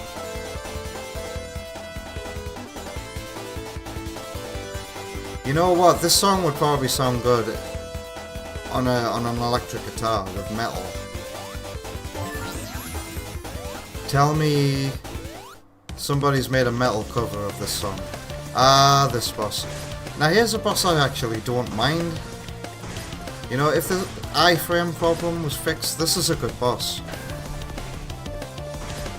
You know, he's just big enough to not be hit unless you're Amy, but Amy is intentionally the easy mode of this game, it would seem. But this is actually a boss that's being fucking creative and asking something of the player that's related to the level we've just played. And yeah, there's something very Sonic Advance about this boss, I think. And I don't know if it's just because the boss has a giant hammer, and that's kind of a Sonic Advance tradition. But yeah, like, even now it feels... Okay, there's an iframe. But even now it feels like the iframe problem isn't too much of a big one. Oh shit.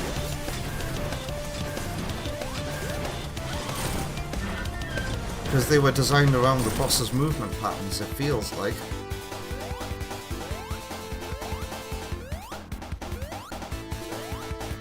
Vector says, yeah, it's a good boss. It also helps that they changed the boss music here. Oh, did they? And hey, Ghosty Burb, how's it going? Welcome to the end of Sonic Superstars tonight. We're just about to do Delay's reaction video, and then we'll be saying goodnight. What's the next act? Golden Capital? What a good place to end. So that means what? There's this, the cyber level, the winter level, and one of those winter levels is a shoot 'em up, right? And then it's the final level, so 4 more levels? Not too bad. But this is a level I really don't like in the game, and last time I played this on stream, I did skip, didn't I? Skipped all of Golden Capital.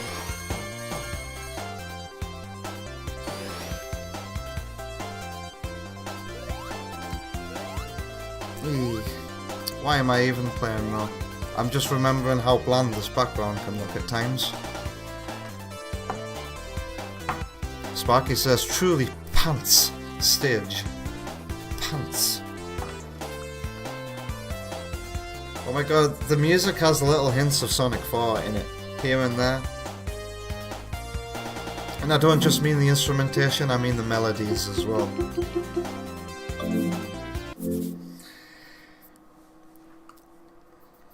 So thank you for joining me for Sonic Superstars. It's you know what? I think the biggest thing stopping me from enjoying Sonic Superstars, running through it every now and then, is the length. You know? I don't even think Mania is as long as this game, but yet this one has less zones than Mania. It says that my Sonic Superstars is stopping, but it hasn't stopped yet according to Steam. Has that got anything to do with the crowd control aspect? Should I be concerned? Exit Steam. Oh yeah, and because it's a reaction, we haven't had a reaction for a while, but because we've got a reaction, we can actually go to here. So you can get to see my reaction in like true HD, so get ready for the zoom in. Yes. And let me get the end screen ready to go.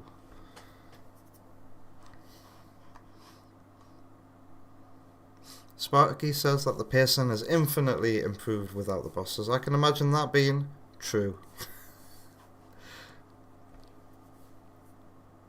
Victor says, yeah, JJ, it's almost like the songs were composed by the same person or something, and he has a clearly identifiable music style that he's copied since Sonic 3D. Victor making his thoughts about Jun very loud and clear once again. Jun really have only one sound? Is he not as responsible for as much of Sonic 3 and Sonic Adventure and Adventure 2 as I thought?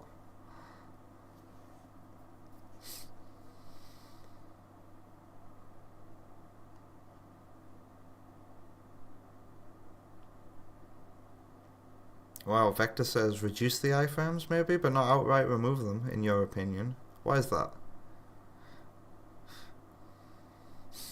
To fix the bosses in general? Wow, Delay has that problem with Sonic 3 and Knuckles actually. It's just a tad too long for you. Maybe it also helps, you know, to know the game like at the back of your hand. I imagine people who like Sonic Superstars can clear it a lot quicker than you or I can.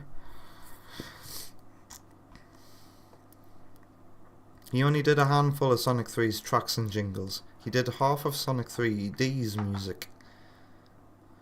And is it all the peak tracks in CD? Not why am I saying CD? 3D. So, what is it? Volcano Valley, Diamond Dust, and Green Grove.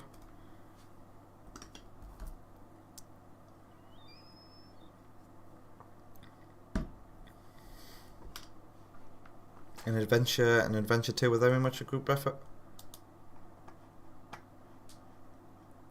Wow, it's almost as if the entire Sonic fanbase is misunderstood majorly how good Jun is, and put him on too much of a pedestal, and now look at where that's got us.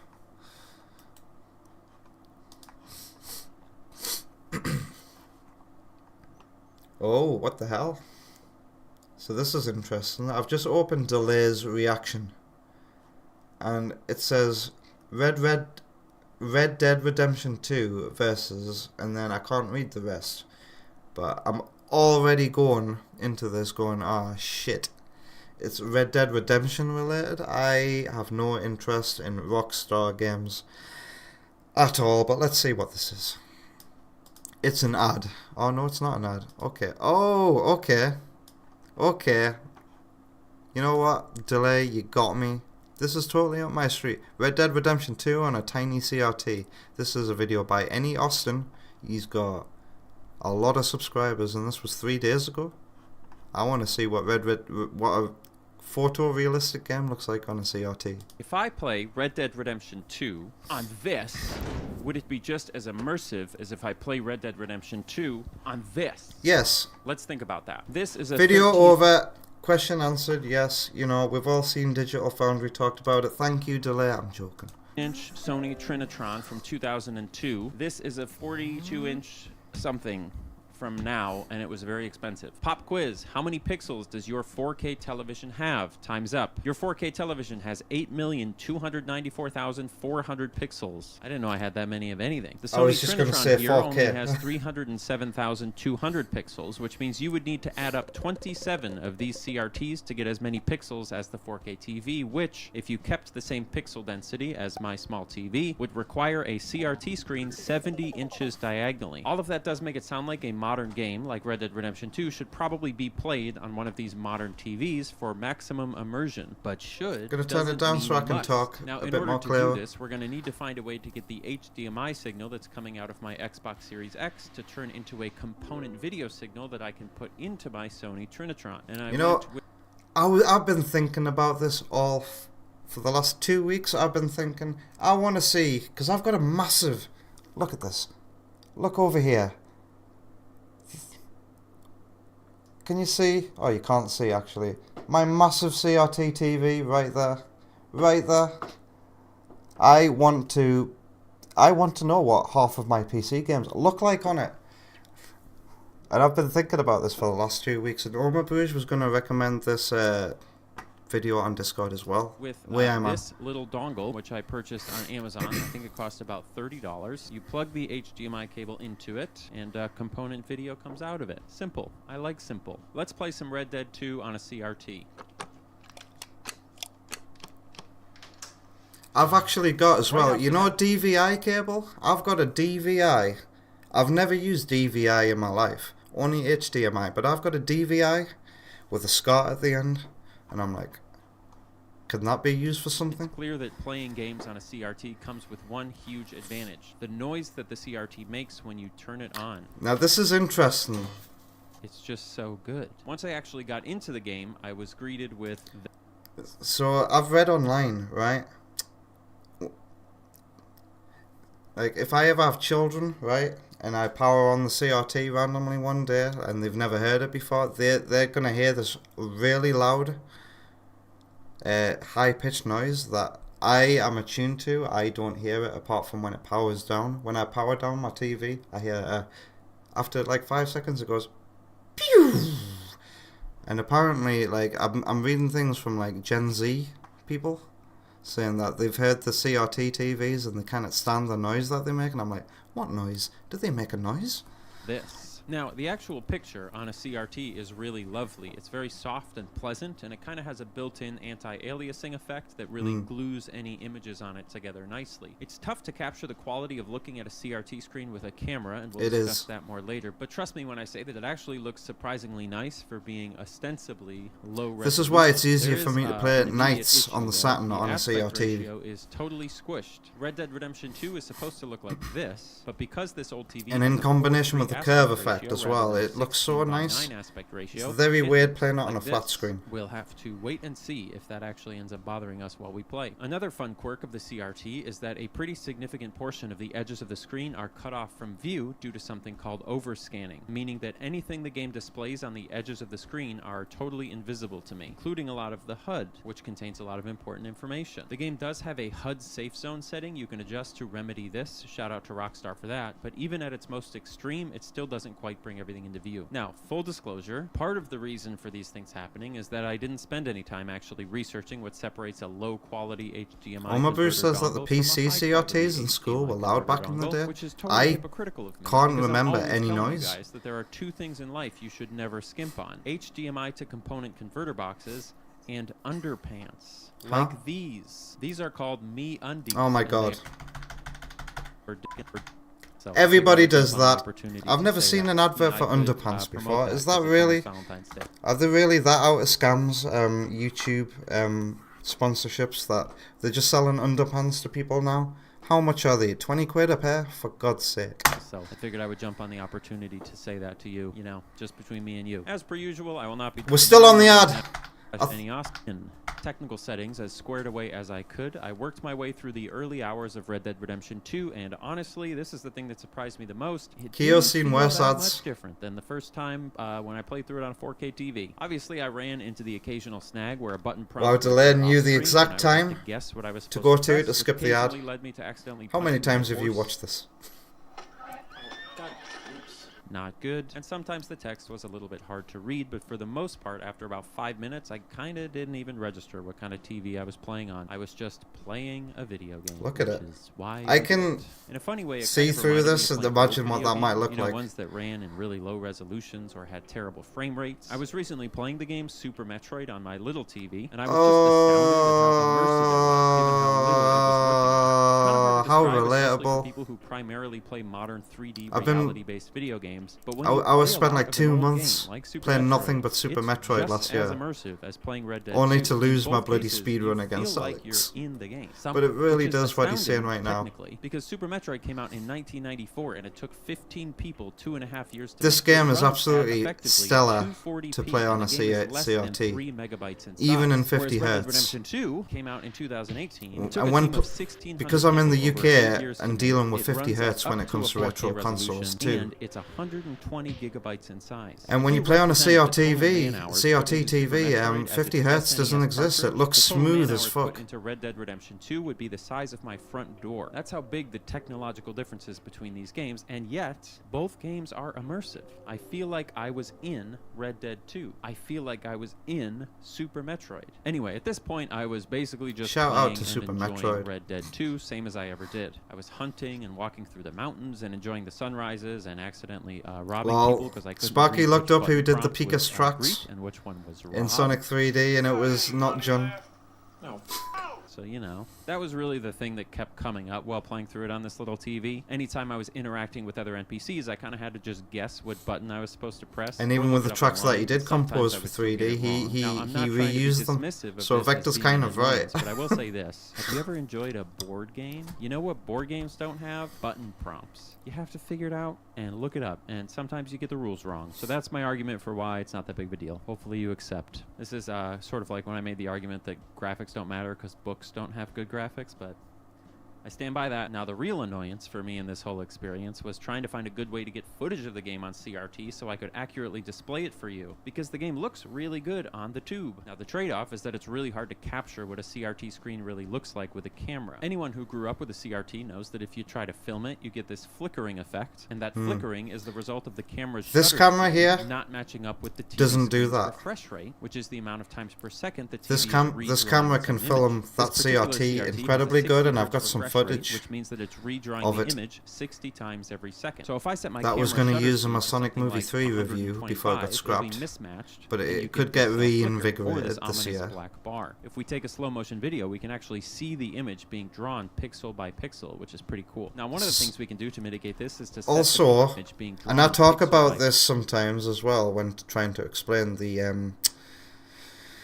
appeal and of a CRT and how it looks. You see how it's like, as it's coming down in slow motion, it's kind of ominous like, black bar. how do I If we take a describe slow mo- this? Look at the way it's coming in, like, I don't know how to describe it, but this is what causes my best example is in Carnival Night Zone in Sonic 3. You've got the really bright white bumpers against the black background, and when the camera moves, you see this white afterglow. You see this white afterglow in the black going with this, and it looks so damn good. And that's what the slow motion here is kind of showing off, that kind of phosphorus after image that you can get on a CRT. It's motion very video, nice. we can actually see the image being drawn pixel by pixel, which is pretty cool. Now, one of the things we can do to mitigate this is to set the camera's shutter speed to 60, which should sync it up with the 60. And that's why this TV camera and make that can flicker capture go away, that. which it mostly does. The other issue with CRTs is that a camera can see all the individual pixels really well, whereas our eyeballs don't, which makes the image show up really pixely in the footage, even though it's not in real life. Check out all these pixels. One way we can mitigate that is to slightly defocus the lens so that it softens the image, which kind of works, but just trust me when I say that the footage you're seeing doesn't quite look as nice as it does when I'm playing it. And also Obviously. shout out to YouTube channel Orange Wall for this video about how to film a CRT. So the actual vibes of the game aren't generally affected by the old TV, and I think that's really cool. It's just kind of these The little soften things thing around that the he's done edges of here the is gameplay that get really, a little really tricky, good. like button prompts or seeing characters Because who are yeah, kind if you of try far to away. film a Some of these CRT, things you'll you just you'll have to see brute all the force your way jagged through, but edges, other ones just kind of and you'll reshape see how this you kind interact of with the game. like For example, it's really hard to see pixely animals that are more than like 100 feet away from you, circle which sounds around the potentially telly. It's hard to annoying, explain. But really, it just means I had to But if rely you've on ever binoculars pointed a more, camera which meant I at one, got you to know slow what down, you know take in what the I'm talking environment, about. and really feel extra immersed. So I actually consider that kind of a net positive. Is that just cope? You know what? It might. You know what? It reminds me of actually. You know, does anybody use a PlayStation VR? Like, because what I'm seeing here, the resolution and just being that close to the pixels, and you know, with it being rounded, that's probably the closest modern equivalent to a CRT TV. Is the inside of a PSVR helmet, maybe? Might be. On the whole, I would say that based on my experience, you probably get a roughly 50% reduction in the quality of the game 3% of the time if you play it on a 13-inch CRT, which I think is pretty negligible. But let's say we didn't think it was negligible. Let's say we were sufficiently hung up on these little technical niggles that we wanted to find the worst possible quality Look at how good television that we looks. I hope you could that tell wouldn't that that meaningfully looks reduce the really, quality of really the good. experience at all. We know that a giant 4K OLED TV is way too far in one direction, and that a 13-inch CRT is a little bit too far in the other direction. So we need a TV that's like here, like 2 steps. We need beyond the CRT 13-inch to make a CRT. comeback, The good news honestly. is, I was able to find. Do you think that's just gonna the happen in the perfect next TV on 5 Facebook years? Marketplace. This is a 23-inch 720p LG TV with a single HDMI input. Playing on this TV feels luxurious. Everything is so clear. I can read all the text. The edges of the screen aren't cut off. It was a truly revolutionary experience to play on this thing for the first 20 minutes. But eventually, kind of like I did with the negatives of the CRT, I just kind of got used to all the positives of this fancy HD TV, and it all just became the same. Now, unfortunately, I haven't for owned us, an HD the human TV brain in is about just really good 5 at years now. normalizing basically anything that isn't directly causing us to die. Your brand new PC is probably giving you about the same amount Actually, of joy as your no. old PC. Your Scratch that, great make it fancy 3. new job probably feels just about as soul-sucking as your old job, provided, you know, you control for other factors like money. And your fancy new 23-inch 720p TV more or less feels like a 13-inch CRT after just a few minutes or hours of playing it. That seems unfair. You know, we should get permanent joy when we get new fancy things. The fancy 4K games now should give us more joy than the crappy games when we were kids. Metroid Dread should be way more fun than Super Metroid, but it's not. It's about the same. But there is a solution. All you have to do is buy another. I bigger think Metroid TV Dread's with better higher than resolution. And then Super when you get Metroid, used to but that, you just what get do I know? another even bigger TV with OLED pixels. And then when you get used to I've that, never seen you just get OLED a either 4K before TV either. with HDR, I don't know what people are 120 talking hertz, about and when so it on comes and so to on. You these just deep keep blacks. spending money, which is what we do generally, and it makes the economy This go animation. around, and it helps journalists make a living because they can write articles about the e-waste crisis. Obviously, I'm being a little facetious, kind of, but it is true that we do that. But let me offer another option, okay? Hear me out on this. Here's what you should do. Buy two TVs, a small 720p one, and then a bigger 1080p one. And then anytime you get the hankering for something new, you just switch back and forth between them. Going from the big one to the small one will feel like cute and novel and cozy, and then Buy a Nintendo Switch. Problem solved. There we go. I mean, what's this conclusion here?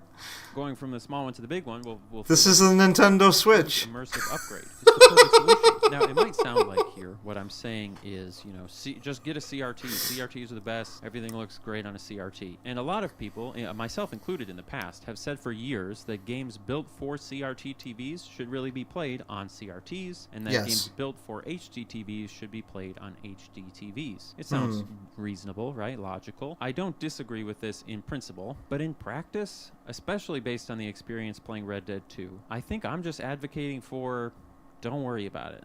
You can enjoy anything on basically anything. I mean, The that's a meaning cop-out, of obvious answer. You know, he's trying not to offend or upset anybody with this video. He's trying to include everybody. But, you know, he's really just gone on to understate just how cool CRT TVs are, honestly. from playing a video game doesn't come from the hardware you play it on. It comes from the relationship between And you he's not and wrong. Obviously, enjoy games the way you want, the way you feel is best.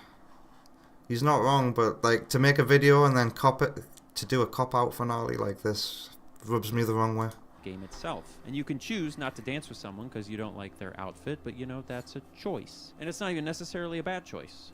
But it might be. You might miss out on a pretty good dance. There we now, go. full disclosure, as of writing this, I still haven't finished Red Dead 2 on my funny little TV. You but don't I'm have playing to. tons of it, and I'm still enjoying it as much or more than I did the first time, with obviously the sole exception being those 3% of the time where I'm supposed to do something that I can't figure out how to do. But the bulk of the gameplay, the walking around, buying stuff, hunting, doing little quests, it's all perfectly fine. Which means even though I wasn't totally correct that it wouldn't make any difference, I was mostly correct. It didn't make a huge difference. I'm sure if we really sat here and thought I about really it, we wanna could find play a exceptions to PC this. game I'm on a sure there are CRT. games, you know, if you tried to play Warzone on a CRT, it would probably be a pretty miserable experience. You know, this isn't a manifesto. I just want you to think about it.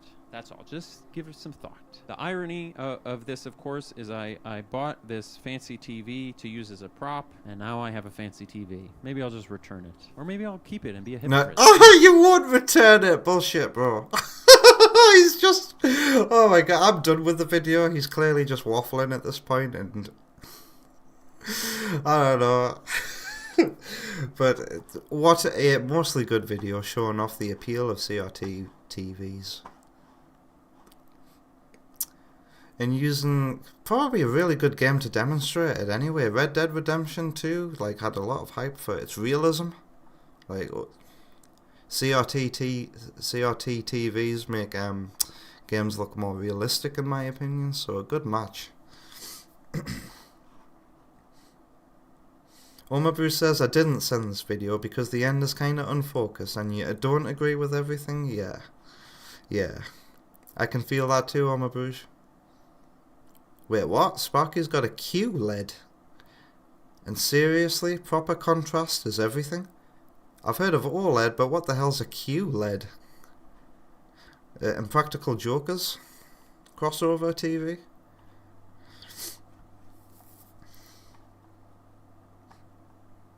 Dread's aesthetic is totally defined by those inky blacks to you. Omabu says the converter he got from Amazon was about $30. There are probably better quality options out there, but it's within reach to test out. Dude, I do not like the idea of doing a stream where we're using a CRT TV and pointing a camera at instead of using our professional Elgato game capture equipment, but like it's tempting. It's tempting to do a CRT and do things with it. Especially because of the resurgence. Like, I feel like new CRT technology is going to come in the next 5 years because Digital Foundry are asking for it. You got big YouTubers like Any Austin showing off the appeal of it. It's got to make a comeback. Can you imagine widescreen CRTs with like modern technology in them so that they're more compact and more energy efficient? Sparky really got into watching DVDs on your CRT last year. Watching old Simpsons and Muppets box sets on the Tube TV really took you back to the 2000s.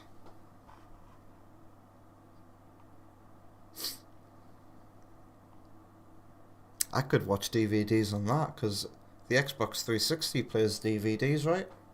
So can a Wii if you mod it.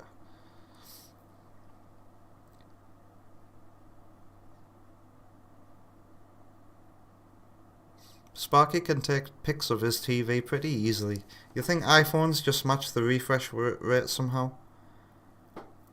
Because I think some iPhones are like 90 Hz, aren't they, Sparky? Some iPhones can go to 90 Hz. Delay says, what you see in a camera is a moire. Have I said that right? Like the French word for black? Noir. Pattern? Screen door effect?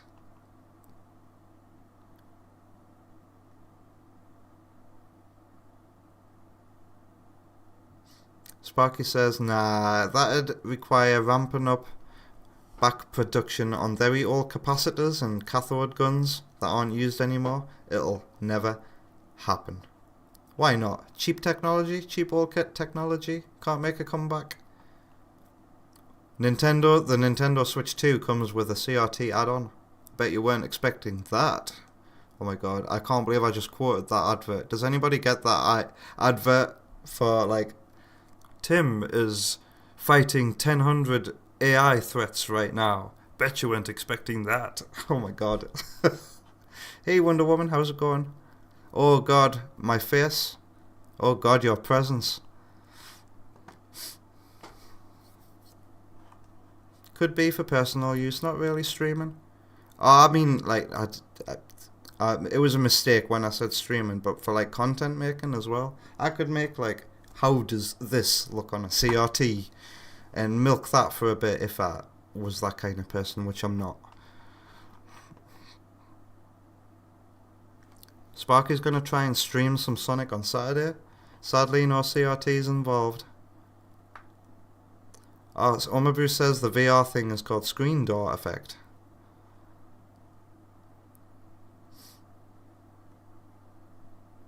Among others, it's also on regular monitors. What I was describing about the closest modern equivalent to a CRT is inside of a PSVR. And you're saying that's called the screen door effect? I don't understand, but thanks for teaching me. I'll pause this on a funny frame. It looks like he's about to eat his microphone. Alright, well thank you, Delay. An interesting video with an unstructured ending, I think we can all agree. It's got me fantasizing about CRT TVs at the very least.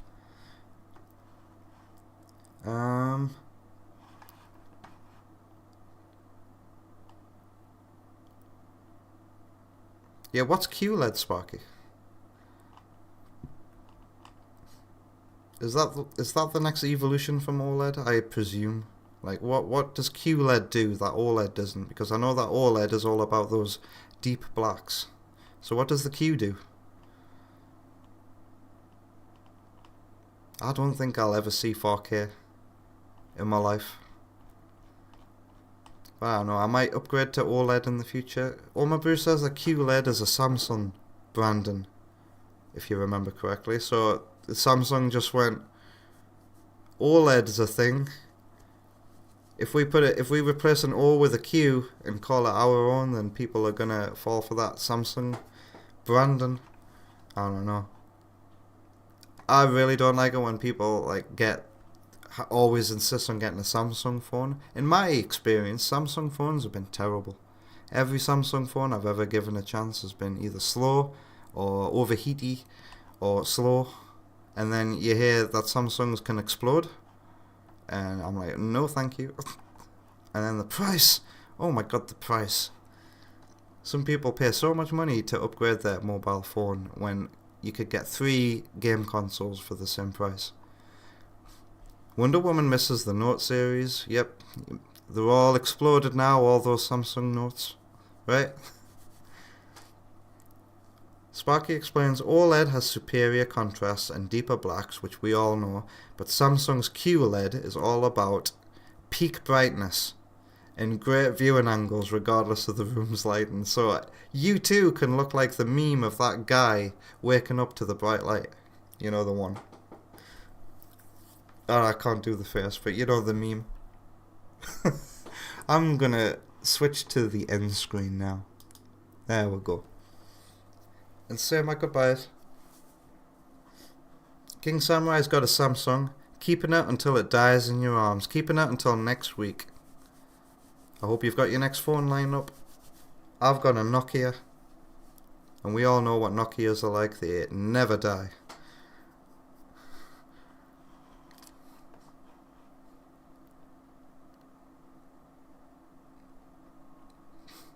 Wonder Woman's not heard of exploding Samsungs? Wow, Kyo's had... Whoa, not Kyo. Ghosty Burbs had a note for... Oh, I read that wrong. I was going to say 10 years. Nobody's had a phone for 10 years. You've had your phone for 5 years now, though. Way aye, man. And that's a 10 plus. Yeah, it is late, Oma Bruges. Let's say goodnight. We've gone way over the 4-hour mark. Let's say goodnight to those who joined us on YouTube today. And that includes the Lurkin, Kurilu, Stromboli, Edward Villa. I hope to see you again sometime. And Do We Play?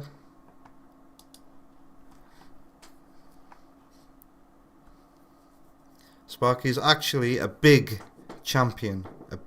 He's big, Sparky. He's big. He's a big champion of 4K Ultra HD discs. First format to ever match the quality of 35mm film. He's a dork and it's lit. Yeah, I've never seen...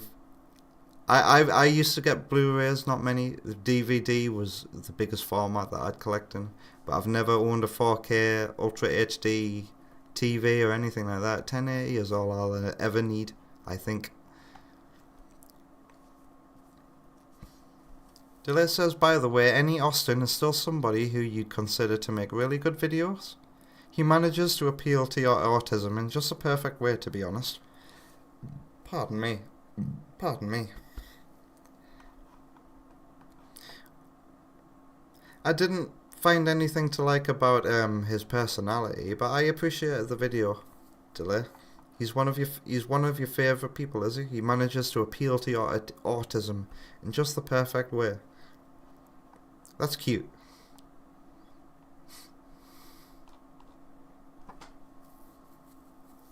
Yeah, I never watched that video, Oma Bruges, but I remember you sharing it at least.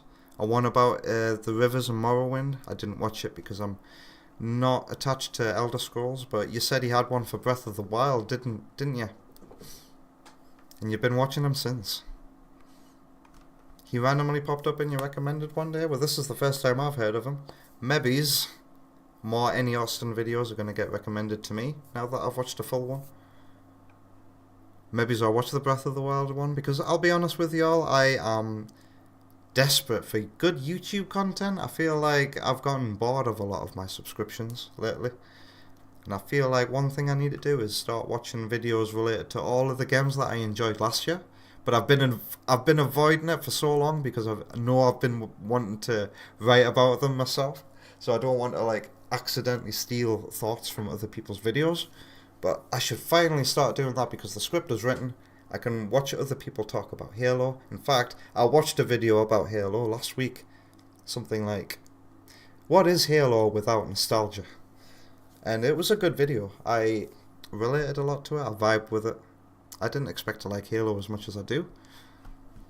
And I've also watched a DDLC review as well. I should watch more though, because I want to see other people fall for DDLC's traps. Oh my god, I need to see this. I need to see people who are stupid and gullible enough to miss all of the hints and think that they're really playing a dating sim. Or if anybody's got some really entertaining and funny DDLC playthroughs that are like that, send them my way. Yeah, YouTube is so chock full of bad content, and I feel like a lot of people are dropping the standards of it as of late. A lot of people are dropping their standards and just comfy. Making slop.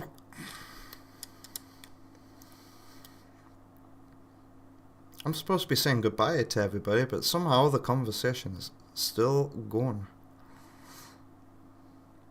Sparky, I do watch Sega Lord X, and I'm not subscribed to him. I think I have watched enough Sega Lord X videos at this point to subscribe to the guy. Because I'm sure we've all got these channels that we watch the videos whenever they pop up on recommended, but we're not subscribed to for one reason or another. I think I like Sega Lord X. He might be wrong about Knuckles Chaotix, but I still like him.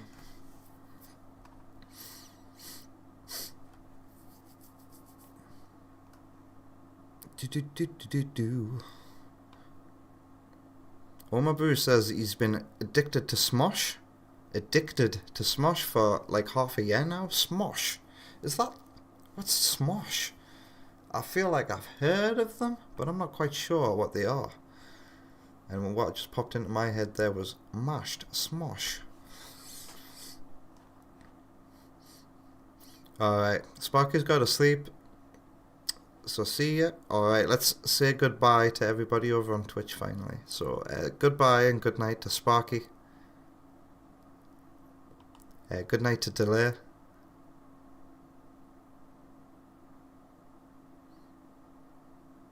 Delay says that there's one channel that has like a ton of YouTubers and streamers react to insert individual DDLC scene here. That's very useful. Because I'd like them to see the scenes that I also witnessed, because there are a lot of different paths in DDLC, right? Yes, good night to Ghost Nerd.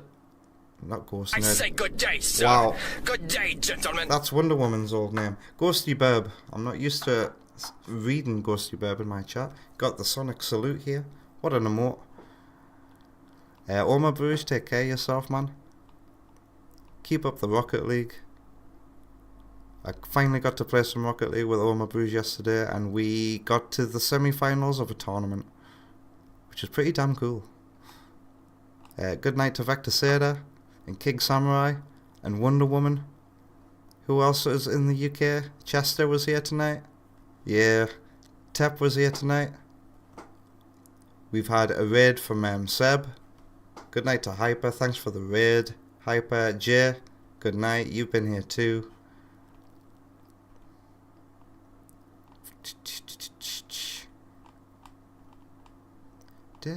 We've had Otto, yeah, pop by tonight. Third Bruno. The whole gang, wow.